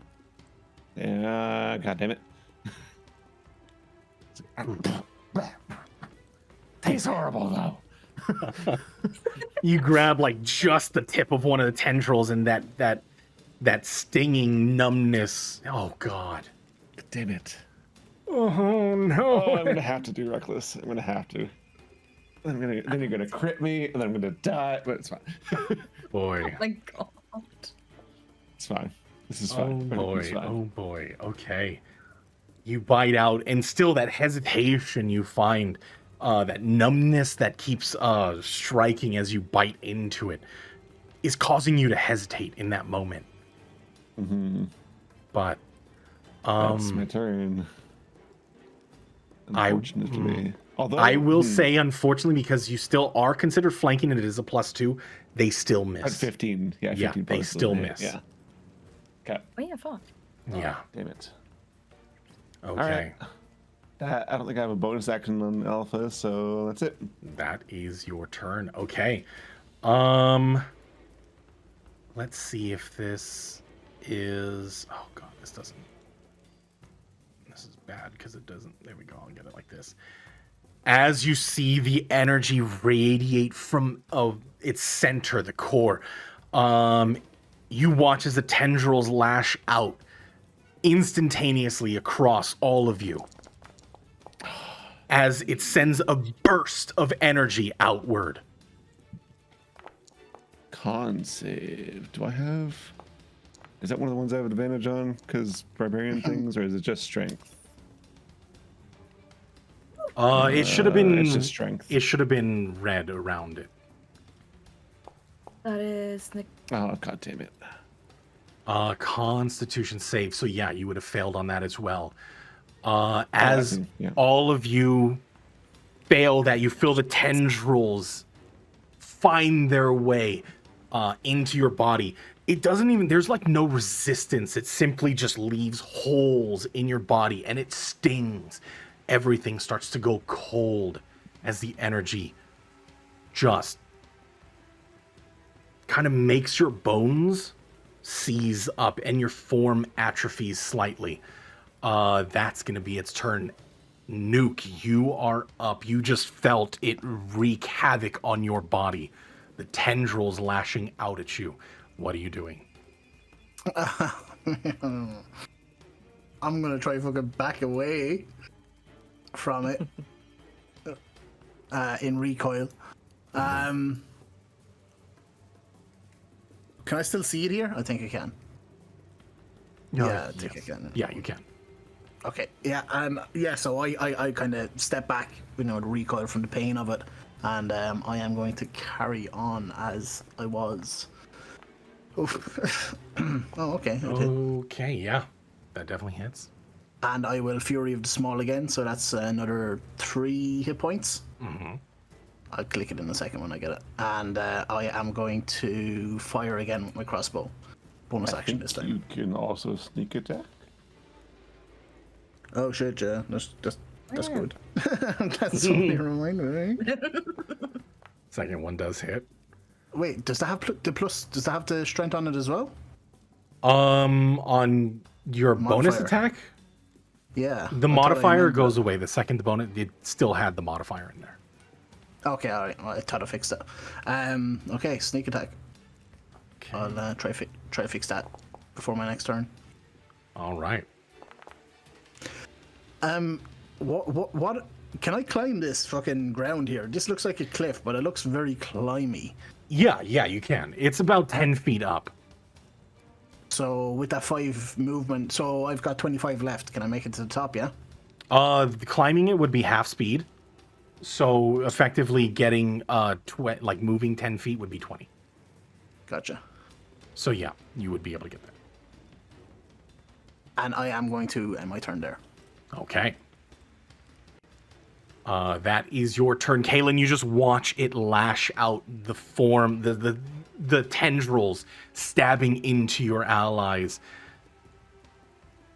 Alpha not doing too hot as he's trying to bite out, but still not landing anything. What are you doing? So seeing this, at first I was a little confused, sort of acted on instinct. I'm going to use my turn to create, that doesn't need to roll damage, a protector cannon. Mm-hmm. I'm going to take it out and sort of like screw a little piece on the top and then drop it down. A tiny little almost parachute type thing comes out, like Nice. made of paper. It like Yeah. completely it basically shreds after like 10 feet, but just enough so it doesn't take damage as it hits the ground. Oh, the Project Rocket parachute. Oh, amazing. Yeah. The hobbyist Yeah. rocket, so good. And it should have enough radius as it hits the ground. I'm gonna put it like right in this corner right here. Mm-hmm. Should have enough range that I can the minimum possible amount of temporary hit points. Okay. Great. Hey, it's still a 5. Yeah. I'll take it. Alrighty. Yep. Anything else? I don't think I can do anything else. Oh yeah, creating it is an action, and the casting it is the bonus action. Gotcha. Yep. All I should right. have. I thought about creating it in the morning, but honestly, like Kalen himself would not be thinking very straight Mm-hmm. right now. Like he would be more thinking about like these trials and what they are rather than prepping for combat in the morning. Yeah, absolutely. I respect it. Tamir, you are up. You watch as this little rocket turret slowly descends down into the water, and on its like legs area, you see like a flotation device kind of, and it starts to float on the surface of the water. Just like raising an eyebrow, like, what the fuck? Okay. And I also see I forgot to do a reaction, but that's what I get. Right. Well, seeing how that the sword kind of worked, they're gonna try the sword again. Yeah, go ahead. Ooh. Unfortunately, that does not strike as you stab forward. It does recoil instinctually, moving away from your blade. Well, good thing I have extra attack, so that's gonna happen again. Mm-hmm. Go ahead. That's better. That's much better. So much Good. better. Let's see. It's fine. I'm gonna give. Well, I'm gonna eat this boy over here some bardic inspiration as well. Can I? Oh no, that. Ignore that. There you go. Anyway, so you can use 1d8 for any check or attack roll that you want. Oh, cool. Have a go. No, On the have a go? first No. on the first one, or just I'll- whatever? Whatever. It's the last 10 minutes. Gotcha. Okay. Do I Excellent. have to choose before I roll? Yes, before you know the result, you need to choose to use it. That makes sense. Okay. Yeah. And it's only one. It's not Yeah. like bless, unfortunately. Mm-hmm. But it's a 1d8. That was bonus action. Yeah, that is what I can do. No. I hit once, right? You did hit once, yes. I used my bardic inspiration, so it didn't. When we use bardic inspiration. Fuck. No, okay, I'm done. Okay. With that, Oh. Quick question though. yes. Would it hit if 8, or it would be 10? Would it hit a 10 hit? A 10 hit this creature? Yeah? No. 10 would Okay. not hit. Okay, then I'm done. Yeah. All right. That is your turn, top of the round, Alpha. You're up. Okay. I mean, he's looking around and seeing how much, like, this thing just did to everyone around. So he's now concerned for everyone. So he is going to use that bardic inspiration right away for this next attack. So we'll add. Great. Oh. We'll add 1 to it. It's fine. Everything's fine. And we're gonna launch. Oh my God damn goodness. it. Okay, so plus 2, plus 1, so 15. 15 does not hit. Fuck. Okay. Yeah, Alpha's getting frustrated now. Can my second one be reckless if my first one wasn't? I would say yeah. I don't. Now, think there's it nothing that says anywhere. that reckless has to be at the front of your turn. Well, what you, is? Did I just? Oh, I gave you it just reckless gave attack. it Can you reckless please attack. remove that from it? That'd be great. No, I'm just kidding. Yeah. Welcome to my world. When you make your first attack on your turn, you can attack. Oh, when you make your first attack on your turn, though. Oh, first attack on turn. Yeah, so it has to start off. I apologize. It's been a while since I've done a barbarian. No, that's okay. All right. I mean, you can see him getting visibly frustrated, anyways. It's like, come on, gotta hold yourself. And please, plus 2, so 20. Yeah. Does hit. As you chomp down onto it, you watch as another tendril rips from it. You can see this orb of just like floating shards of this greenish orb that Kaelin had been carrying the whole time through the jungle start just like orbiting itself, and there's like a small point, like a mote of green energy flickering on the center of it. Everything else orbiting around it like a planet. I think that I'm just like, after seeing Tamir like cut off one of the tentacles and it falling down, I just bite one of the tentacles and just like try to like swallow it almost. Like, no. No. We're just concerned, like, did you eat 8, right? Who's still hungry? Always. Always Lovely, hungry. okay. All right. That is your turn. The frustration setting in. It's going to go ahead and make its attacks onto those that are nearest. So you see as it all in tandem just launching out full-on assault towards everybody. That is going to be, if I can go ahead and click and target people, that would be lovely. First one out What if towards not? Alpha. That is going to be a 12 and misses. Ooh. Next one on Thamir.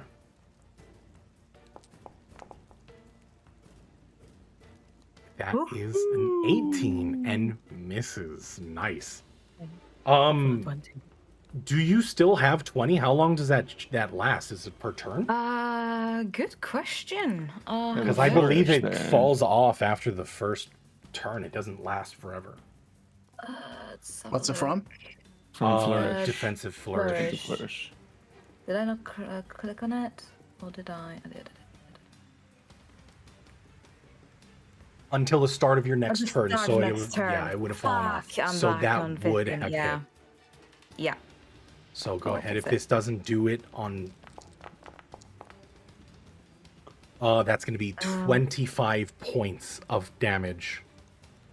13 of which is necrotic.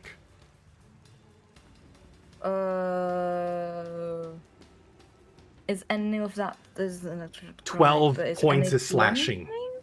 Slashing, that is Yeah, so that should be half. reduced by half. Yes. So that... Wait, how many how many necrotic you said? 13. 13, Five okay. of which is soaked by your. Yes. And the last was how many in 6 in slashing. 6. And that's halved already or not? That is halved. It was 12 That's total. half, okay. 6 is half. Okay. I'm gonna use my reaction. Because fuck you. As it lashes out, everybody go ahead and give me a perception check. Perception. Ooh, unfortunately, it saves that as you send the flames across its body. Oh, perception, sorry. Not you. Oh, not me. Oh. Not you. Oh. Everybody Oh. else here, Alpha, No, Kaylin, you watch as the tendril lashes out at Thamir, but as the tendril strikes into their form, you see the part on their chest go incorporeal as the tendril. What is the AC of your turret? Oh, the Eldritch Cannon. Yes. I don't think you've ever attacked it before. Yeah, it's in range, so it's going to 18. be attacked. 18, got it. It is immune to poison and psychic, just Poison psychic. It's necrotic though. I know. Okay, so it's going to go ahead and make an attack on dude. Let me just give it HP. How much HP does it have?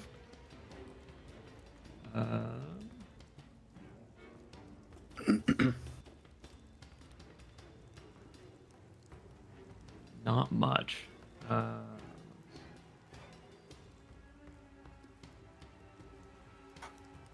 Well, I'll go ahead and make an account or the attack on it, which is a 20. And that was 16 points of damage. 12 slashing, or not even 12, 7 slashing, 9 necrotic. Wait, it has it's equal to 5 times your artificer level. 35. 35, okay. That's more than I thought. That's not bad. So 35. And then it was a 16 damage. Okay. We'll go ahead and keep track of it. I'll put this right here just so we know. That's going to be its turn. Nuke, you're up. I am hurt. Yes. I am so hurt.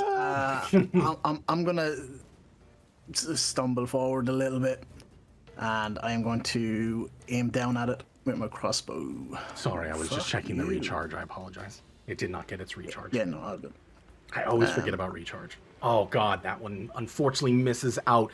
Just the blood loss and seeing this creature puts you on edge as you shoot out. Aiming wide does not land.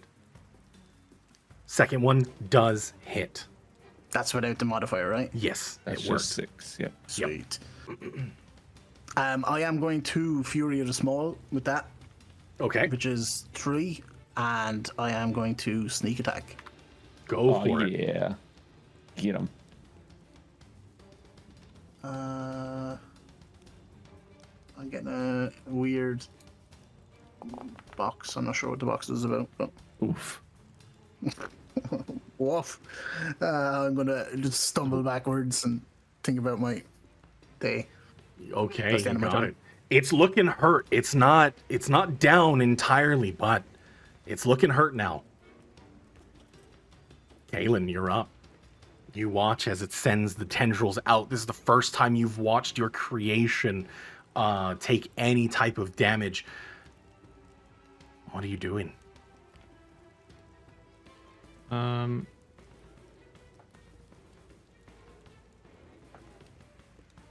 I am going to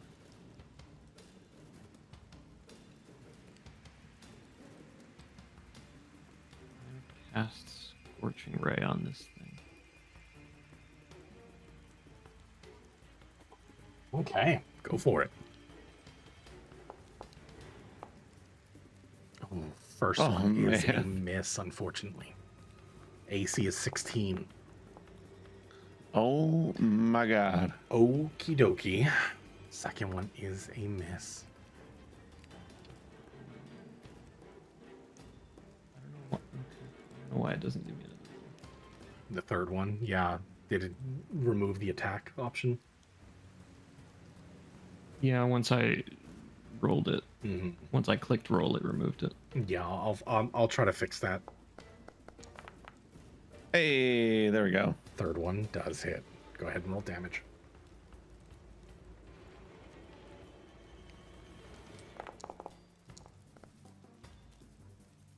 Five, and then it's also I think Hex is 1d6. Yeah. Okay, that is an That's 5 fire, ignoring resistance, and 3 necrotic.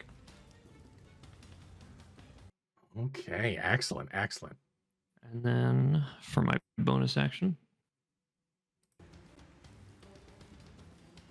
I will use my protective turret again. Okay. 9 temp hit points. Does the turret itself get those 10 hit points? Nope. No. Okay. At least I'm pretty darn sure it doesn't. Yeah. Okay. Sending the scorching rays out, there's just... I mean, your mind just returned moments ago, and you're just trying to get your bearings as you sent yourself up into the sky above this. They aim wide, and you can hear it searing across the boiling water now. But one lands, and finding its target, the energy radiates, and you try your best to protect your allies. Thamir, you're up. Tamar's just gonna start cursing and not stopping as they're like fucking get his motherfucking cursed as well. While cursed, the target must make a wisdom saving throw at the start of their each turn. If it fails, wastes its action. That turn doing nothing. It is a success, unfortunately. Oh, you? I'm sorry. It's fine. Welcome to Convergence. Thank you. This is where I roll really well. Is it too early or we're just gonna act like nothing, or will this oh,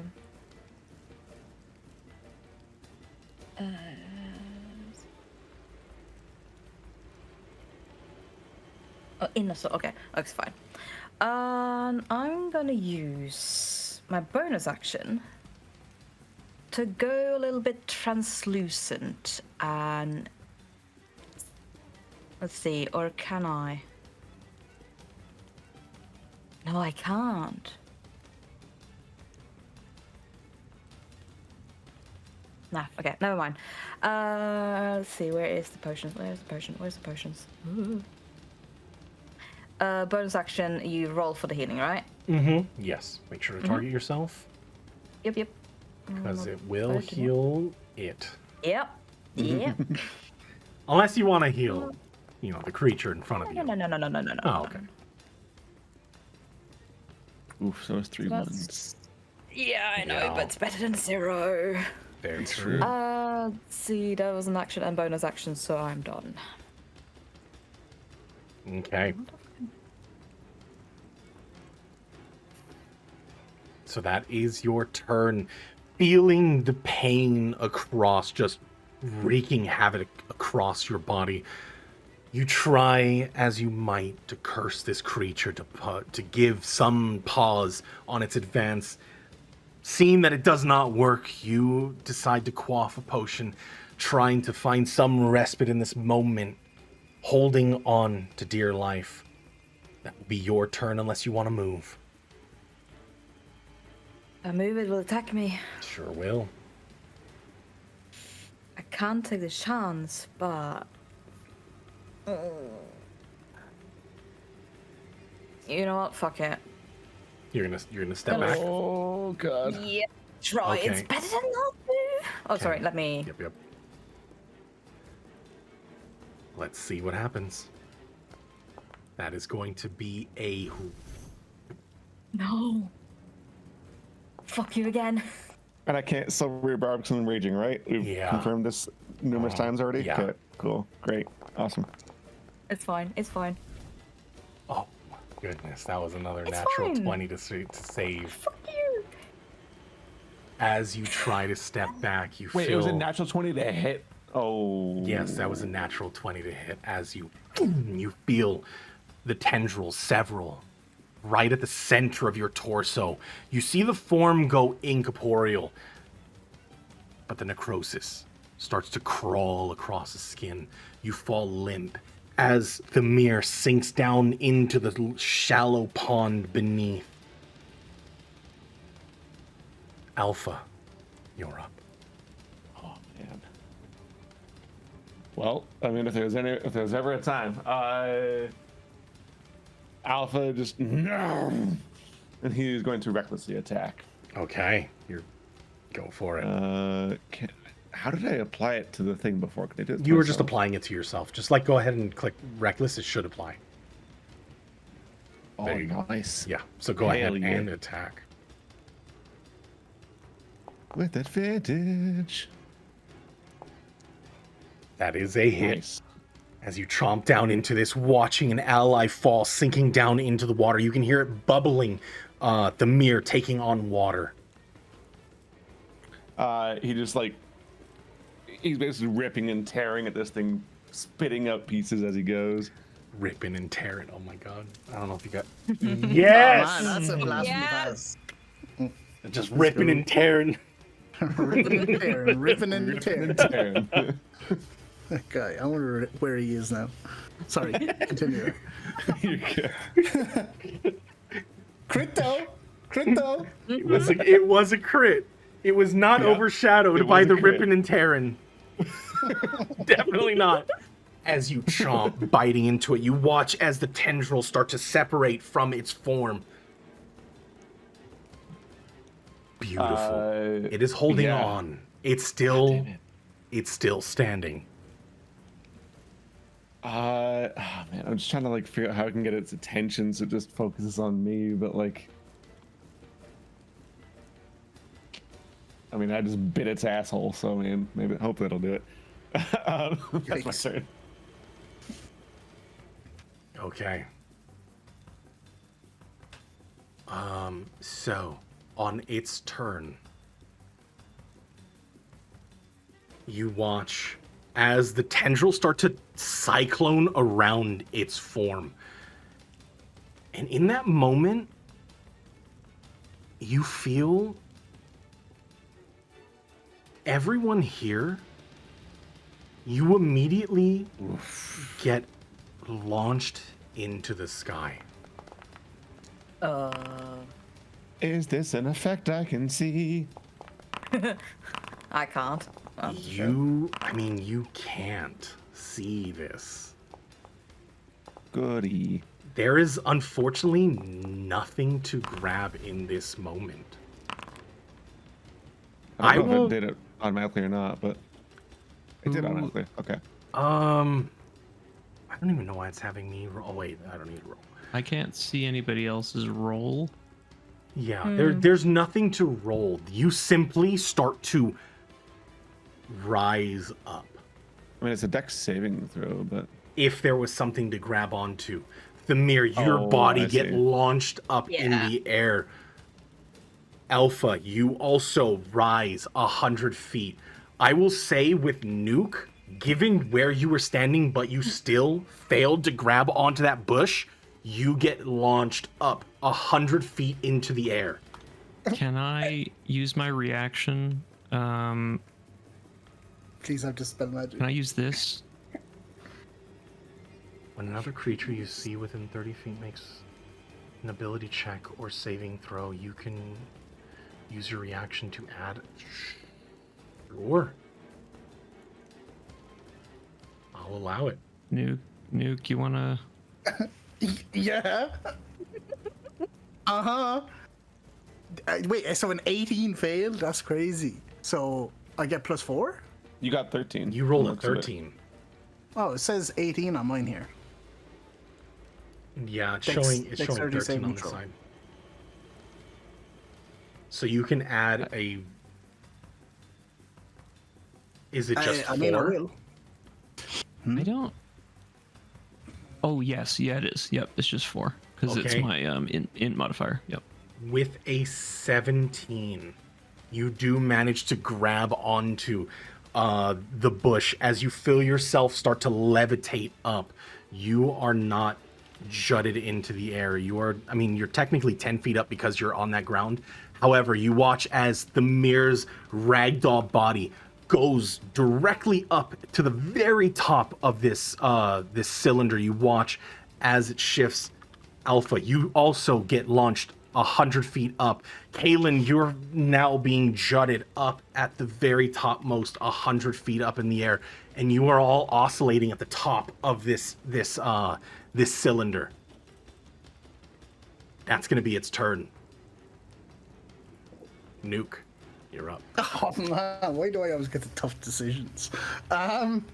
Shit. So tell me this: is there like a force still pulling me up, or was it just an initial? Yeah, no, it's constant. It's the whole time. If so you if I let don't go, let go, you it go is- up. Am I holding with one hand or two hands? You're holding it with one hand. So you're basically sideways trying to prevent this thing from pulling you up. You can hear that the roots from the ground are kind of like pulling you up. You watch as debris around starting to also rise up. The water is also rising to that 100-foot point. Shit. I mean, what the fuck do we do here? I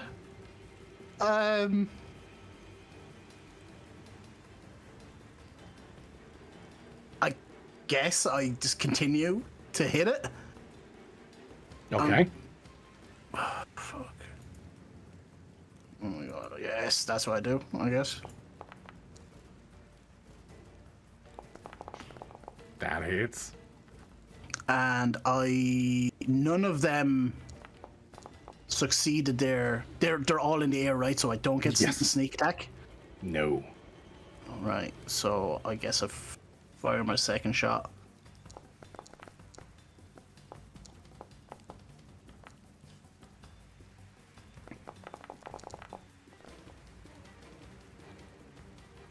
Still maintains. But it's looking hurt. You watch as its form is now wavering. It's damaged. I'm gonna end my turn there. Okay. As I Yeah. mean, if you let go, you'll end your turn up there. So that is your turn, Kalen. You are trying to right yourself, but there is just this gravitational force that keeps pulling you upwards. Can I fly at all? You are I will say, if you want to escape this gravitational pull, it'll be your action. So I can't move in any direction, hey? No, you are 100 feet above it, oscillating. It's very disorienting. Like, it's nauseating.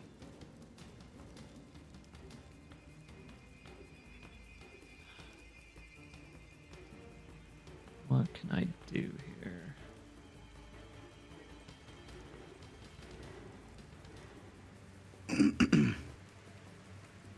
And I guess I can't shoot at it, right? You can. I will say, because Okay. there was nothing for you to grab and you are at that point where you're oscillating, your attack will be at disadvantage. Okay.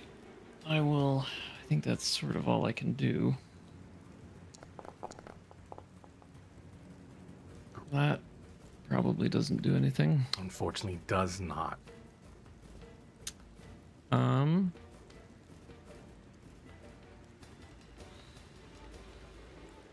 I guess my turret's up here with us, right? Yes. it too is also oscillating up there.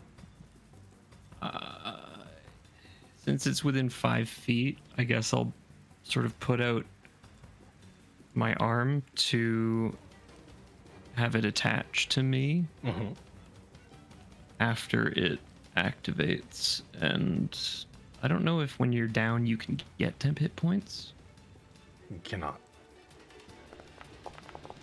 Okay, well, I'll keep the 9, thanks. Okay. good call. I think that's all I can do. Those times when you wish you prepared Featherfall and you didn't. Mm-hmm. Demare, the last thing you feel is the cold water entering your lungs as your world blacks out. Go ahead and give me a death saving throw, please. Oh boy. I'll take it. Nice. A watery grave was something that you saw in your future. And in that moment, you find and make peace. This would be an apt end to your story. But you hold on. Something is calling you forth. Your time is not yet now. But, Alpha, you are oscillating 100 feet in the air. All right. Can I move left or right? Like, can I move around up here at all? No. At like the 100-foot No. brink. Great. Unless Okay. you have something that you can push, pull, like will yourself out of it, you are caught in its gravitational pull. Besides like chomping at the air, no. Yeah. All right. Oh wait, actually.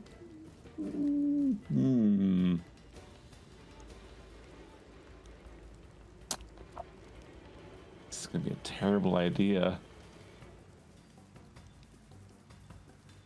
It'll either save you or hinder you, and I don't know which one it'll do.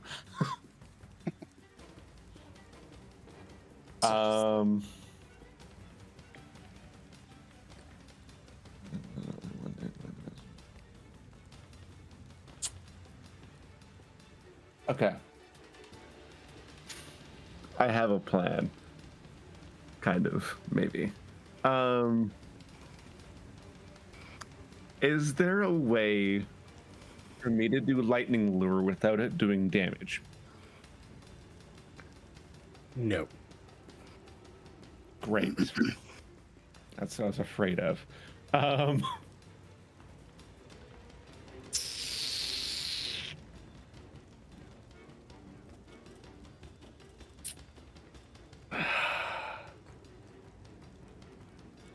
Okay, I am just going to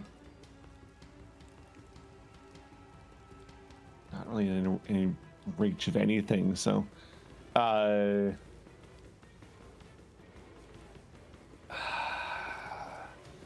mean, I guess my rage just drops then. Because I can't attack and nothing has attacked me. So yeah, rage just drops and like the head slinks back to normal size and kind of look at Kayla like, what do we do up here? I can't really hit it. And that's basically my turn. Okay. Actually, can Kaylin respond? Yeah. Free action. It's weird because there's a strange vibration in your voice as you're trying to speak. Oh, interesting.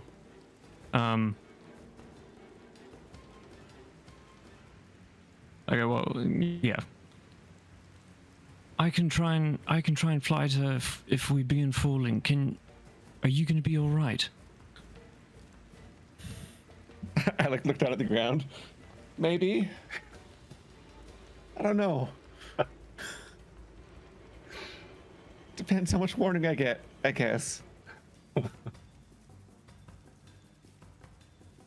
In that time, it's going to go ahead and you watch as it rushes away.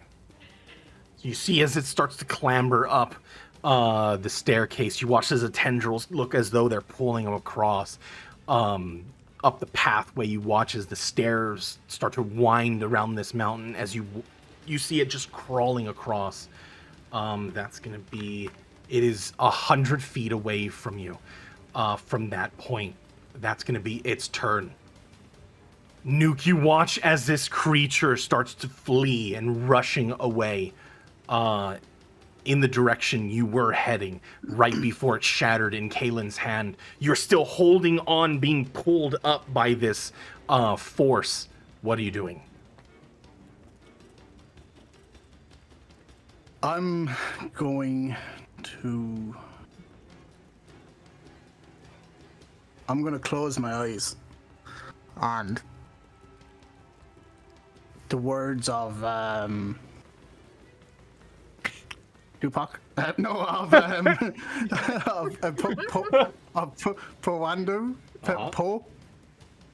run through my head. I'm going to let go of the tree. Oh no. Oh boy. Why did that? And Wait, what? I don't know why it canceled. It had me do a Constitution saving throw. Weird. yeah, I'm gonna let go of the tree, which I assume I start to ascend. And I hope and I pray and I attempt to cast Featherfall on everybody. Oh. Wait, what? 5 Are creatures. you a legit wizard? Hold up. Good Hold question. up. Yeah. It's saying you must target tokens. So how do I target multiple people? Shift T. Shifty, yeah.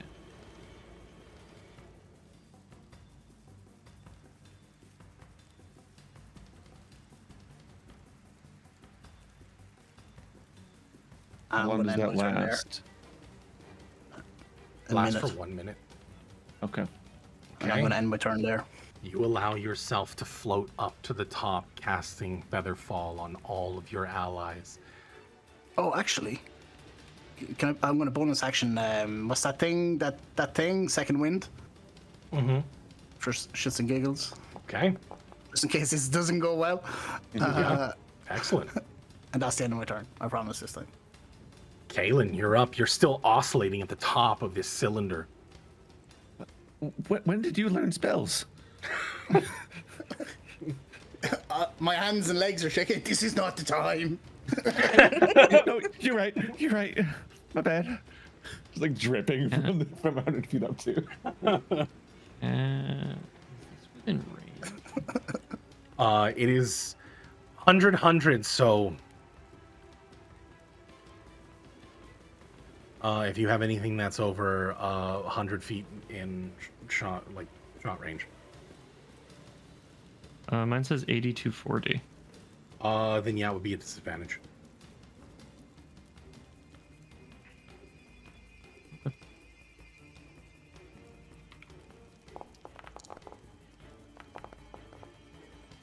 Oh. Oh. Oh. Oh yeah. Oh, okay. Nice. Automatically doing the damage. Yeah. Okay. And then 1d6 necrotic as well. Gotcha. Okay. You watch as most of the tendrils fall away from it, and the center core with these shards just kind of like orbiting around it kind of roll across one of it, another tendril pulling itself up. It's barely holding on. That's going to be your turn, unless you have anything else that you want to do.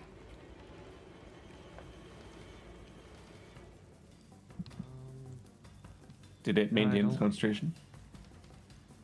Give me 1 second. Let me go ahead and make a concentration check. 'Cause Great that was question.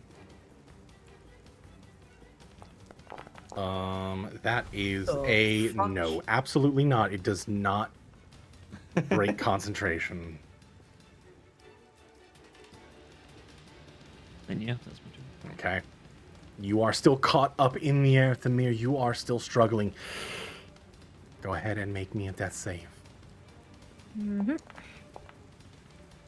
Whoa. Nice. Now's the time to not die. For the first time in a long time, the idea of a watery grave, maybe there is a purpose for you. Maybe there is something more to survive. You've always been settled that you would die out on sea.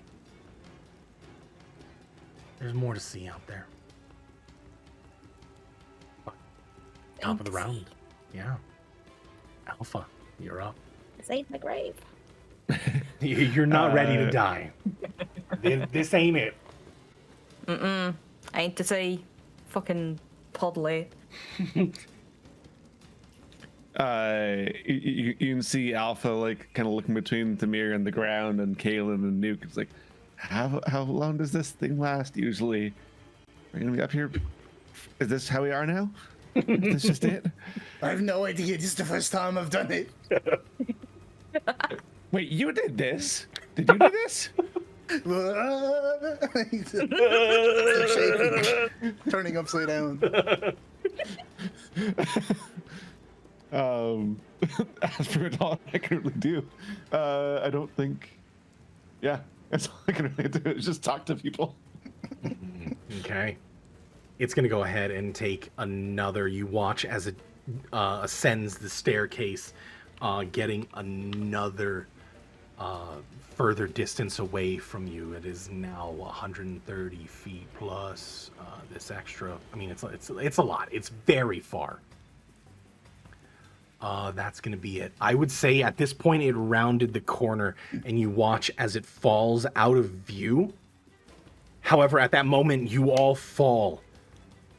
But already thinking on his feet, Nuke, you helped your allies as they slowly descend to the ground beneath. Gently. As we do, I'm flying to near. Okay. We'll go ahead and Nuke, you feel your feet return to the ground. Is there anything you would like to do on your turn? Because we're still technically in combat initiative.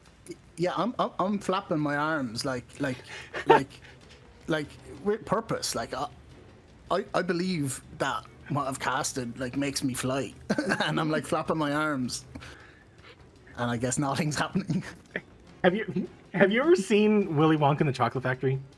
Dude, this is what I was With thinking of the when he said fizzy that. lifting drink and Charlie's like swimming and he's burping. Yeah, that's what I can see Nuke doing that. Yeah, I'm like trying to figure out why I can't fly right now. Like why I'm just like gently falling down. And I'll end my turn there. Excellent. Kaylin, you right yourself as you feel yourself slowly descending, falling at the same pace as Demir. Yeah, I'm going over and I'm gonna cast.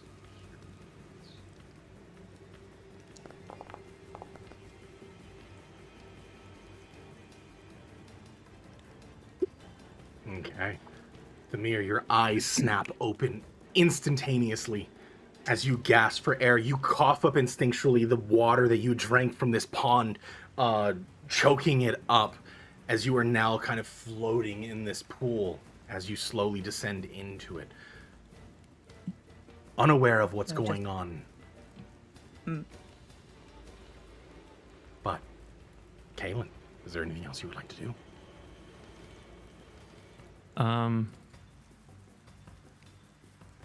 I would just say, are you all right? Well, been better.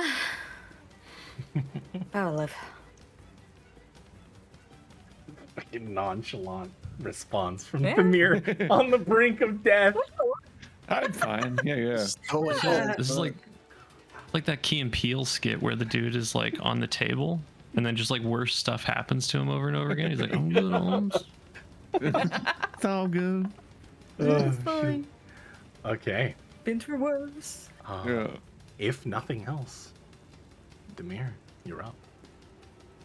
Just like coughing, like trying to get a grip of what's happening, just turning around like, did we kill it? It ran that way. Yeah, I'm just gonna fucking use half of my movement speed and get up. What? You just wait a minute. Don't fucking kill it! It needs to fucking die! I'm not done with it! Can I see it? Can I move? Can we even still see it in the It distance? just round, but you noticed that it was running up the staircase. Like, you know the path it was taking. It rounded.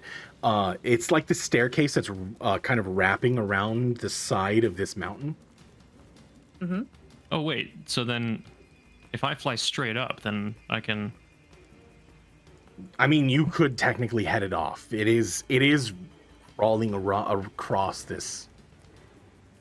Oh yeah, I'm gonna do that then. I'm gonna fly straight up and head it off. I'm just gonna shoot it the moment I see it. I'll Okay. stay like 40 feet away or so, 50 feet away from like the actual side of the cliff or mountain, whatever. Gotcha. I'll say as Thamir, you are running up, you watch as this creature is starting to head up. You are at that point where you're about to converge, right at the top. You notice that there is this, what looks to be this round base in the stone building that extends several stories up with a domed top. The ceiling itself is caved in. I will say, from its movement speed and your fly speed, since you are traveling the direct path, I will let you get that one strike before you watch as it starts to climb into the top of the caved in section of this like domed canopy over this building. Give me a strike with disadvantage as you are striking at it before it dives down into it. Well, can I cast a spell instead? I will allow a spell. Anything that, because you are basically in range, but still, since this is like a quick succession, it is moving pretty quickly, and its movements are sporadic in that moment. Yeah, it'll just be a disadvantage. Well, I want to use it. Well, the spell I'm using doesn't require targeting. That's why I want to use it. Gotcha. What are you doing? Shatter. Okay, so you're gonna make it make the save.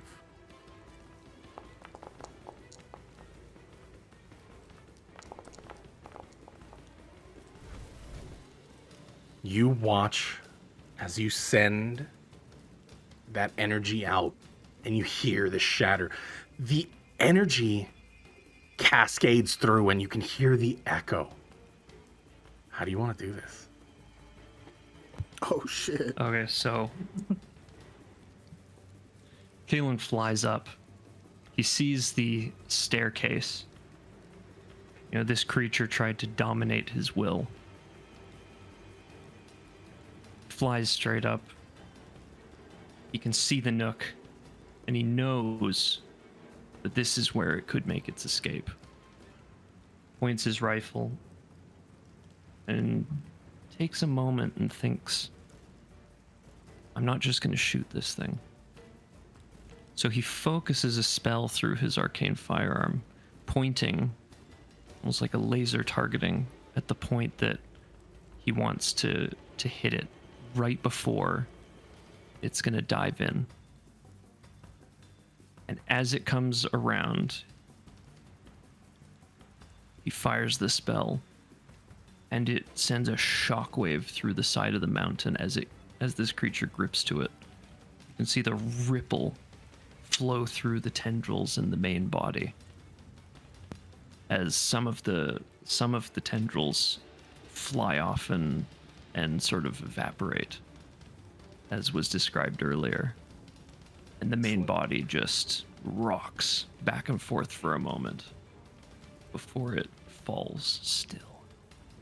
Excellent. You watch as that center core, the little moat of green energy floating at its center, and all of these shards orbiting around. In that moment, the impact from your spell, you watch the tendrils evacuate, just expelling in all directions. They all go rigid, and before they hit just the very edge, before they start to kind of arc back down, they all start to shatter and scatter like ashes in the wind. You can hear the sounds of just the pebbles of this shattered orb hitting the stone and echoing through this building. You can hear the wind whipping through, sending a current through the building. The tree that is now growing from this long abandoned tower sways in the wind. The rest of you see as Kalen slowly descends back upon you at the top of this mountain. He now descends down to the ground. And with that, combat is over, as you now find yourself free of this creature that spawned from the orb you held in your hand, Kalen. But Silence once again meets you here. Right at the base of the steps leading up the side of the mountain to a strange tower at the very top. And we'll go ahead and end the session right there. Good shot, dude. Oh boy, oh boy. Honestly, the fact that it was a saving throw instead of a shot, pretty good. And half damage on a save too, still, Yeah. just in case. Yeah. But, oof, yeah, good job. Yeah, that bastard's not getting away. No, it was great, but Kalen, the last thing you see as you start to dip back down to the jungle floor, the tower in the distance stands at the top of this mountain, the staircase leading all the way up. Injured, but all still alive, you manage to stave off death within this jungle of Teluthia. And we'll pick up there in 2 weeks, I think. No Cheers. session next Cheers, week. DM. I'm Thanks, sorry. everyone. I apologize. I will be out, but yeah, good job, everybody. My goodness.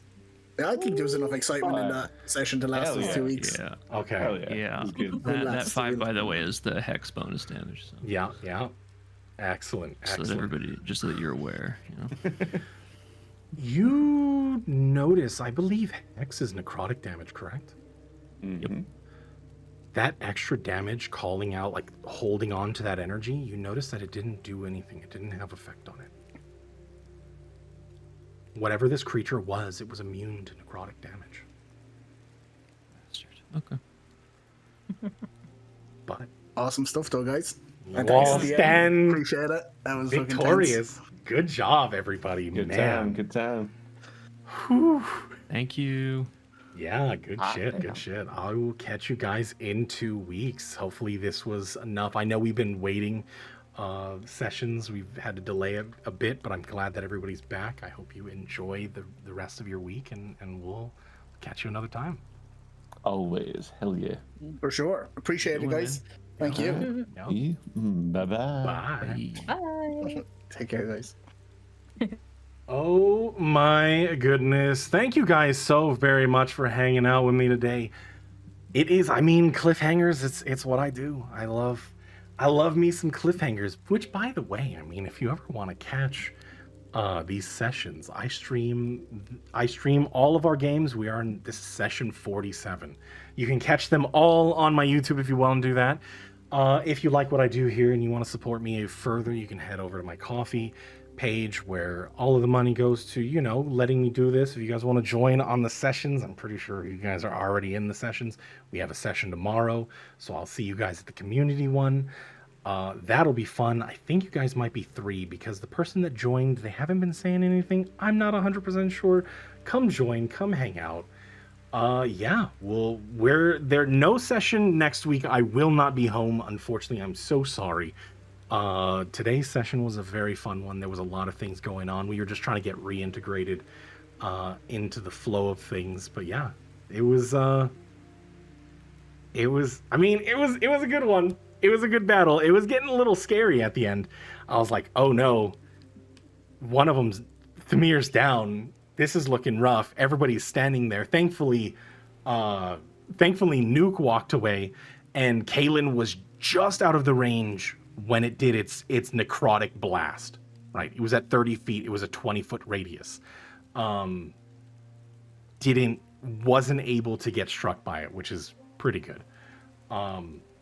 Just out of range, but I mean, it was good. It was a good session. It was a good battle. My only concern, coming like right at the end, I was like, oh no, I hope. There was a brief moment in my brain because Nuke, aka Nowler, hasn't played Wizard and Nuke in a long time. I was like, does he remember that he has Featherfall? Because I looked through, I was like, can anybody fend this off? And when I came to the end of that like it was gonna cast that, because that, I mean, that was the ultimate goal, was to send you guys up in the air, and I mean that was its final move, and I was like, if people die here, people die here. And then I looked through character sheets, I was like, oh shit, they actually have Featherfall. What's gonna happen? it was oh man. You got up late today? Oh, completely understandable. Completely understandable. But thank you guys so very much for hanging out with me today. I really do appreciate it. I hope you had fun today. Which, by the way, if you ever want to go and support the other casts, go ahead and head on over to Bam's channel. Just go hang out. Super awesome. Always playing some like TFT Teamfight Tactics, play some League of Legends, some Overwatch. Been playing a lot of Baldur's Gate. I think there's an honor run going on, so if you guys want to go hang out over there, that is something that you can do. You can always go hang out with Muffers. Super cozy stream if you ever need just background noise. Highly recommend. Doing lots of, most of the time, doing a lot of D&D prep, which is super cozy for me because it always gives me a place to just relax in the morning, since most of the time Yuffer streams at a very early time for me, but I do try to catch it as much as possible. Head on over to Nowler. Nowler gets drunk all the time. I mean, he's my drunk buddy. He says a lot of crazy stuff, so if you guys want to see what he's getting into over there, head on over to Nowler's channel. And last but not least, Quest doesn't stream, but you know, if you want to show some love, head on over there as well. You guys have been fantastic. I have been sleepy, and we will be right back next week. Thanks for hanging out today, guys. It was fun. I'm not as think as you drunk I am. Dude, that made my brain. You know what? Nowler drunk stream is like the most chaotic nonsense that I'm there for every time.